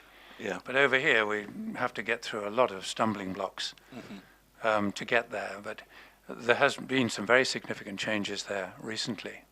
Yeah. Just turning the clock back a little bit, only a couple of years, obviously, to your own competition career. What were the high spots for you as a competitor, as a driver in your career? Well, London-Sydney was a great thing. But actually, I competed in Africa myself in a Beetle 3 years ago now, I think. And it was a massive challenge, actually. And I really, really enjoyed it. I did 2 events, top fry events over there. And I would get back into a rally car this afternoon and compete if I could. And I can really, but I know this COVID thing has locked everybody down. But I hope I can still get another bit of a go. I'm sure you will. But if somebody was inspired to go, apart from telling them they should come to you to prepare a Porsche for them. No, they shouldn't. They shouldn't, should they? No. They must get some old shed out of the scrapyard and learn to repair it themselves and go out and have an enormous amount of fun. I had as much fun as ever in a 200-pound Beetle that you fix up. And I mean, when you come into a corner at 50 miles an hour, whether in a Beetle or a Porsche, it's still a lot of demanding fun to get round it and skill required. And so you can learn your craft for a very low budget. it is still possible. You know, a lot of the top end, as you've said, has got very, very expensive, the sport, as so many sports do, but it's still possible to do it on a budget if you want to. Of course it is, but that just depends on working on the weekends and evenings and doing the work yourself. And you become a much better all-rounder if you can. A lot of people actually enjoy the preparation more than the taking part. But no, I think as a package, I mean, I just hope the younger generation turn off their machines, and their IT machines, whatever they might be, and get out and do some motorsport. And for you, is it preparation for the safari when it comes back? What's your plans for the next few months? Well, at work, we're employing about 50 people in the main workshop, and my role now is simply to fill in the bits of knowledge of the older cars. I built a 356 engine which was fitted into one of the vehicles last week, and I've got 2 more to do next week and the week after. So, and I'm trying to pass what little knowledge I have on to the younger generation. So I've got a young apprentice working with me, and so I'm just trying to pass over some of the older stuff, because we've got some terrific guys who are just not familiar with the 50s and 60s stuff, but very good with the late 60s, 70s onwards. So I go to work in my overalls every morning, and as long as I can, I will. And if you've got space in your diary, can we hope to see you back here at Rallye Prescott in the future? Well, it's a must, isn't it? Especially if you can arrange the sun to shine. It's great to see you here today, Francis. It's great to hear some of your experiences. We could talk all day, but of course we've got some timed runs to get ready for a little bit later on. And we have another gentleman to your right who we need to talk to as well.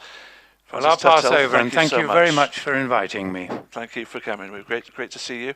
And the man that here he is. We need to introduce now is Graham Middleton, who you've seen quite enthusiastically climbing the hill in his R5 machine. Graham, let's go back to the beginnings with you. Where did rallying begin for you?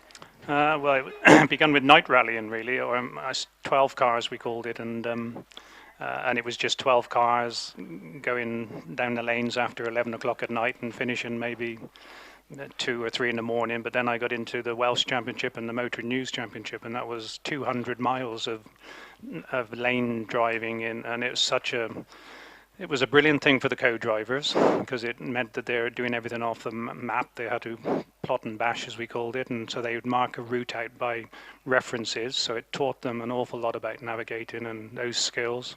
And it also taught a lot to a driver, because you're driving blind, basically.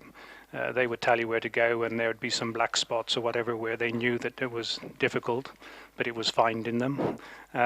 So yeah, it's a pity that we've lost that, really, because now they do something which is more regularity, and it means that you have to do an average speed, and so it's taken away a lot of that. But going back to what Francis was saying, the biggest problem I think we have now is that everything is so expensive, and events are expensive because of the nature of all the hoops they have to jump through. Safety is quite expensive now, which is obviously a must, but it's things like, we did a little exercise looking at if you wanted to get into stage rallying or tarmac rallying. We put a pair of seats and your fire extinguishers and your overalls and your helmets and your intercom system and basically just the safety features. And if you want to go into the upper class, it would be in excess of £20,000 to sit in your garage without anything, without a car around you, just sitting there with your safety gear on. So that is where there's a big difficulty, and I think they need to address this situation over our seats and our belts and everything, where they must have for me, an X-ray machine, and they shouldn't make it mandatory where when your lifespan goes out that you could go back and have your seat serviced. And if they scanned it, we got the technology, I'm sure somebody would be more than happy to put a scanner in to charge, whatever it be, 40, 50 pounds to get that just scanned. If the carcass is good, then they should allow that to have a redo it and just reupholster it. If the whole bill was £250, the manufacturer's making some money. and it allows people not to have a seat that is 5 years old and they've got to throw it away, and it might have cost them £1,500 or something. Well, you've got two in a rally car, so you're 3,000. If it's a higher grade, they're 5,000 each for the 10-year seat. So I think a lot of things like that need to happen to encourage people to be able to justify and afford, because we're all going to have a big hit over the £400 billion that COVID has cost us. So I think motorsport is in danger, and I think events like this could help. There has to be some razzmatazz, as it was in the old days, and Francis will know about all that. I remember doing all of the international rallies and the national rallies with Toyota GB, and like doing the Circuit of Ireland, and also you're doing like 400 and something stage miles, which was nowhere near like the Safari, but very demanded within that period. And the Manx International, another incredible rally, and you could do all that, and you didn't really have those concerns about the cost was still high, but it was manageable, even if you were somebody that had got a decent job and you're prepared, like Francis said, to get and do a lot of the things yourself and learn about things. So it was quite possible to do that with some assistance. But now it's frightening. You know, a set of discs and pads is £2,000. You know, it just, something's got to happen, is where we find a good match between safety and the sport. And if you can have an event like this that has some alternative routes that could be built into it to encourage people to start, and you know, because you could definitely do something with this venue, and I think it needs to be. Otherwise, we've got a lot of revival events going on now, a lot of different aspects, all trying to get the same market. So I think great for Prescott. They've got a venue that they own. I think they could really make a great event here. We've got some initiatives, of course, to try and keep costs down, to try and bring young people into the sport. We've got one example in the paddock today, the Formula 1000 Junior Rally Championship. Things like that are important to the sport, aren't they, that we have those initiatives? Yeah, they're massive, but the problem is that you also need some substance to those things, because they're normally started, like the sad Pat Flynn passed away, but he used to have something like 40 Peugeot 205s that he could take to an event, and that would help the event. And he did it, you know, 90% of the time for nothing. You know, he got some small rewards now and again, but you know, what a fantastic job he was doing. Then he did it with the BMWs, and so we almost need that sort of thing again, is where there's a one-make thing, where there is some possibility where somebody will get behind it and help. Because if we don't, when I started doing proper stage rallies, I did the Toyota Challenge, and that meant that we were doing the national championship and the internationals if you wanted to do both championships, and there was great things supported by Securicor and by Toyota to an extent for the challenge, and so it meant that if you did a good job, and you know, the first several cars would win something, but then there was always something decent at the end where you had the possibility to have an assisted drive or then become a team driver. And you know, I think those opportunities now are so far away. We had dealer teams in those days, and it'd be so nice to get somebody within the manufacturing, you know, to look at that again, to see if we can find some way. But then the events have to be chosen, and they have to be, and if you could have events like this brought into a bigger field, then it gives everybody the disciplines that you'd need, really, because you need that element of, like here, you know, I'm driving today on a snow tire, which is totally wrong, but it's a lot of fun, you know, and I'm here just to help support the event, really. So, but I'm learning, you know, I'd never drove on them until I got here. And then the first couple of runs, I made a bit of a pig's ear of it. And the third one, I got a bit better, but nearly ran out of fuel at the top, which isn't very clever. But I do think that you can learn a lot from events like this. And like Pratt said, you know, it isn't the cost can be controlled here, because of, it's not like, you know, a gravel event now costs you £700 or £800 for an entry fee. Well, that's before you start putting fuel and tires. Something has to happen. Just looking at the cars we've got here today, of course, you're in the R5, the Mirage. What, in your book, is the greatest ever rally car? Oh God, I've been so lucky because I've driven so many great cars, and with ProDriver the M3 was a great car for a rear-wheel drive car, and Toyota I drove the Toyota Super Turbo, the car that was used by Chris Hodgetts in the Touring Car Championship, and we took that to Isle of Man for a PR project because of we'd lucky we'd won the championship early, and so those as far as rearward with Mantas, you know, they're a fantastic car, and you know, I don't know, there's so many, and I had a couple of years in the Middle East that was interesting with cars that, and I drove a Toyota Supra Safari car there with myself and one of the Happy Works drivers, but no, I suppose the Audi Quattro, I think, is something that stops in a lot of people's minds. But there is one car now that, if I can twist his arm on the way back down to the paddocks, I'll try and see if I can do something, Francis, to try that new Porsche they got. Is unbelievable.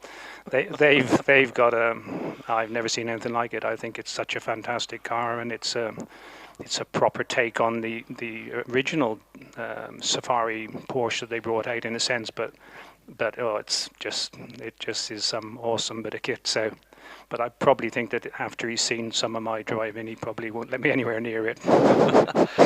Francis, I'm sorry, I didn't ask you that question. I should have done. I suspect I know what you're going to say is the best ever rally car. Is it the 911?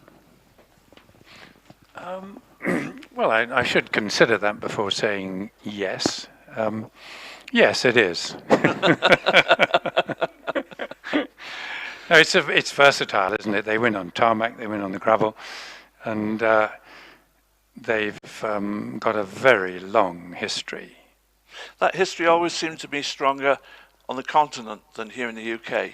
It never seemed to be quite the same. Well, over here, the Escort dominates over here, because I had an Escort, believe it or not, which was incredible. It's a brilliant car. And they dominate over here because we can economically run them. The Porsches are more expensive than an Escort.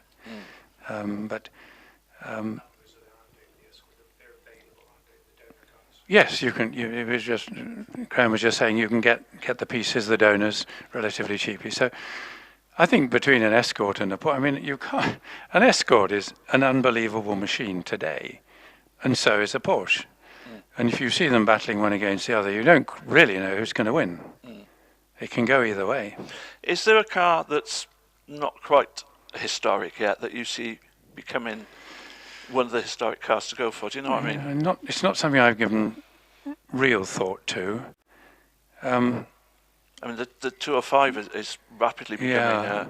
I think it is eligible for historic rallies now, but of course the costs are starting to go up, aren't they? With it? I had a theory once, which I thought might help historic rallying, which was to say to the organisations, the FIA and such, imagine every car was being homologated today. Every period car was being homologated today. The Escort and the Porsche were very, very well homologated. But say a Hillman Hunter or a something else wasn't homologated properly. But they are around. And so if you said, look, gear ratios were free in period, but actually we never built them, so they were never used for those cars, so you can't use them today.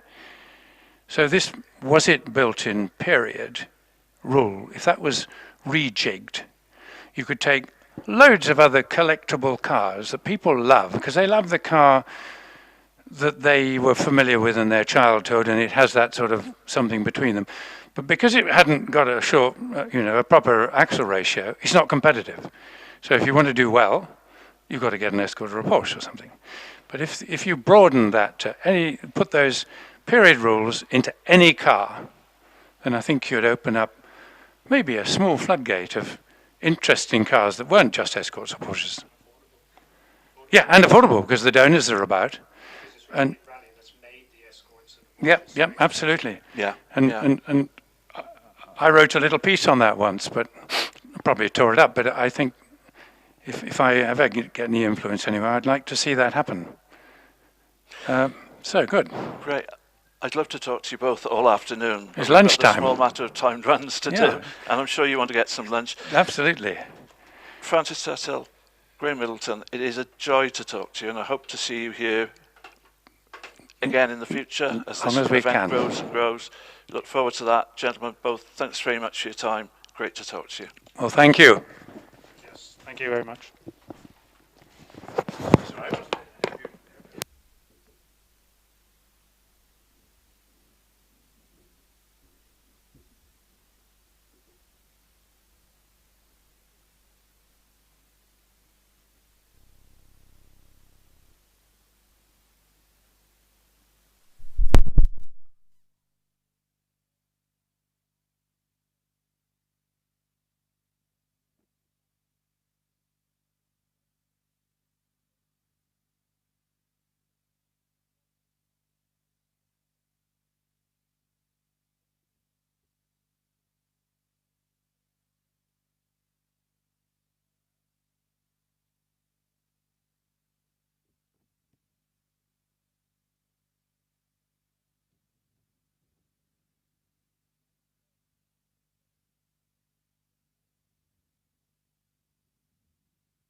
Well, good afternoon, welcome back to Rallye Prescott. For those of you watching the live stream up here at Prescott, we've been having a great chat with Francis Tuttle and with Graham Middleton about rallying, past, present and future. Lunchtime has my slightly tardy return to the commentary box, apologies for that, but we've got fabulous cars like these Bugattis going up the hill. I'm not sure you need words to go with them.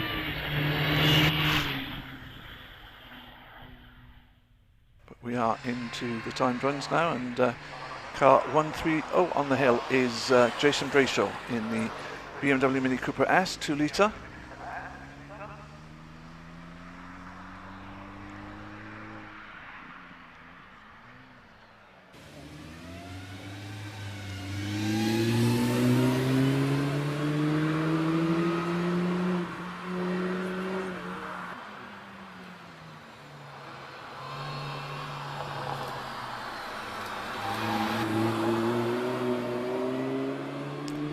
Certainly quickest of the runs by the Bugattis up the hill.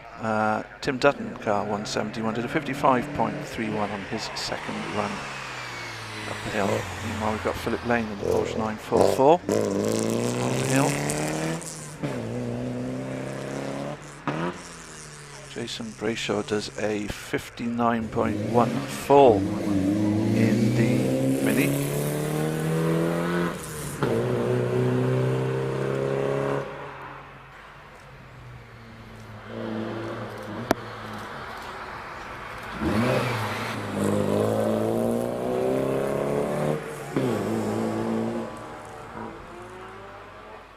We are in, of course, a handicap class. It's not, as I've mentioned in the past, it's not just about outright times. A 60.79 there for Philip Lane. Meanwhile, Tom Moggy Rossi is on the hill in the Renault Twingo 133.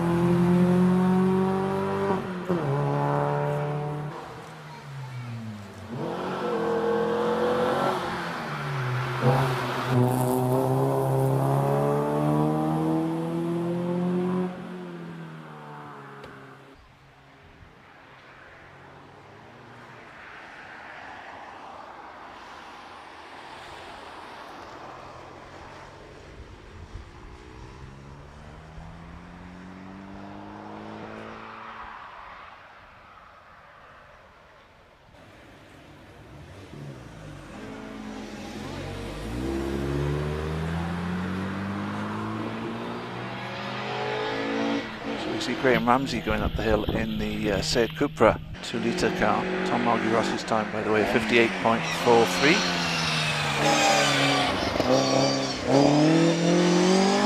139 is Mark Hobbs in the Ford Escort Mark II.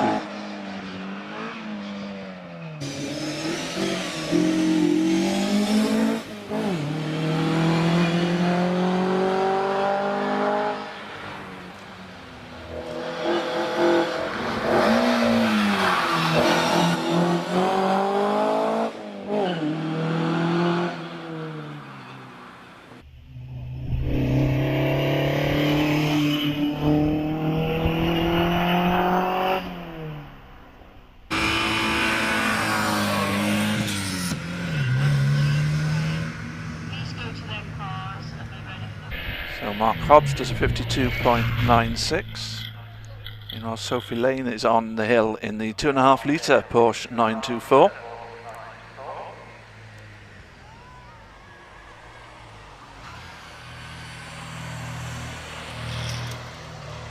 Mark Hobbs got the quickest scratch time so far.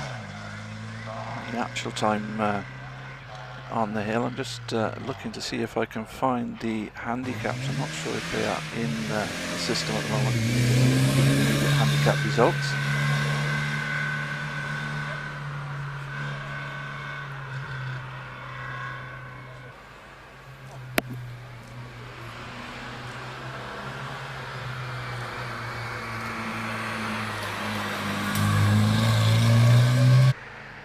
Simon Barnwell making his way up in that very standard looking Audi A4 1.9.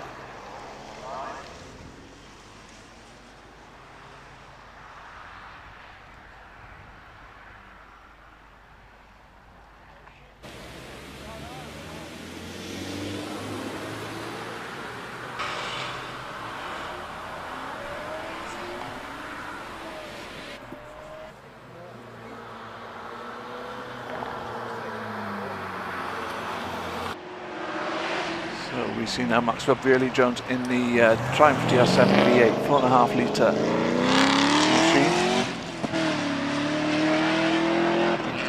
Very rapid, under the bridge at 63 miles an hour. And posting some good interim times as well. 7 bar 63.25 in the Audi A4.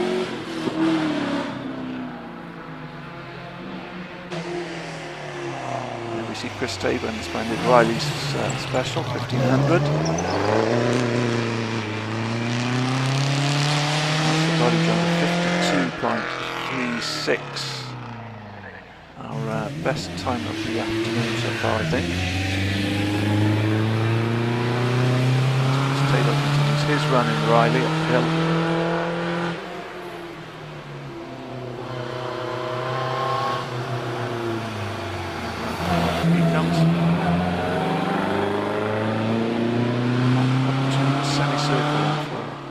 Table car number 140.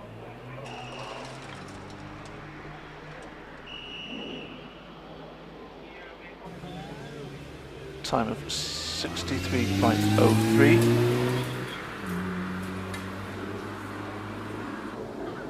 .830 is Ethan Brayshaw in the Mini Cooper S 2 litre.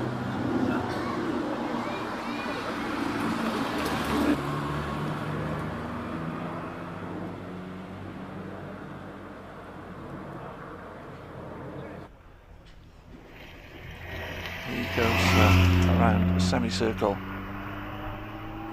and on up to the finish line. We're just going to have a short halt. You can see the reason for that. It is the sweeping that's taking place. I think that's the exit to Torres, isn't it? Yes, it is.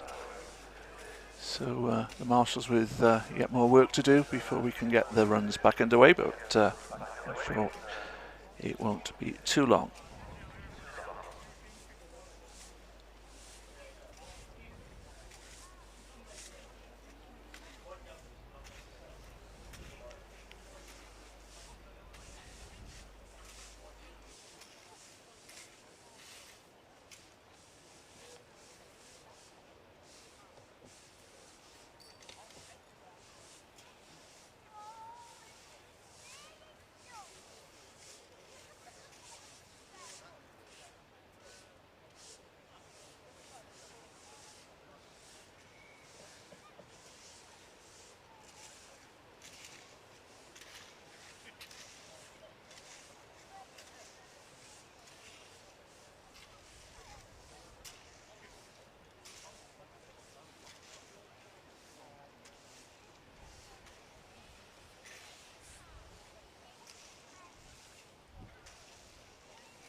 Well, with the marshals having done their usual excellent job clearing the track, we can get action back underway. Next car up the hill, it'll be 141 John Wells in his 1.6 litre Mazda MX-5.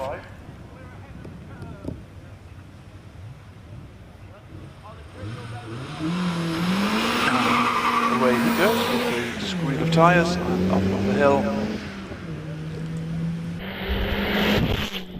Under the bridge at 66 miles an hour. Respectable pace and really pushing on through the left hand there into Torres.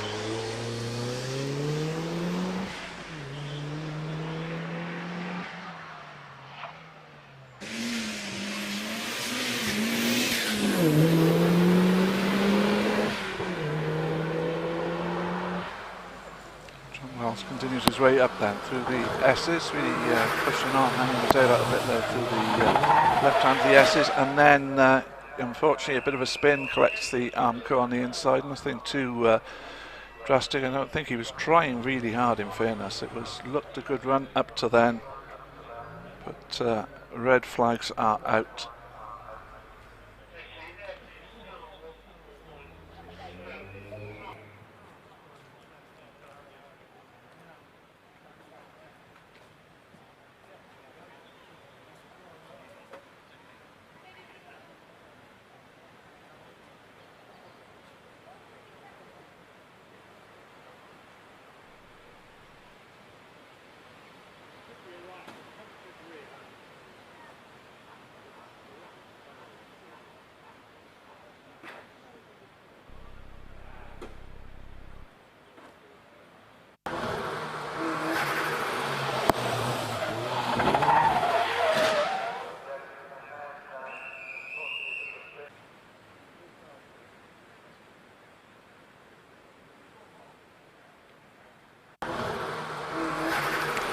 Driver John Wells is out of the car, safe and sound, and we see what happened. Just overcooks it a little bit through the left-hander and just gently into the barriers on the inside of the corner. Hopefully not too much damage.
Slightly deranged front number plate seems to be the only obvious damage on that car. Hopefully that is as far as it goes for John Wells. We'll see him back out a little bit later on. Next car waiting on the line at the moment. We've got one car stopped partway up the hill, of course, which would be Oliver Chilton, car 142, I presume. Yes, it is. So he will come back down the hill and have a rerun. And then car 143 is already waiting near the start line, Austin Weltman in the Lotus Elise S1.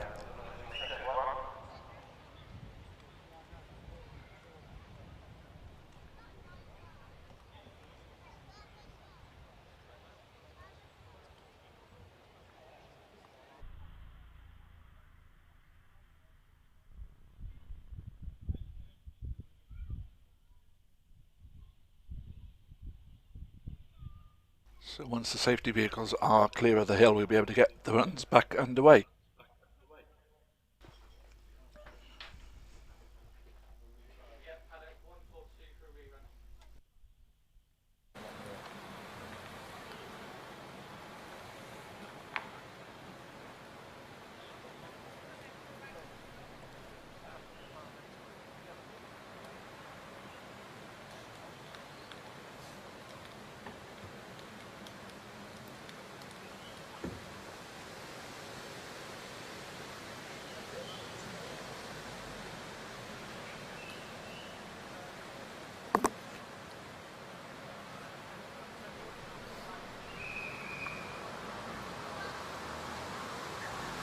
So as the clerk of course makes his way back down the hill, the red flags coming in behind him as he passes each point.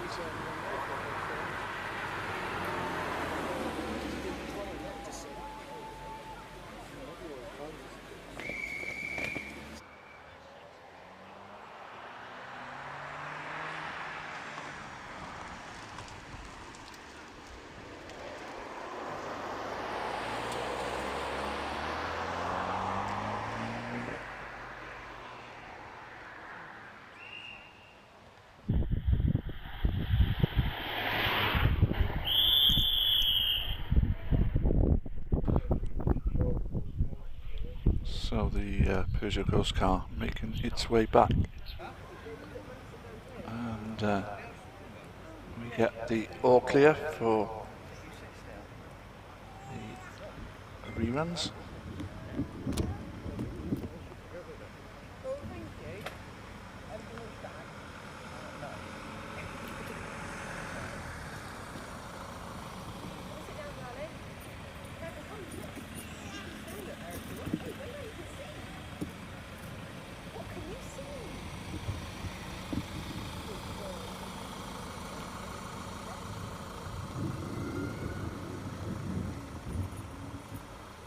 And it will indeed be the 143, the Lotus Elise S1 of Austin Weltman that is the next car up the hill, just getting into position on the start line now.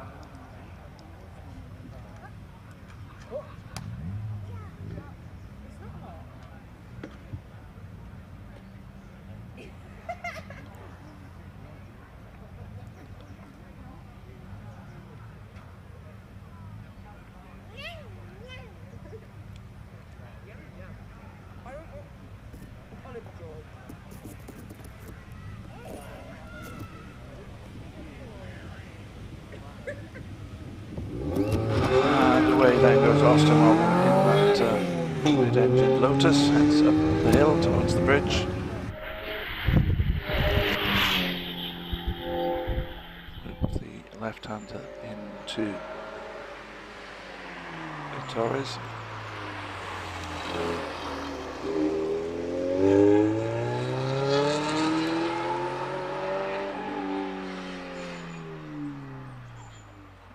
And then through the park. Two lessons, then goes Austin.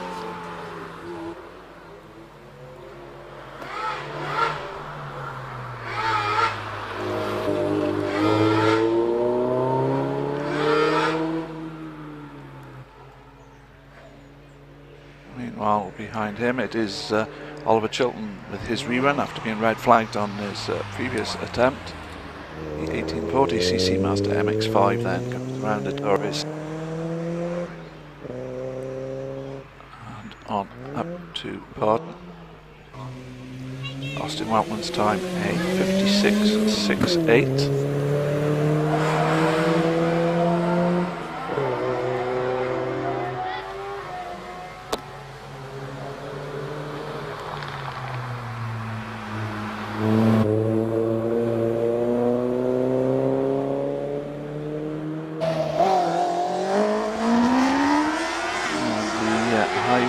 Motorcycle engine Silver Riot of Martin Watt's 145 comes around Pardon. There's Oliver Chilton goes to 64.29 on his run. Martin over the bridge at 71 miles an hour, so great turn of speed. He goes a little bit wide coming out of, rolled into semicircle he goes, around there, heads to the line, and the time's going to be in the 40 seconds. Yes, it is a 47.73. Behind him it is the 3.5 litre V8 Triumph DR4A of David Roberts, car number 146. He heads up to Pardon. 47.731 was the quickest time so far this afternoon. As the TR4A comes through the S's, beautiful looking classic British sports car, the TR4A. It goes into semicircle as we see Richard Warburton in his Caterham Motorsport 1800. 59.34 the time recorded by David Roberts in the Triumph TR4A.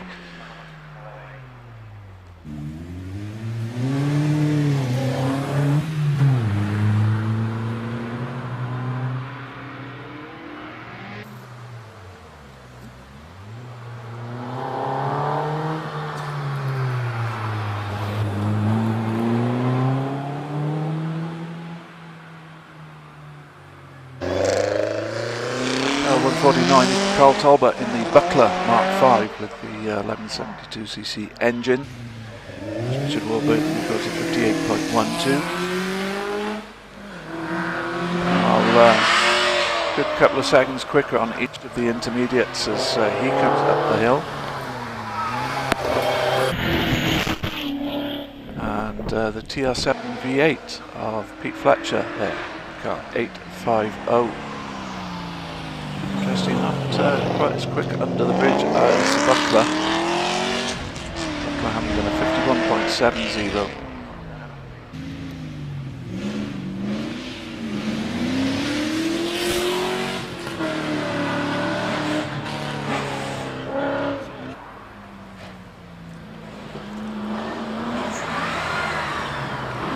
Through the S's then comes the TR7 V8. Meanwhile, the ground-shaking McLaren M12 of Robert Marks 152 is on his way up the hill as Pete Fletcher records a 54.29 in the TR7. The McLaren then braking for Pardon there.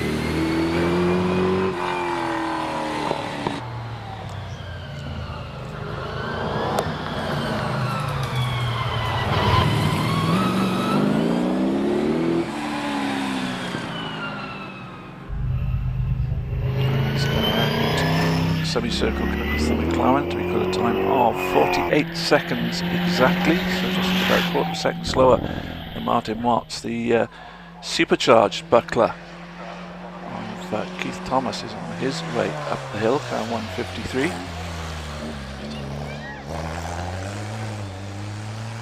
Safely round to Torres.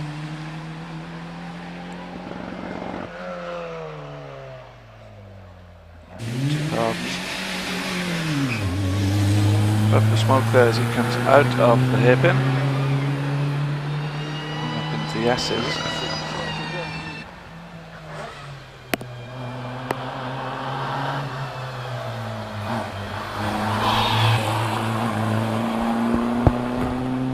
A bit wide on the exit of Rolt for the Buckler there, but continues, keeps it on the black stuff as we see the E-Type Jaguar of Oscar Harding 154. His way up the hill. 66.13 the time then for Keith Thomas in the Buckler.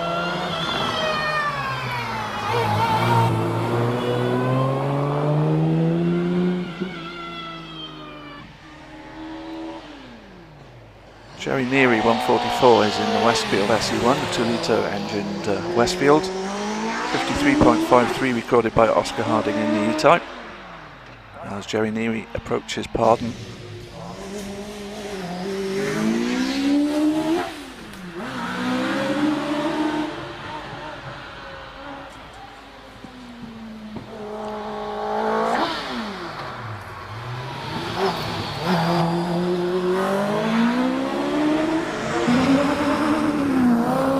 We see the Holden Commodore Circle, the 6-litre machine. 54.40 for Jerry Neary as the Commodore comes into Torres. Must be a lot of weight on the front end of that car, I would presume, with the 6-litre lump there. He goes up into Pardon. His way out up there.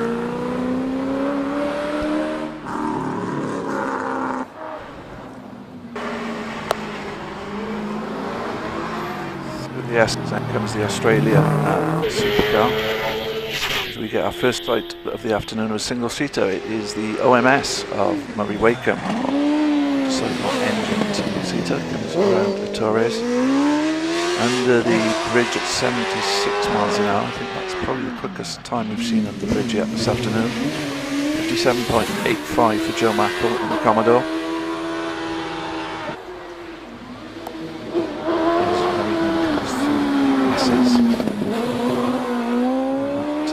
Single-seater, which he handles to such effect. He's around semicircle up to the finish line, and a 45.04 then for the OMS CF96 of Murray Wakeham. Terry Mould is in the Raw Striker, once again a motorcycle engined sports car 165. He turns into a Torres.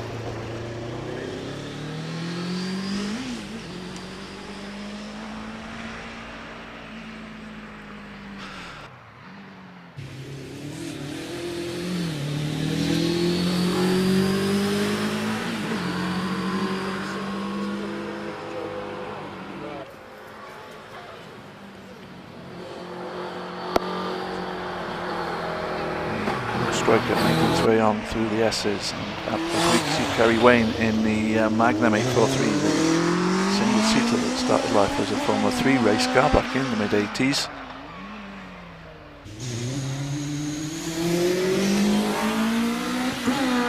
.6 the time for Terry Mould then in the Raw Striker car 165, 64.60.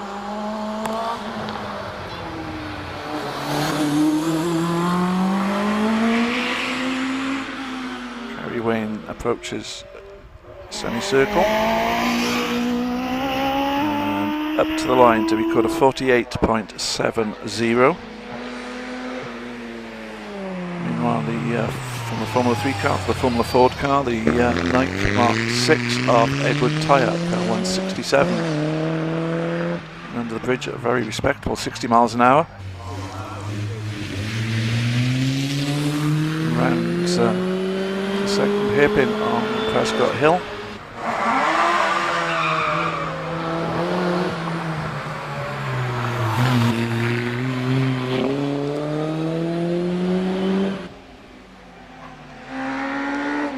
Mark Puddle is in the RM Lakota S1 with the Hayabusa engine, power in it.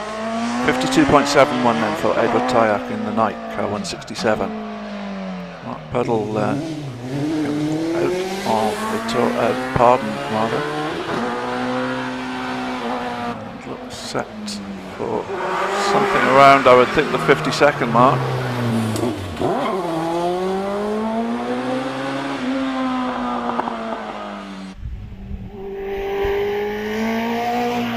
He might get under the 50 seconds, and indeed he does. A 48.11 for Mark Puddle. Martin Jones in the Brabham BT21. Number 169. He comes around Pardon and then on up to the S's.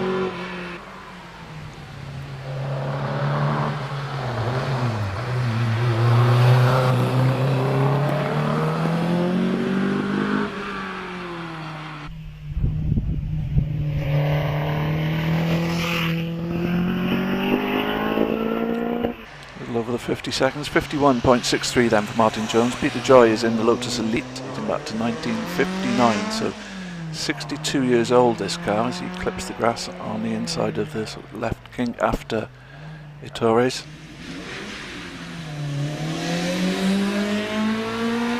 Just 1216cc, but very light, and a good handling car as well, the Lotus Elite. skinny tyres, of course, on this older car.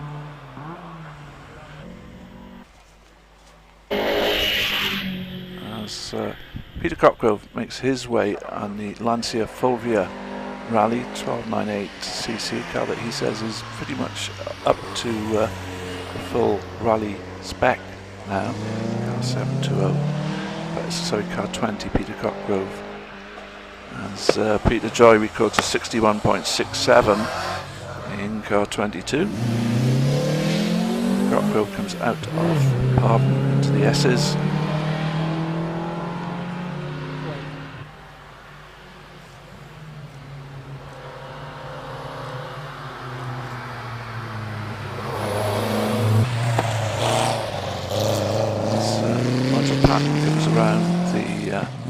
Right-hand hairpin in the 1965 Renault R8 Gordini, 13 and 1296cc car number 30. 66.97 seconds is the time for car 20, Peter Cockgrove.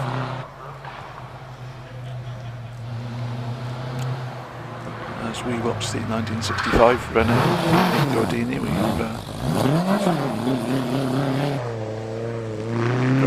another Gordini behind. That's the 1969 car of David Wheeler, which also boasts an extra 101cc, 1397cc. Nigel Patton's time 67.71 in the 1965 R8.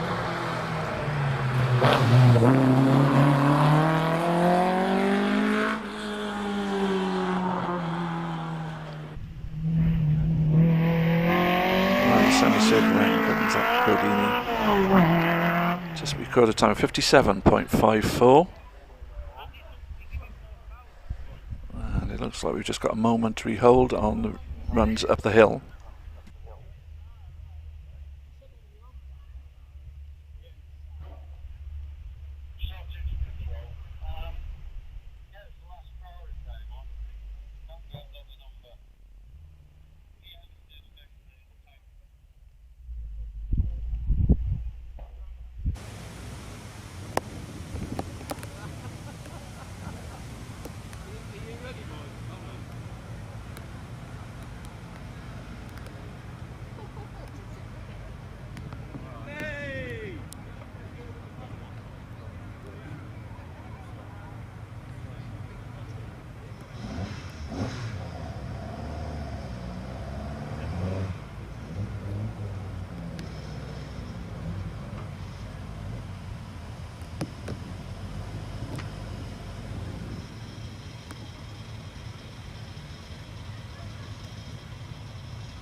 Car 41 then off the line now is Julian Birch in the 1970 Ford Escort Mark 1 RS 2000.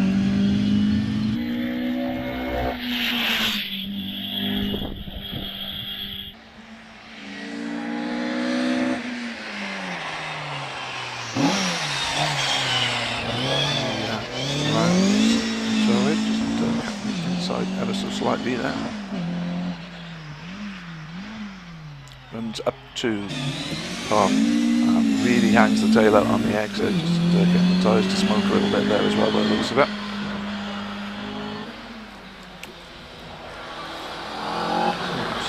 Through the S's.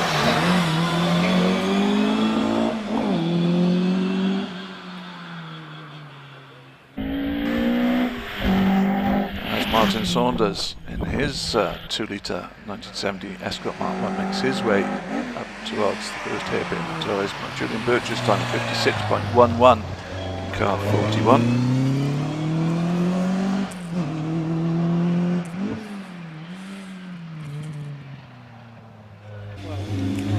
He comes around Pardon on towards the S's now.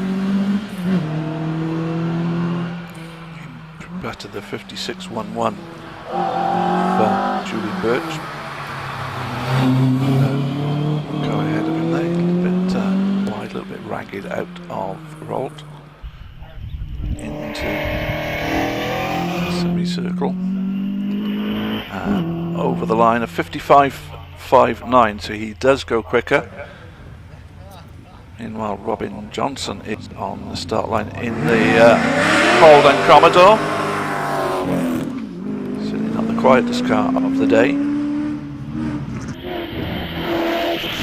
Under the bridge at 55 miles an hour.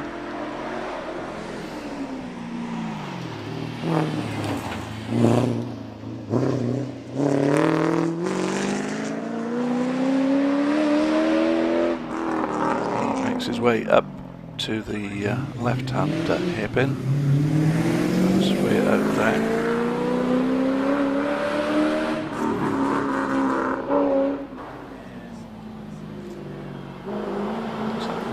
Has dropped debris on the way up to the bridge from the start line. It's just being recovered by the marshals as Robin Johnson continues his way up the hill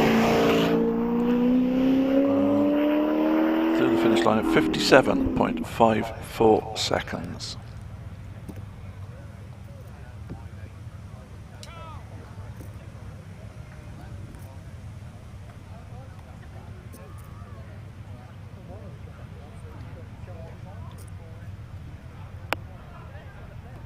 Yeah, in fact the debris was some sort of pressure gauge that had been dropped by one of the cars.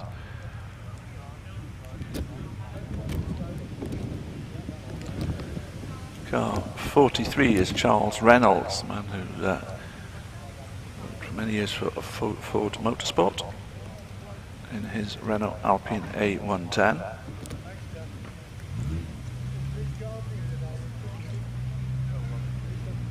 And a little bit of a spin in practice this morning, but nothing, no damage done.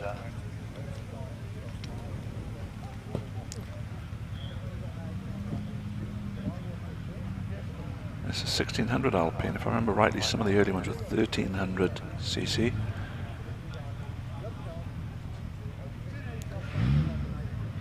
It's a 1971 machine then off the line and away towards the bridge he goes.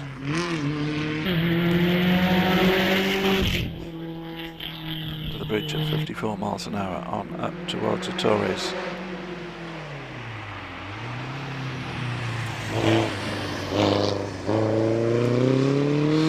Around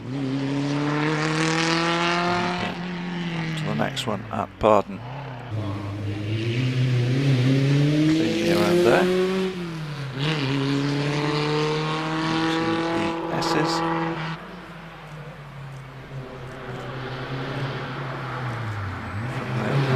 A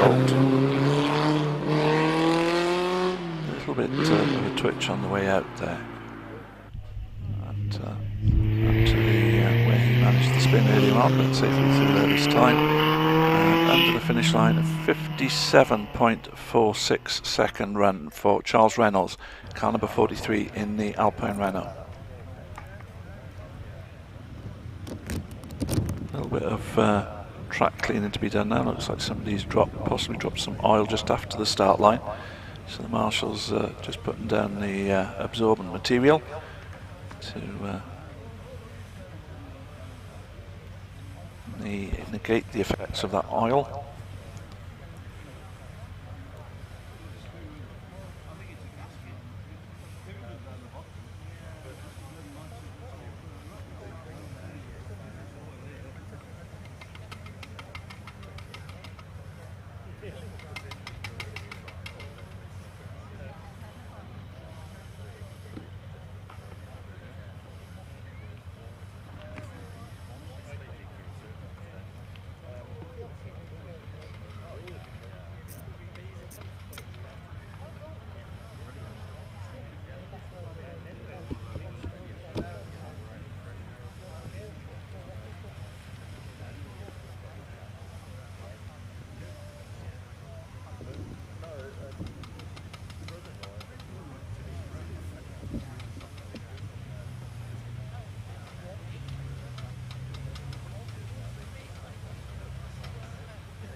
So with the oil or whatever coolant, whatever was dropped onto the track dealt with, you see the return of the Lotus Elite,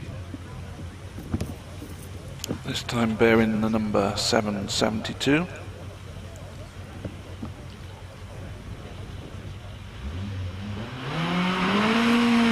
that is Ian Beveridge and in the Elite now. He heads away from the start line.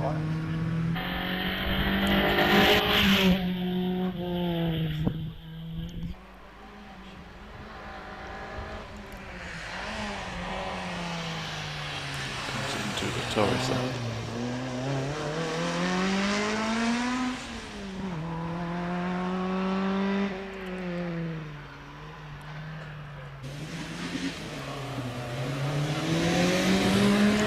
Around onto the S's for Ian Beveridge.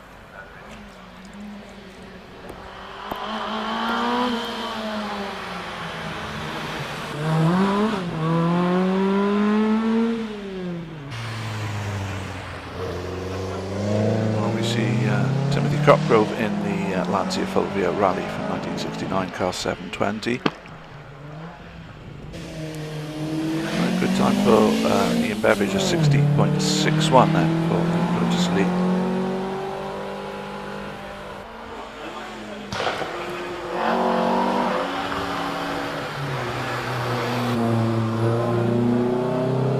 Pushing quite hard there, Timothy Copgrove, on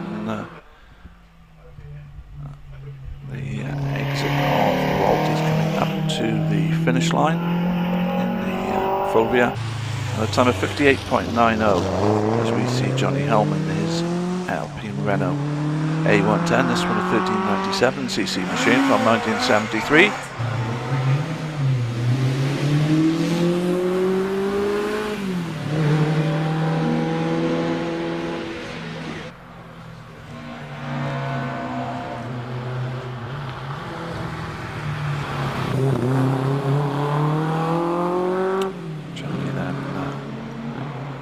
Into semicircle, last corner on his first time run of the afternoon, to the finish line to do a 58.45. While Mark Limforth in the Mark 1 Toyota Ford Escort in 1973 makes his way up, and he turns into semicircle.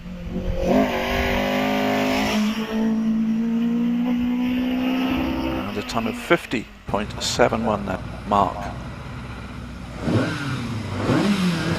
Alan Watkins next up in the RS 1800 Mark II Escort from 1977, car number 39. Alan, who was one of the quicker Escort drivers, I think, this morning, under the bridge at 61 miles an hour.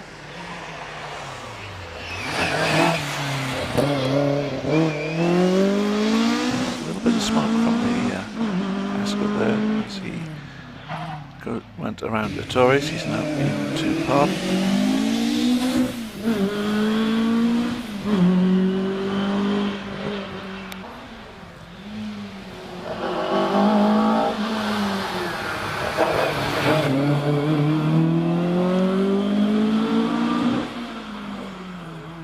Looking like quite a good run so far as he comes around semicircle up and under the finish line in a 52.98. Off the line on a demonstration run, I think now goes Tim Bloxham, car 200 in his 2-litre Mark II Escort. So no times, of course, with it being a demonstration run. Just all about fun in this left-hand drive Escort.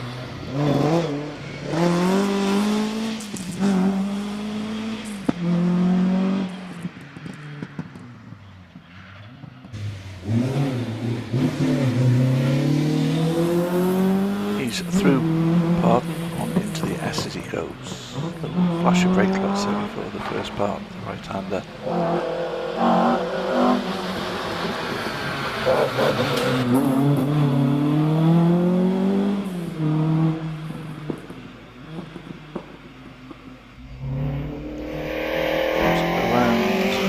semicircle and safely completes his demonstration run.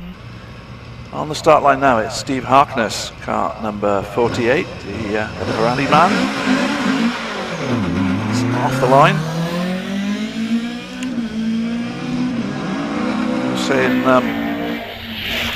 his team have been cautioning about being too flamboyant using the handbrake to get around hairpins, and saying it's costing him time. So what will he opt for this time as he comes around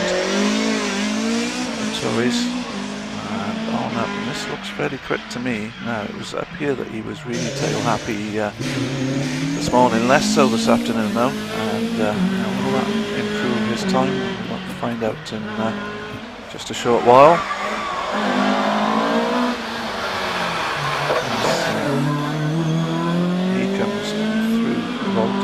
To the semicircle.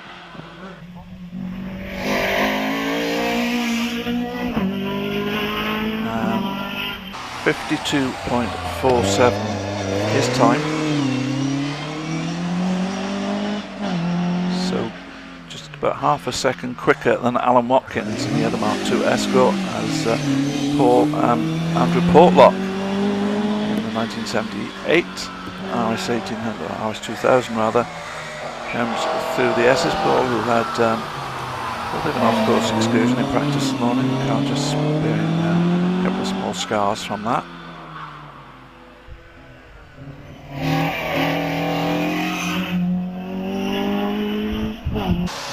Under the 54.42, so not quite able to match the other Mark IIs. So over SD1 now of Paul Tebbett, car number 50 that goes around the pardon. And on to the S's.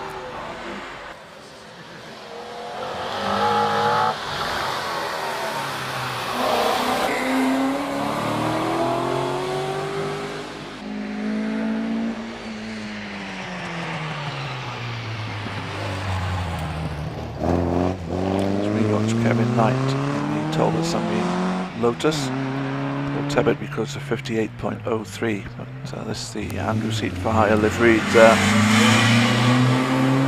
Lotus Sunbeam, bearing tribute to Russell Brooks, a British rally champion of course. He's a great driver himself, and Jimmy McRae.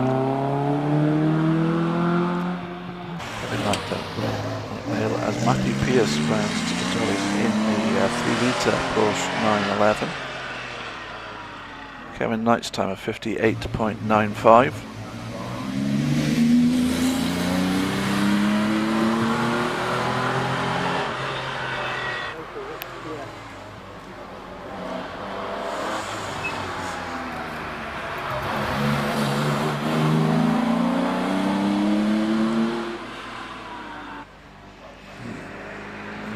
Martin Ferris in the Renault 5 Turbo 2, 1400cc turbocharged mid-engined rear-wheel drive machine. 56.51 for Matthew Pearce in the Porsche 911. As Martin Ferris rounds pardon.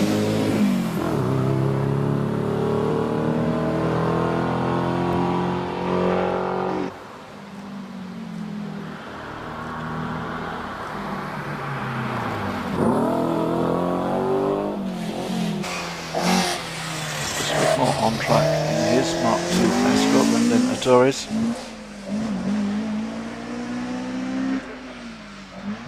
Time for Martin Ferris 60.60.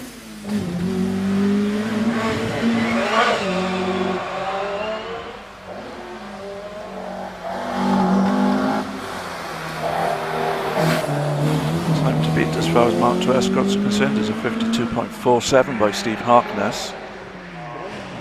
Chris Whitmore does Reece Sheridan Bell in the second of the two 5-2 rows here today. Number 63. 53.86 then for Chris Whitmore. We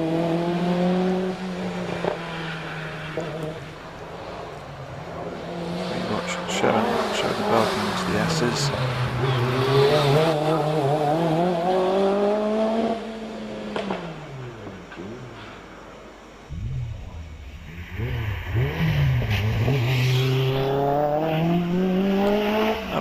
finish line to record a 56.03. Demonstration run now for car 70. That's Neil Kirkham in the Car Track G3 Mark III Escort.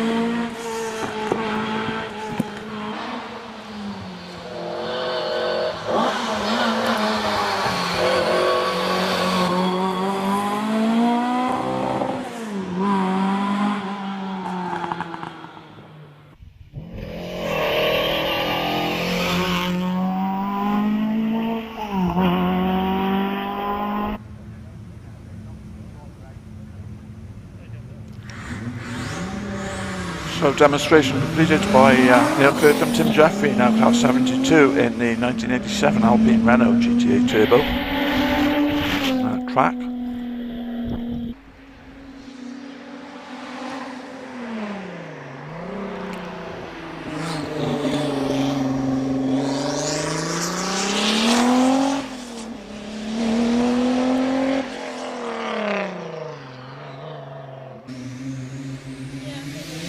Lock-up filter there for Tim Jeffrey.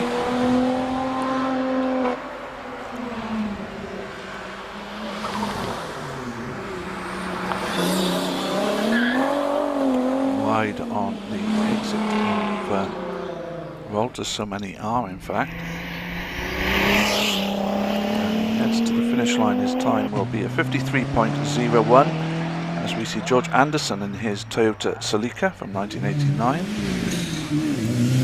This time last week, George was out doing a non-competitive classic car run in Monmouthshire. Today he's a little bit more competitive in the Toyota Celica.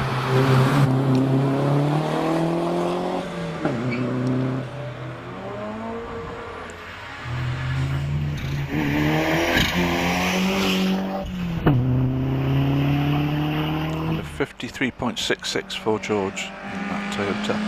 As we see Steve Bailey, car number 40 in the Peugeot 205 GTI.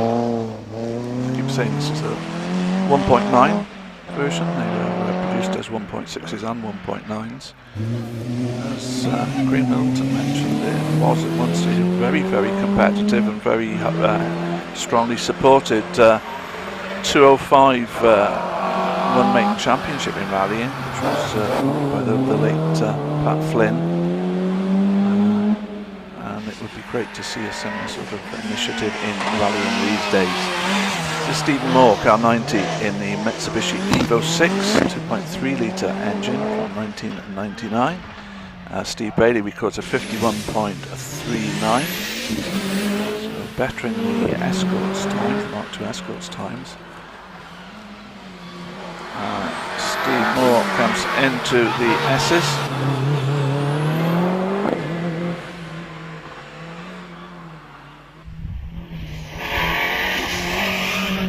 Looks like it could be quite a good time as he goes under the line. It's a 46.74. As we see Josh Taylor, that car 120, the Subaru Impreza N10 from 2003. He heads up to Baden.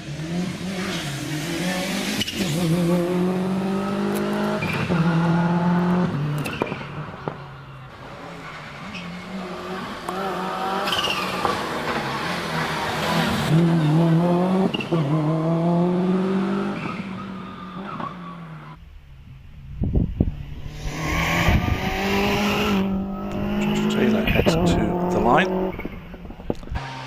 51.11.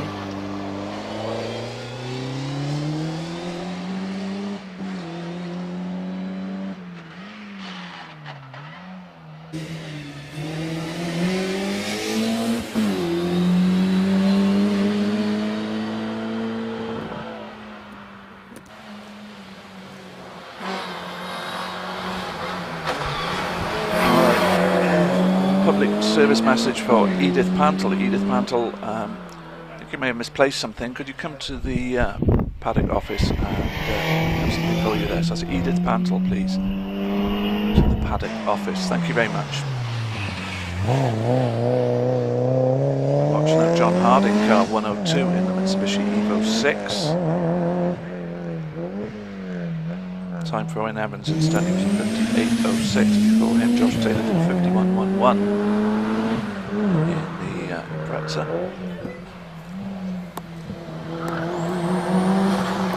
John Harding then through up to semicircle.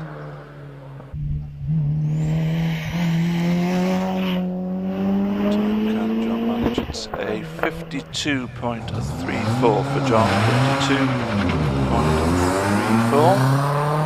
As we get another demonstration run, this is the MG-ZR. Car being driven by Mark Bendel, car 103. Car previously campaigned by some stuffers.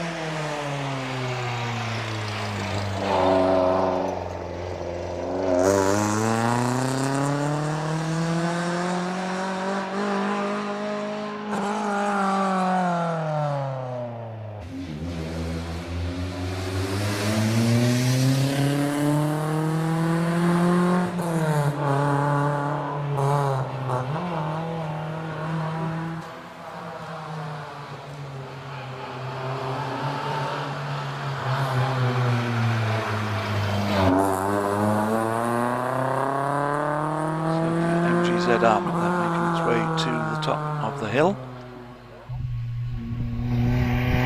And Mark Bendel on the line now at 7:62. Catherine Wigmore, but she is sharing the day with Christopher Wigmore, 1980 Ford Escort RS 2000.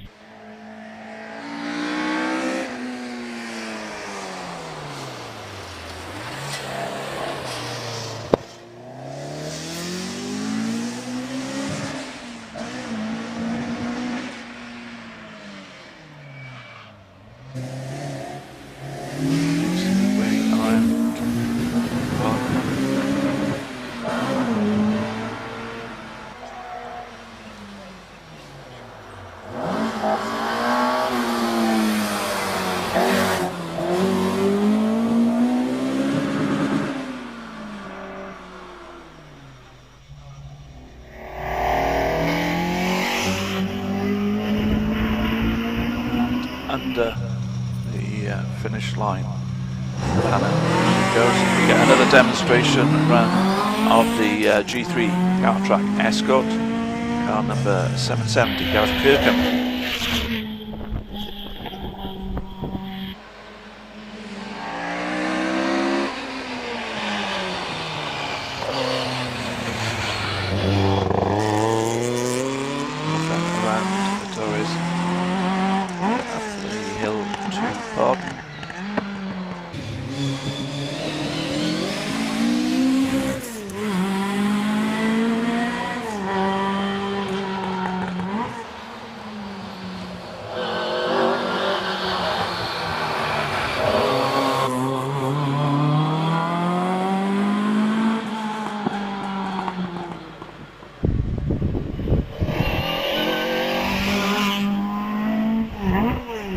Under the finish line as we get ready for another demonstration run. This time it is car 110. This is the Porsche RGT, the 3.6 litre 911 of Nigel Munry, dating from 2006.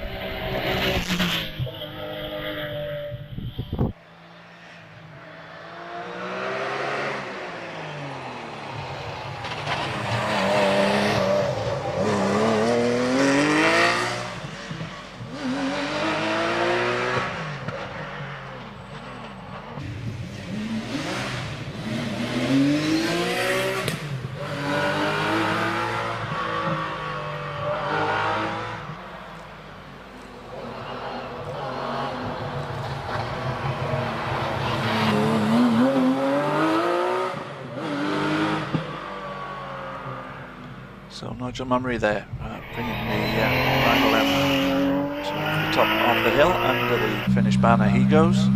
And we see Graham Middleton, the man we were talking to at lunchtime. I'm sure you'll be had a lot of it. If you heard that interview, I'm sure you'll be had a lot of interesting things to say. As did Francis Tuthill, of course, but Graham in the R5 Mitsubishi 14th, winging it around the Tories there.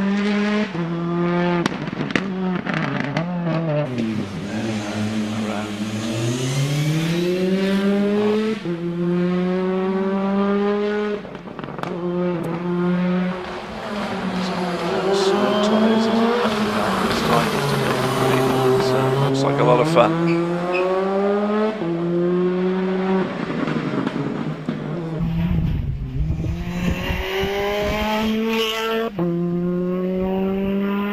Under the line he goes to record a 52.10. As we see car 123, Tim Dennis in the 2.5 litre Subaru Impreza STI from 2007. Got a good speed under the bridge, 67 miles an hour for the Subaru.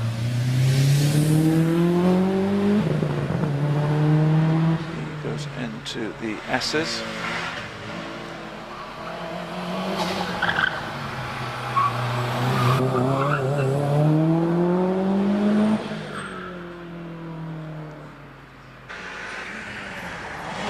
We see the Kedwood there from Mitsubishi Lancer Evo 3. Just 1 mile an hour slower under the bridge than was Tim Dennis.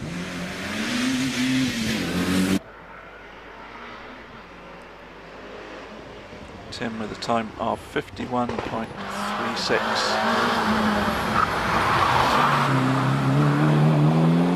He really trying hard, pushing the car all the way as he comes up to semicircle towards the line. Can he beat that 51? He can. It's a 49.59 for Lee Kedwood. He switched to 820 Spencer Chard, the 2003 Subaru Impreza.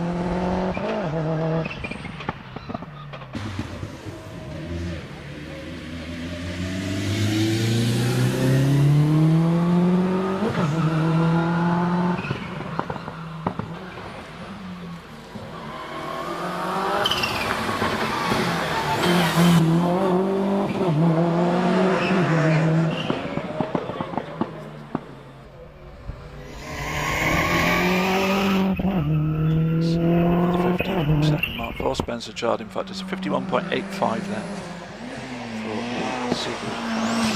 George Harding is 802 in the Mitsubishi Evo 6.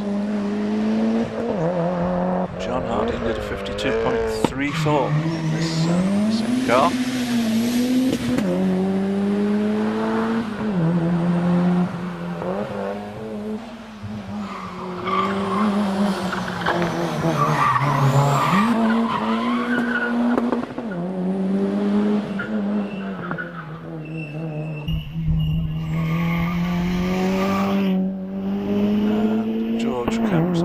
And does a 50.12, so the quicker time of the two drivers of that car as we prepare for another demonstration run, this time the MG ZR, the 2003 car 103 of Mark Bendel.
line goes Derek Wilkins in the Mark 1 Golf GTI. Car number 180, car from 1981. He looks the part.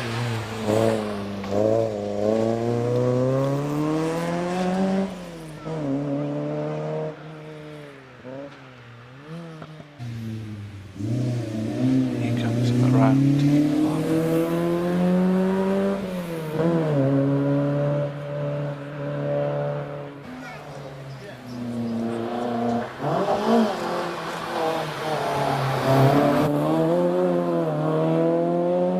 Just lifts the inside rear wheel a little bit there through the roll.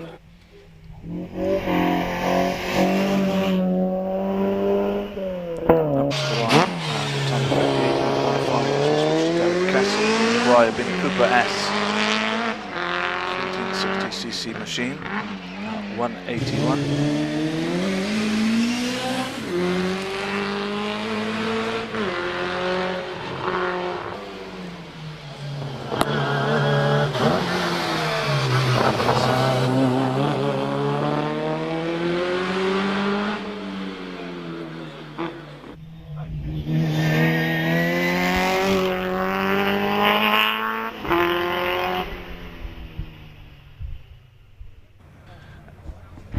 And under the line with an impressive time of 49.43.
Well, apologies for the brief break in commentary there, as we see 830 Ethan Brayshaw making his way up the hill in the Mini Cooper S 2-litre car.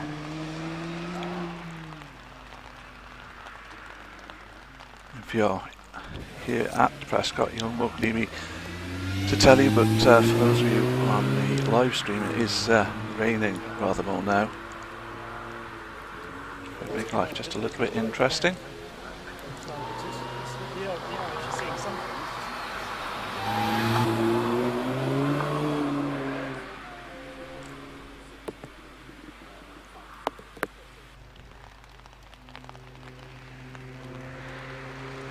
Chilton is in the 1840cc Mazda MX-5 car number 142 as Ethan Brayshaw records a 64.30 second run.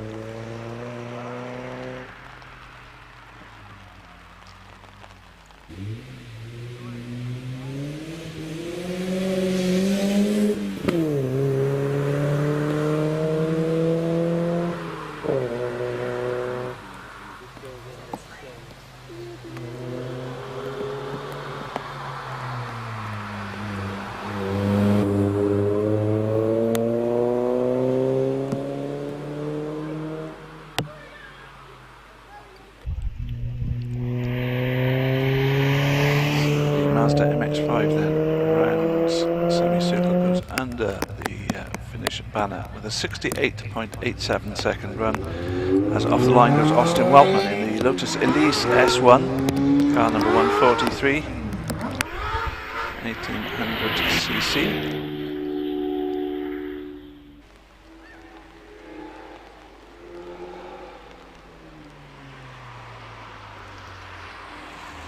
He goes around around Ettores.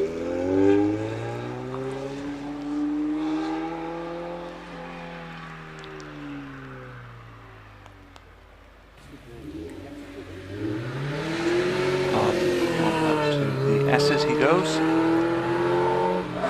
29.29 at Pardon.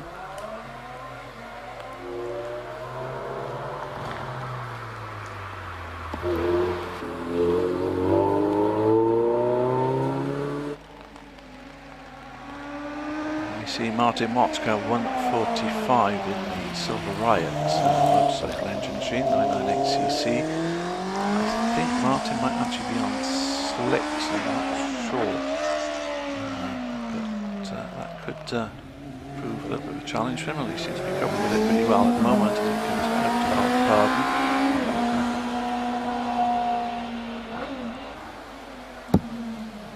Into the S's, then comes the Silver Riot.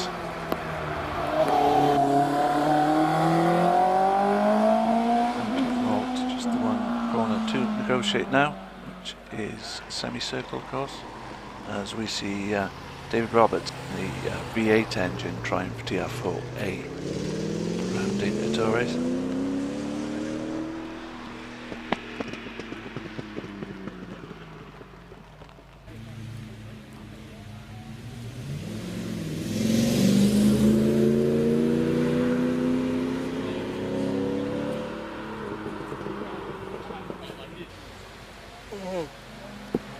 TR4A then coming into the S's.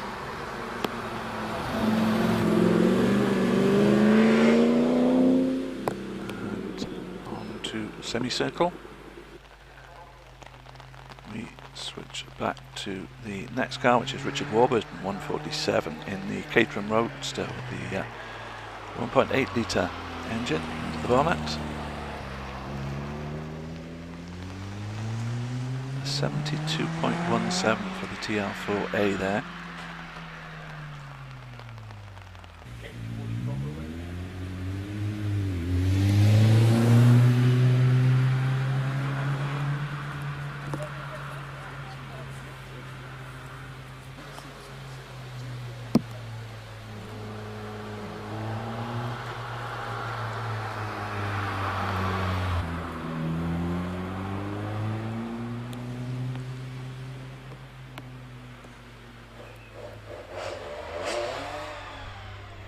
Around semicircle then comes Richard Warburton, car 147 in that Caterham Road Sport, and his time a 73.23.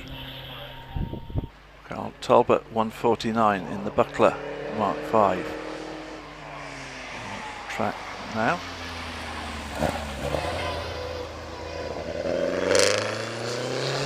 He goes around Ettores up to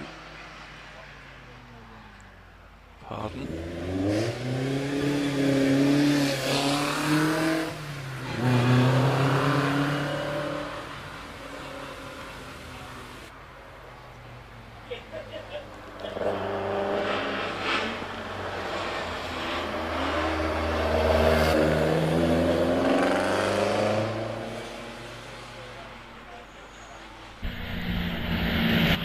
TR7 V8 comes under the bridge in the hands of Maxwell Briley Jones, car number 150. Certainly, I think the weather now is starting to have significant impact on the times that are being recorded.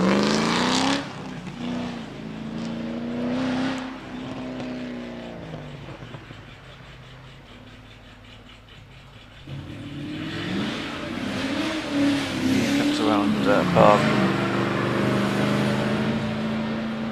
to the S's.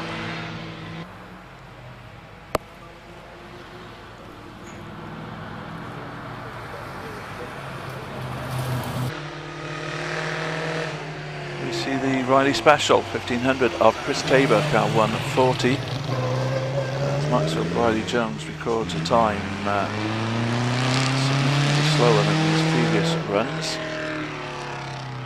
70.21.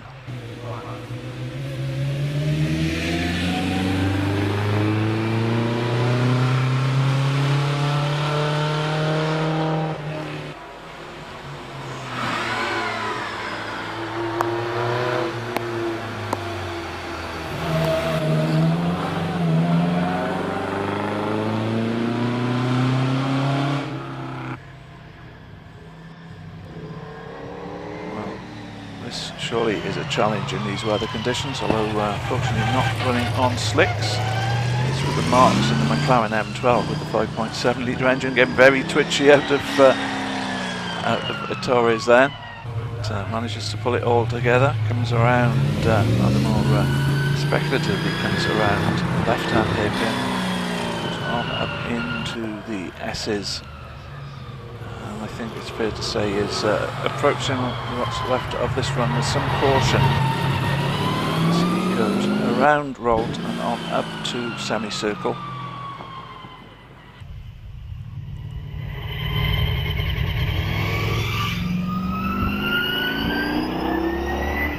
And his time on this run is 61.66. This supercharged Buckler Mark 5 of Keith Thomas is the next car that we see, car 153.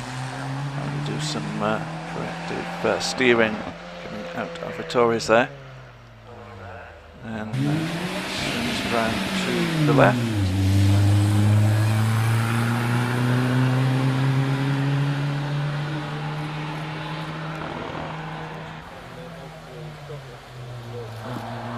And then this Buckler.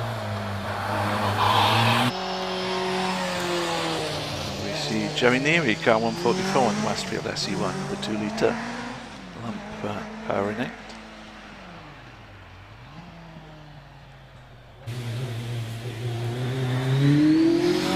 Keith Thomas's time is 68.86.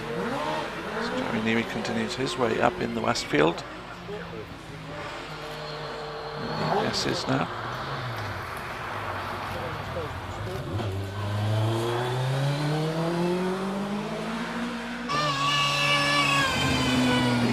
E-Type Jaguar, Oscar Harding 154, his way up the hill. As Jerry Neary goes a 62.27 in the Westfield.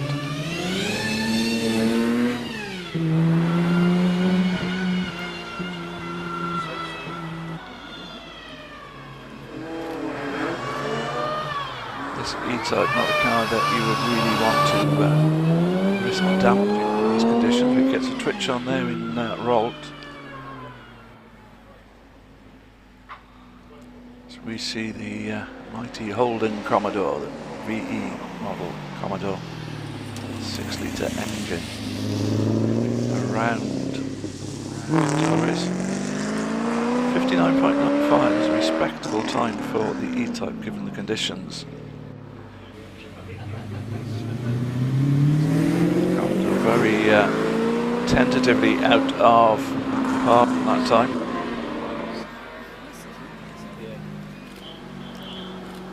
Through the S's.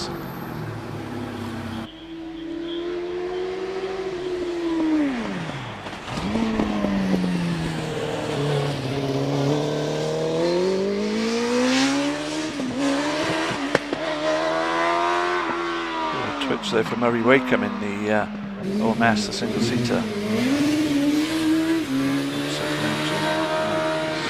Get the power down by the looks of it. Joe Mackerel's time is 64.19, that is 64.99 in the Holden. Very twitchy looking car now, where he has under him that OMS. He comes around semicircle up to the finish line and a time of 56.19. Terry Mould is on track now in the Striker. Again, the motorcycle power for this sports car.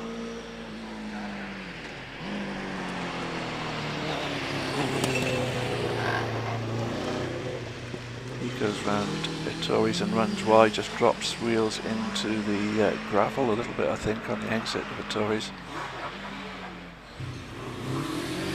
Comes around on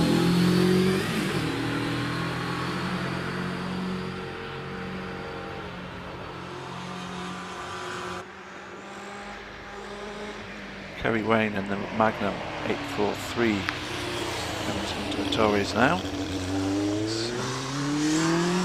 Single seater, X103 car.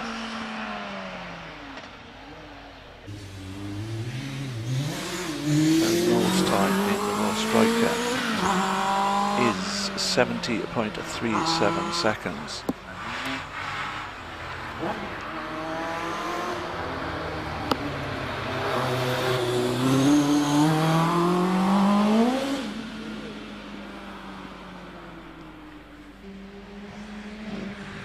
Edward Tyack is in the Nike Mark 6 Ford car. He ran Torres. Kerry Wayne to 60.15 in the Magnum.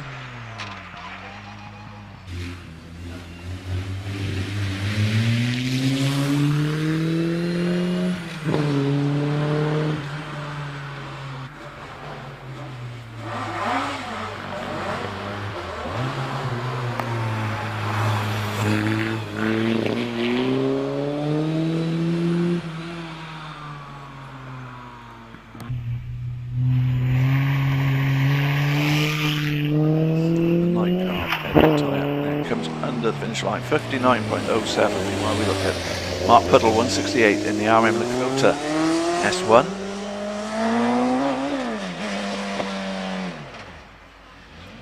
He comes up to Pardon.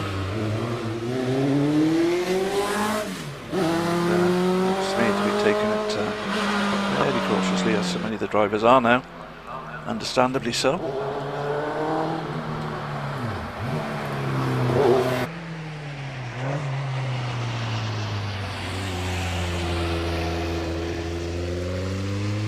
Jones ran Sartori's in the Robin BT21, car 169. Mark Puddle records a 62.06 in the RM Lakota.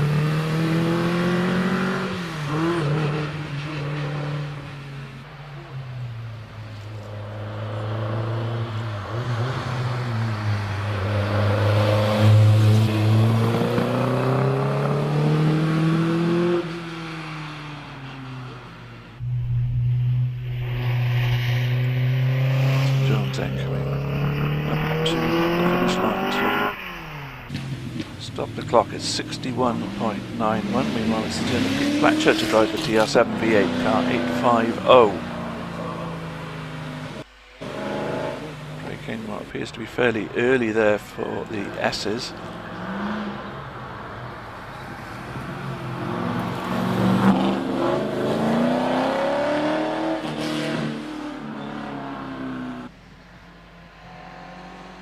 Joy is in the Lotus Elite, dating back to 1959, car number 22.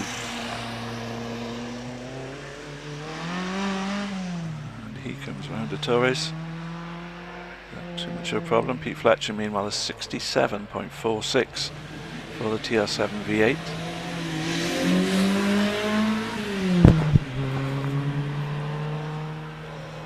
As the Lotus Elite continues its way on up the hill.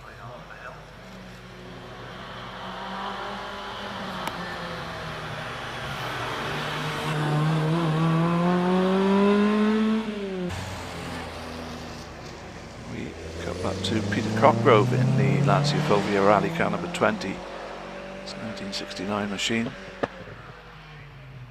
Into Pardon.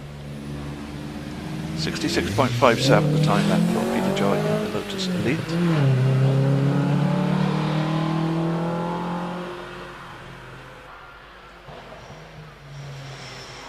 There is Peter Cockgrove running the Lancia Fulvia Rally, just 1300cc of course.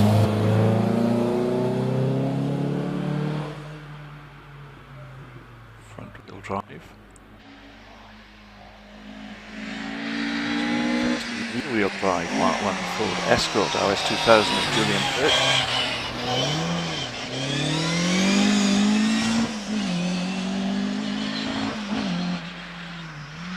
.19 for the Lancia Cockgrove.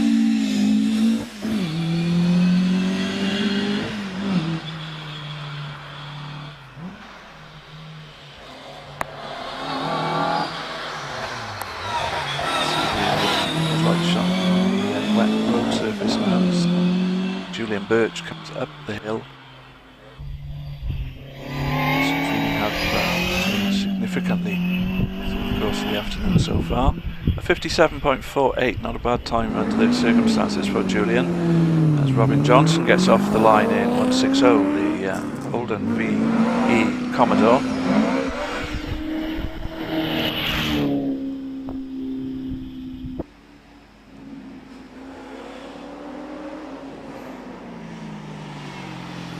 Comes into Torres.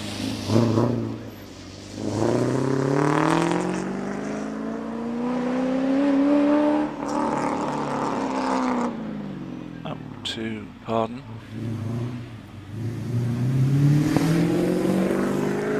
think I might say this car's going to be competing in the Brit Car Endurance Racing Championship previously.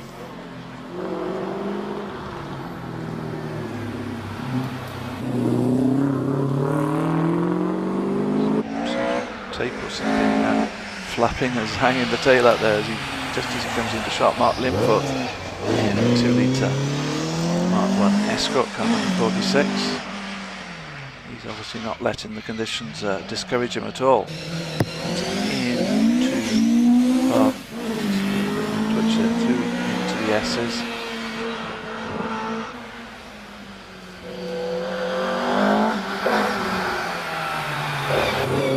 So Rolt running very wide, almost onto the rumble strips there on the outside of Rolt. Into semicircle.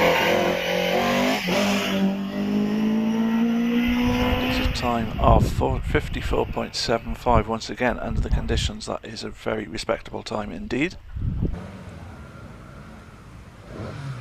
So we wait for the next car to come up. It will be the Mark II Escort car number 39.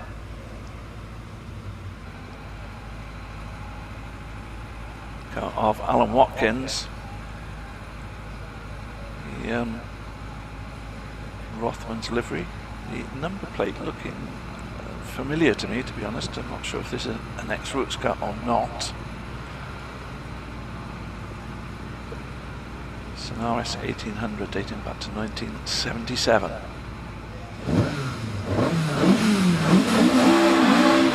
And away he goes. Struggling to gain traction by the sounds of it. Under the bridge.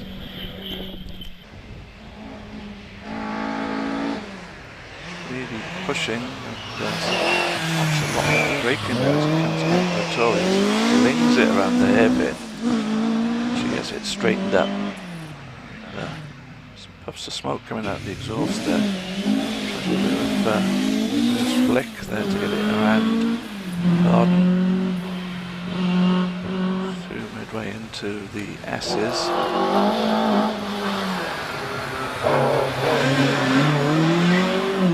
Again, hanging the tail out a bit through Rolt. Brakes for... Now, have we lost him before the finish line?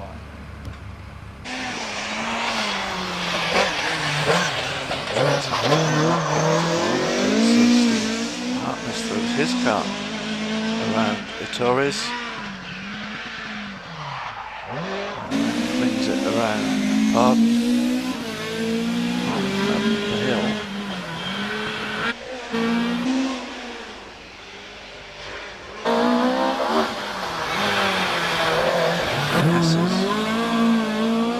Watkins did register time, in fact, with 55.59.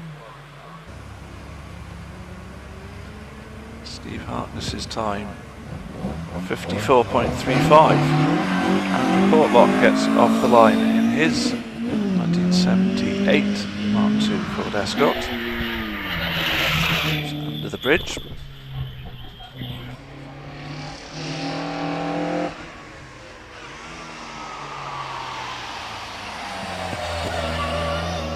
Torres goes the multi-gallon Mark II. To pardon.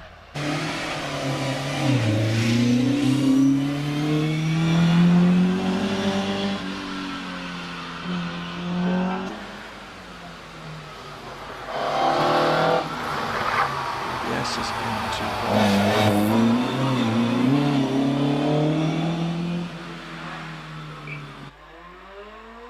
then into semicircle to record time 58.77. Ian Beveridge now in the Lotus Elite. Second driver of the Scout course.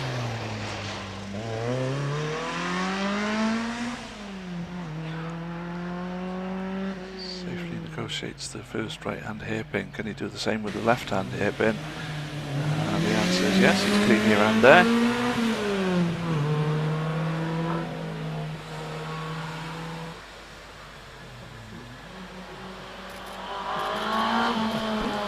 Eased, whether track conditions are improving yet, I really don't know.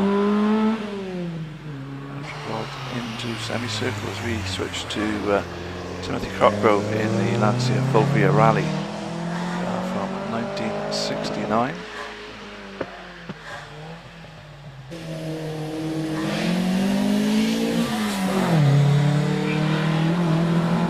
.44 then the time for Ian Beveridge in the Elite.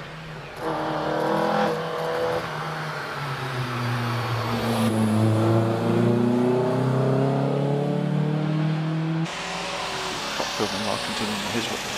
We see Paul Tebbit in the Rover SD1.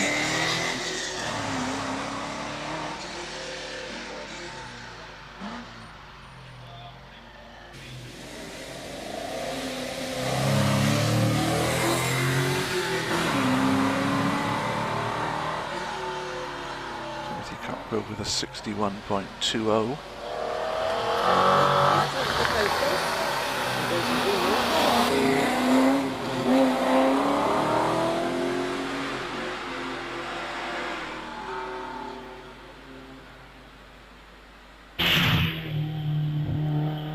Is the Talbot Sunbeam Lotus number 51 of Kevin Knight. Paul Tebbit registers a 63.01 in the Rover SD1. Around the Torres. Heads up towards Arden. Braking fairly early for the hairpin there. Just hose it around, just a bit of a slide around the hairpin. The drive car.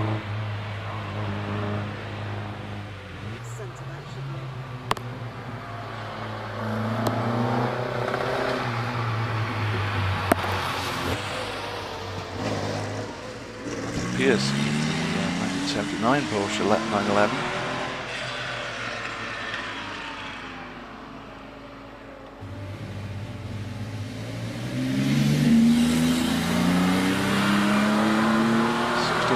.79 for Kevin Knight in the Talbot Sunbeam Lotus. We continue to watch Matthew in his 911 number 52.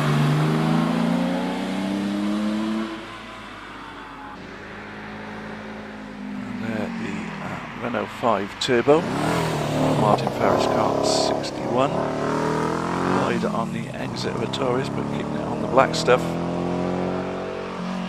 Goes up towards Pardon.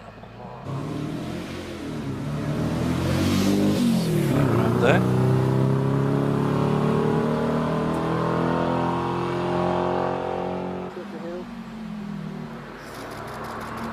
S's.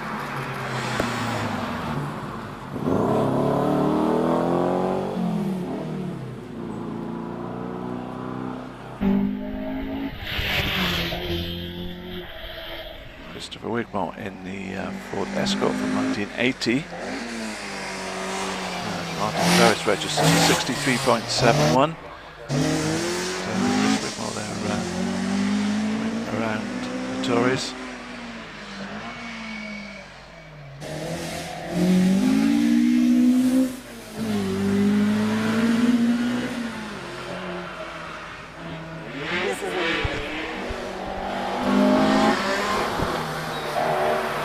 Yes, it's out for Mark 2.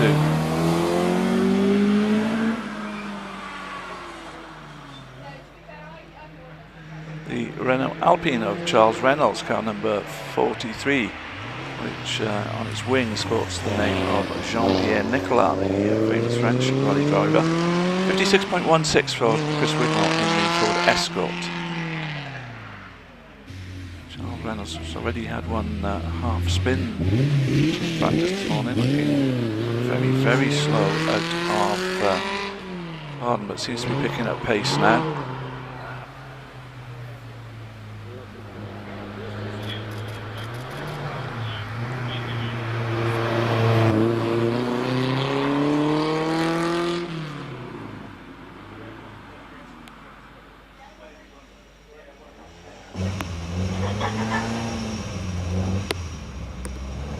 On the line for its demonstration run in hand to Gareth Kirkham is the G3 Gartrack Ford Escort, as Charles Reynolds registers a 65.52.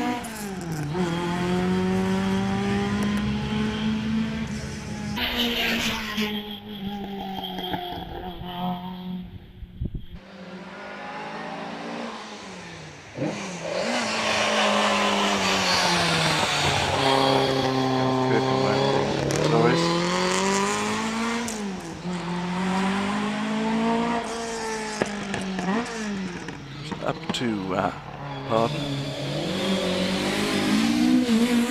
away from there, passes.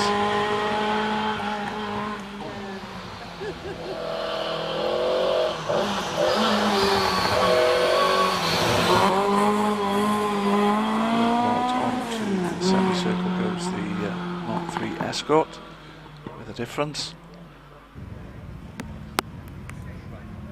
We switch back to the A310 Alpine.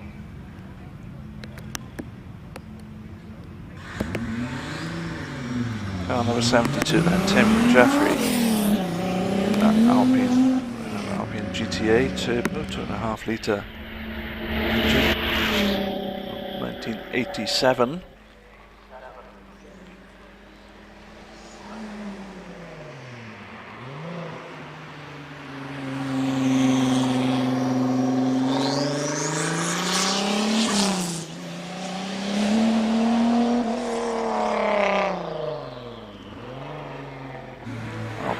Continuing to make its way up the hill in the hands of Tim Jeffrey.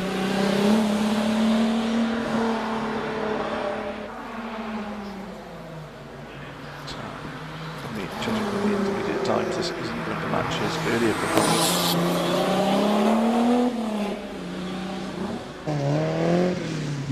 So George Anderson, car 121 in the 1989 Toyota Celica ST 165. 61.66 seconds the time for Tim Jeffrey.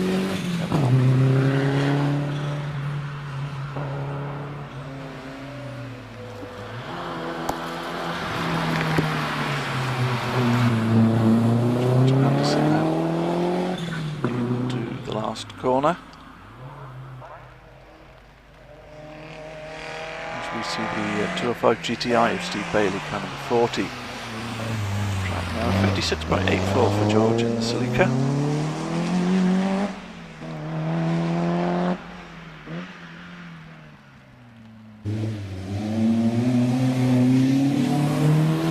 Bailey is pushing as hard as he can in these conditions.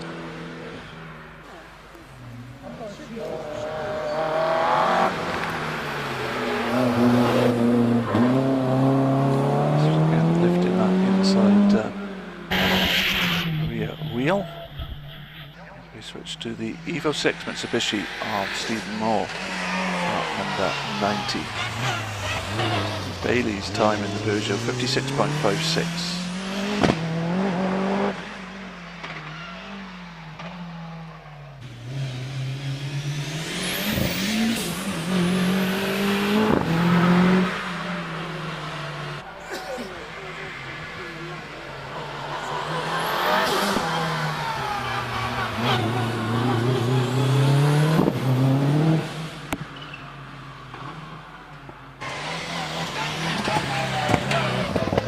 Taylor in the Subaru Impreza N10, number 120, as Stephen Moore records a 52.30 second run.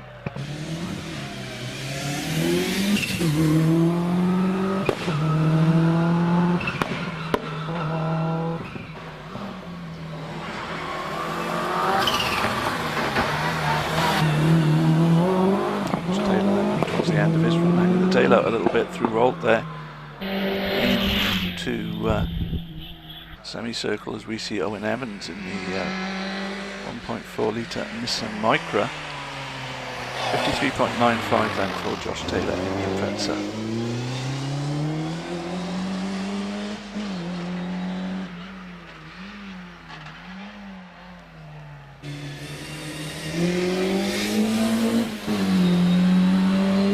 And Evans then continues on his way in the Definitive Micra.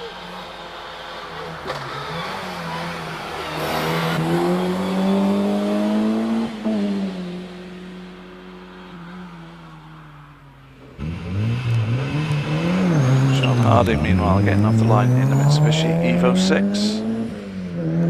As 59.82 registers for O&M Micra car 101.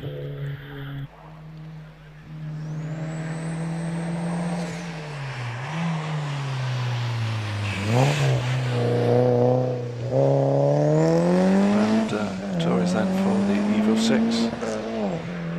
It's up the hill, breaking into Pardon. Really out of there.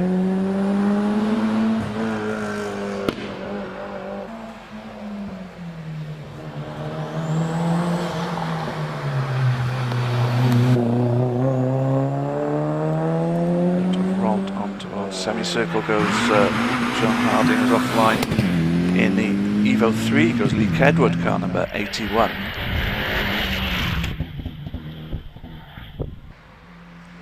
Harding records at 56.39. Headed down to Torres, then understeer through there, and on up to Barton. A little bit of oversteer out of there.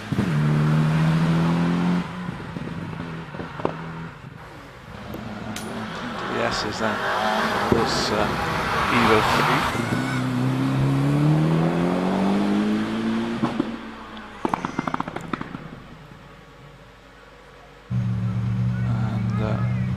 Switch to Nigel Mummery, car 110 in the 206 Peugeot 3.6 litre as Lee Kedward records at 51.62. This is a demonstration run then for the Porsche.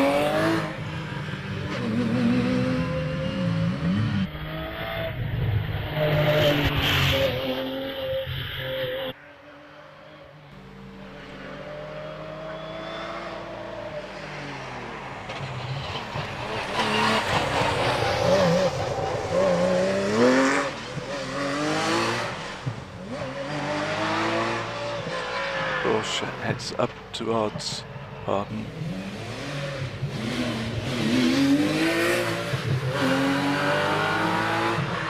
Into the S's there, just a touch on the brakes there as he approaches the S's.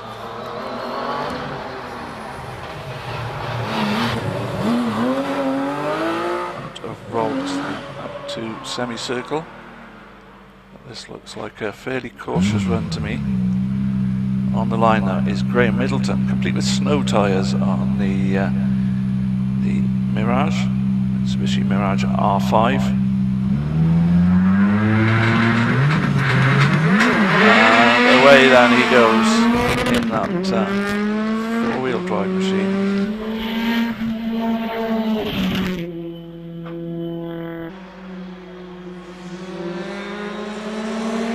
Left-hander.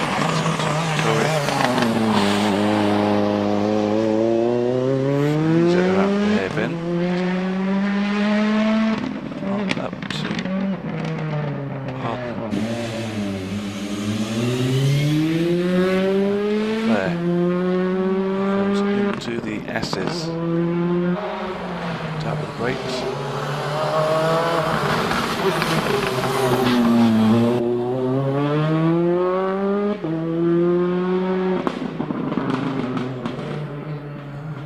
Into semicircle. As we see Tim Dennis on the start line. Graham Middleton's time 54.57. Tim Dennis in the Impreza STI 2.5 litre machine from 2007, car number 123.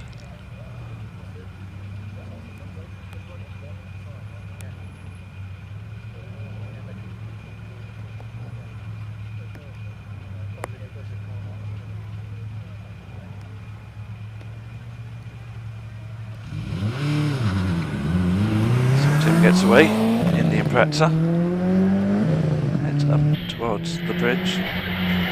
Good start, 2.5 seconds to the 64 feet mark, 53 miles an hour into the bridge and into Torres.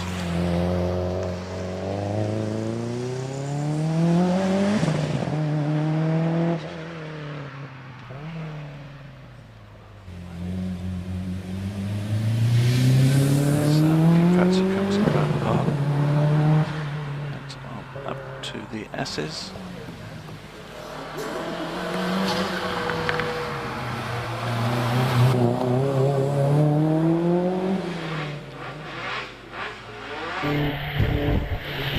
Derek Wilkins 180 in the 1981 Volkswagen Golf GTI. Tim Dennis's time 56.36 seconds.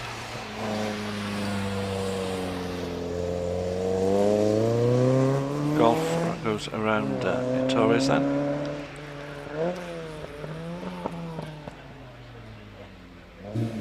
Into Baden.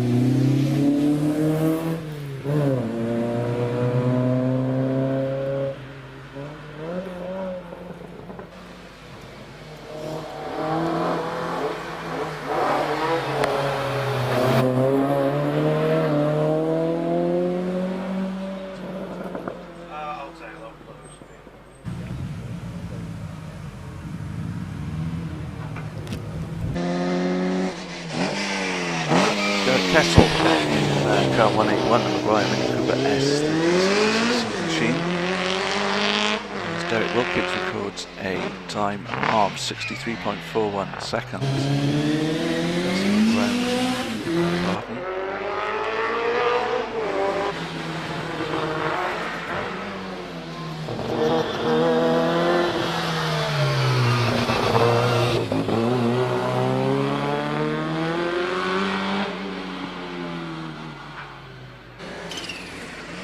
Stroud is at the wheel of the 2003 Super Impreza. Derek Kessel crosses the line in 54.47 seconds.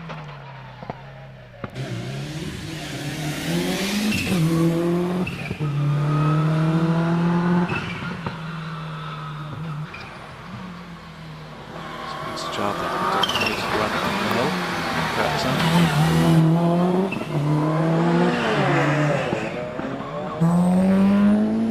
The line goes George Harding in the Mitsubishi Evo 6, car 802. 53.49 seconds for Spencer Child.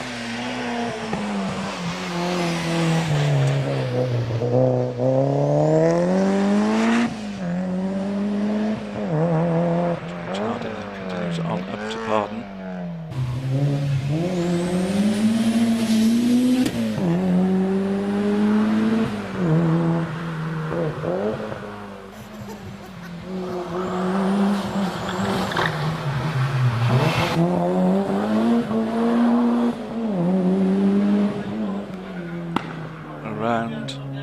Semicircle then for the Impreza and a time of 53.92 seconds for that Evo 6 George Harding car 802,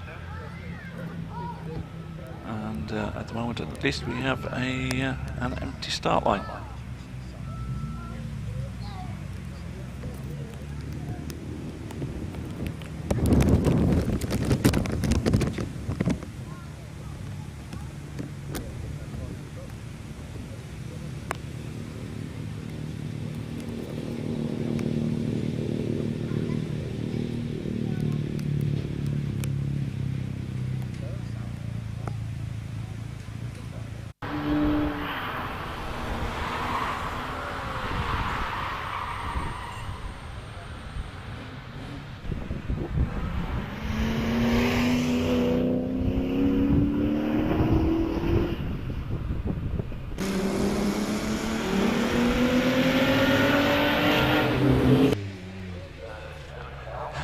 Well, as we watch replays from earlier on, we believe there's one more car scheduled to take its second run. It is the second driver in the Golf GTI, and we are waiting for that, and that car is now coming down to the line. As we once again see the smoke screen being laid down by the unfortunate Lancia Aurelia. Up to the line comes car 880.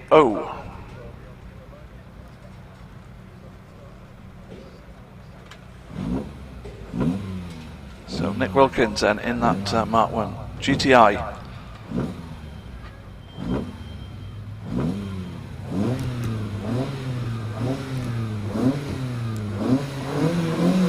And away goes Mark. It's off up towards the bridge.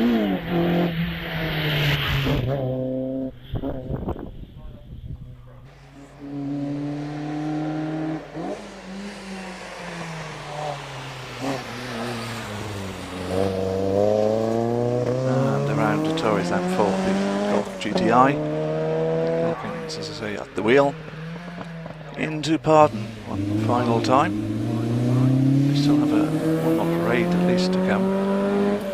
As the Golf goes into the S's.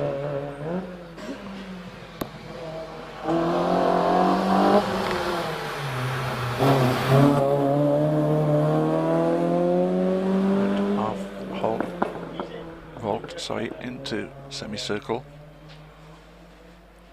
and we wait for him to go over the line, and his time is 58.79 seconds.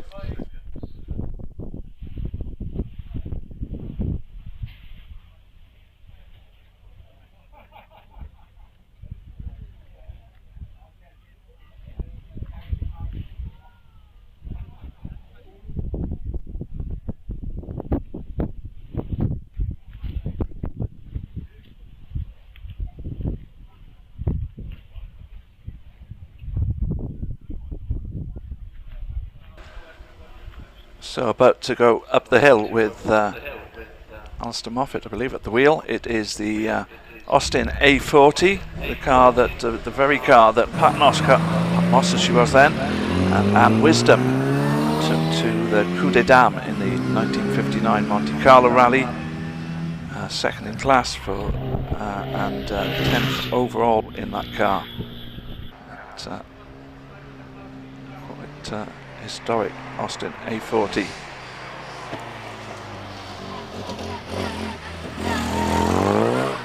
Second new saloon car record, the A40, not that necessarily that one, but A40 at Brands Hatch in August of 1959, and won the 1960 British Saloon Car Championship, driven by George Shepherd. Car often known as the A40 Farina.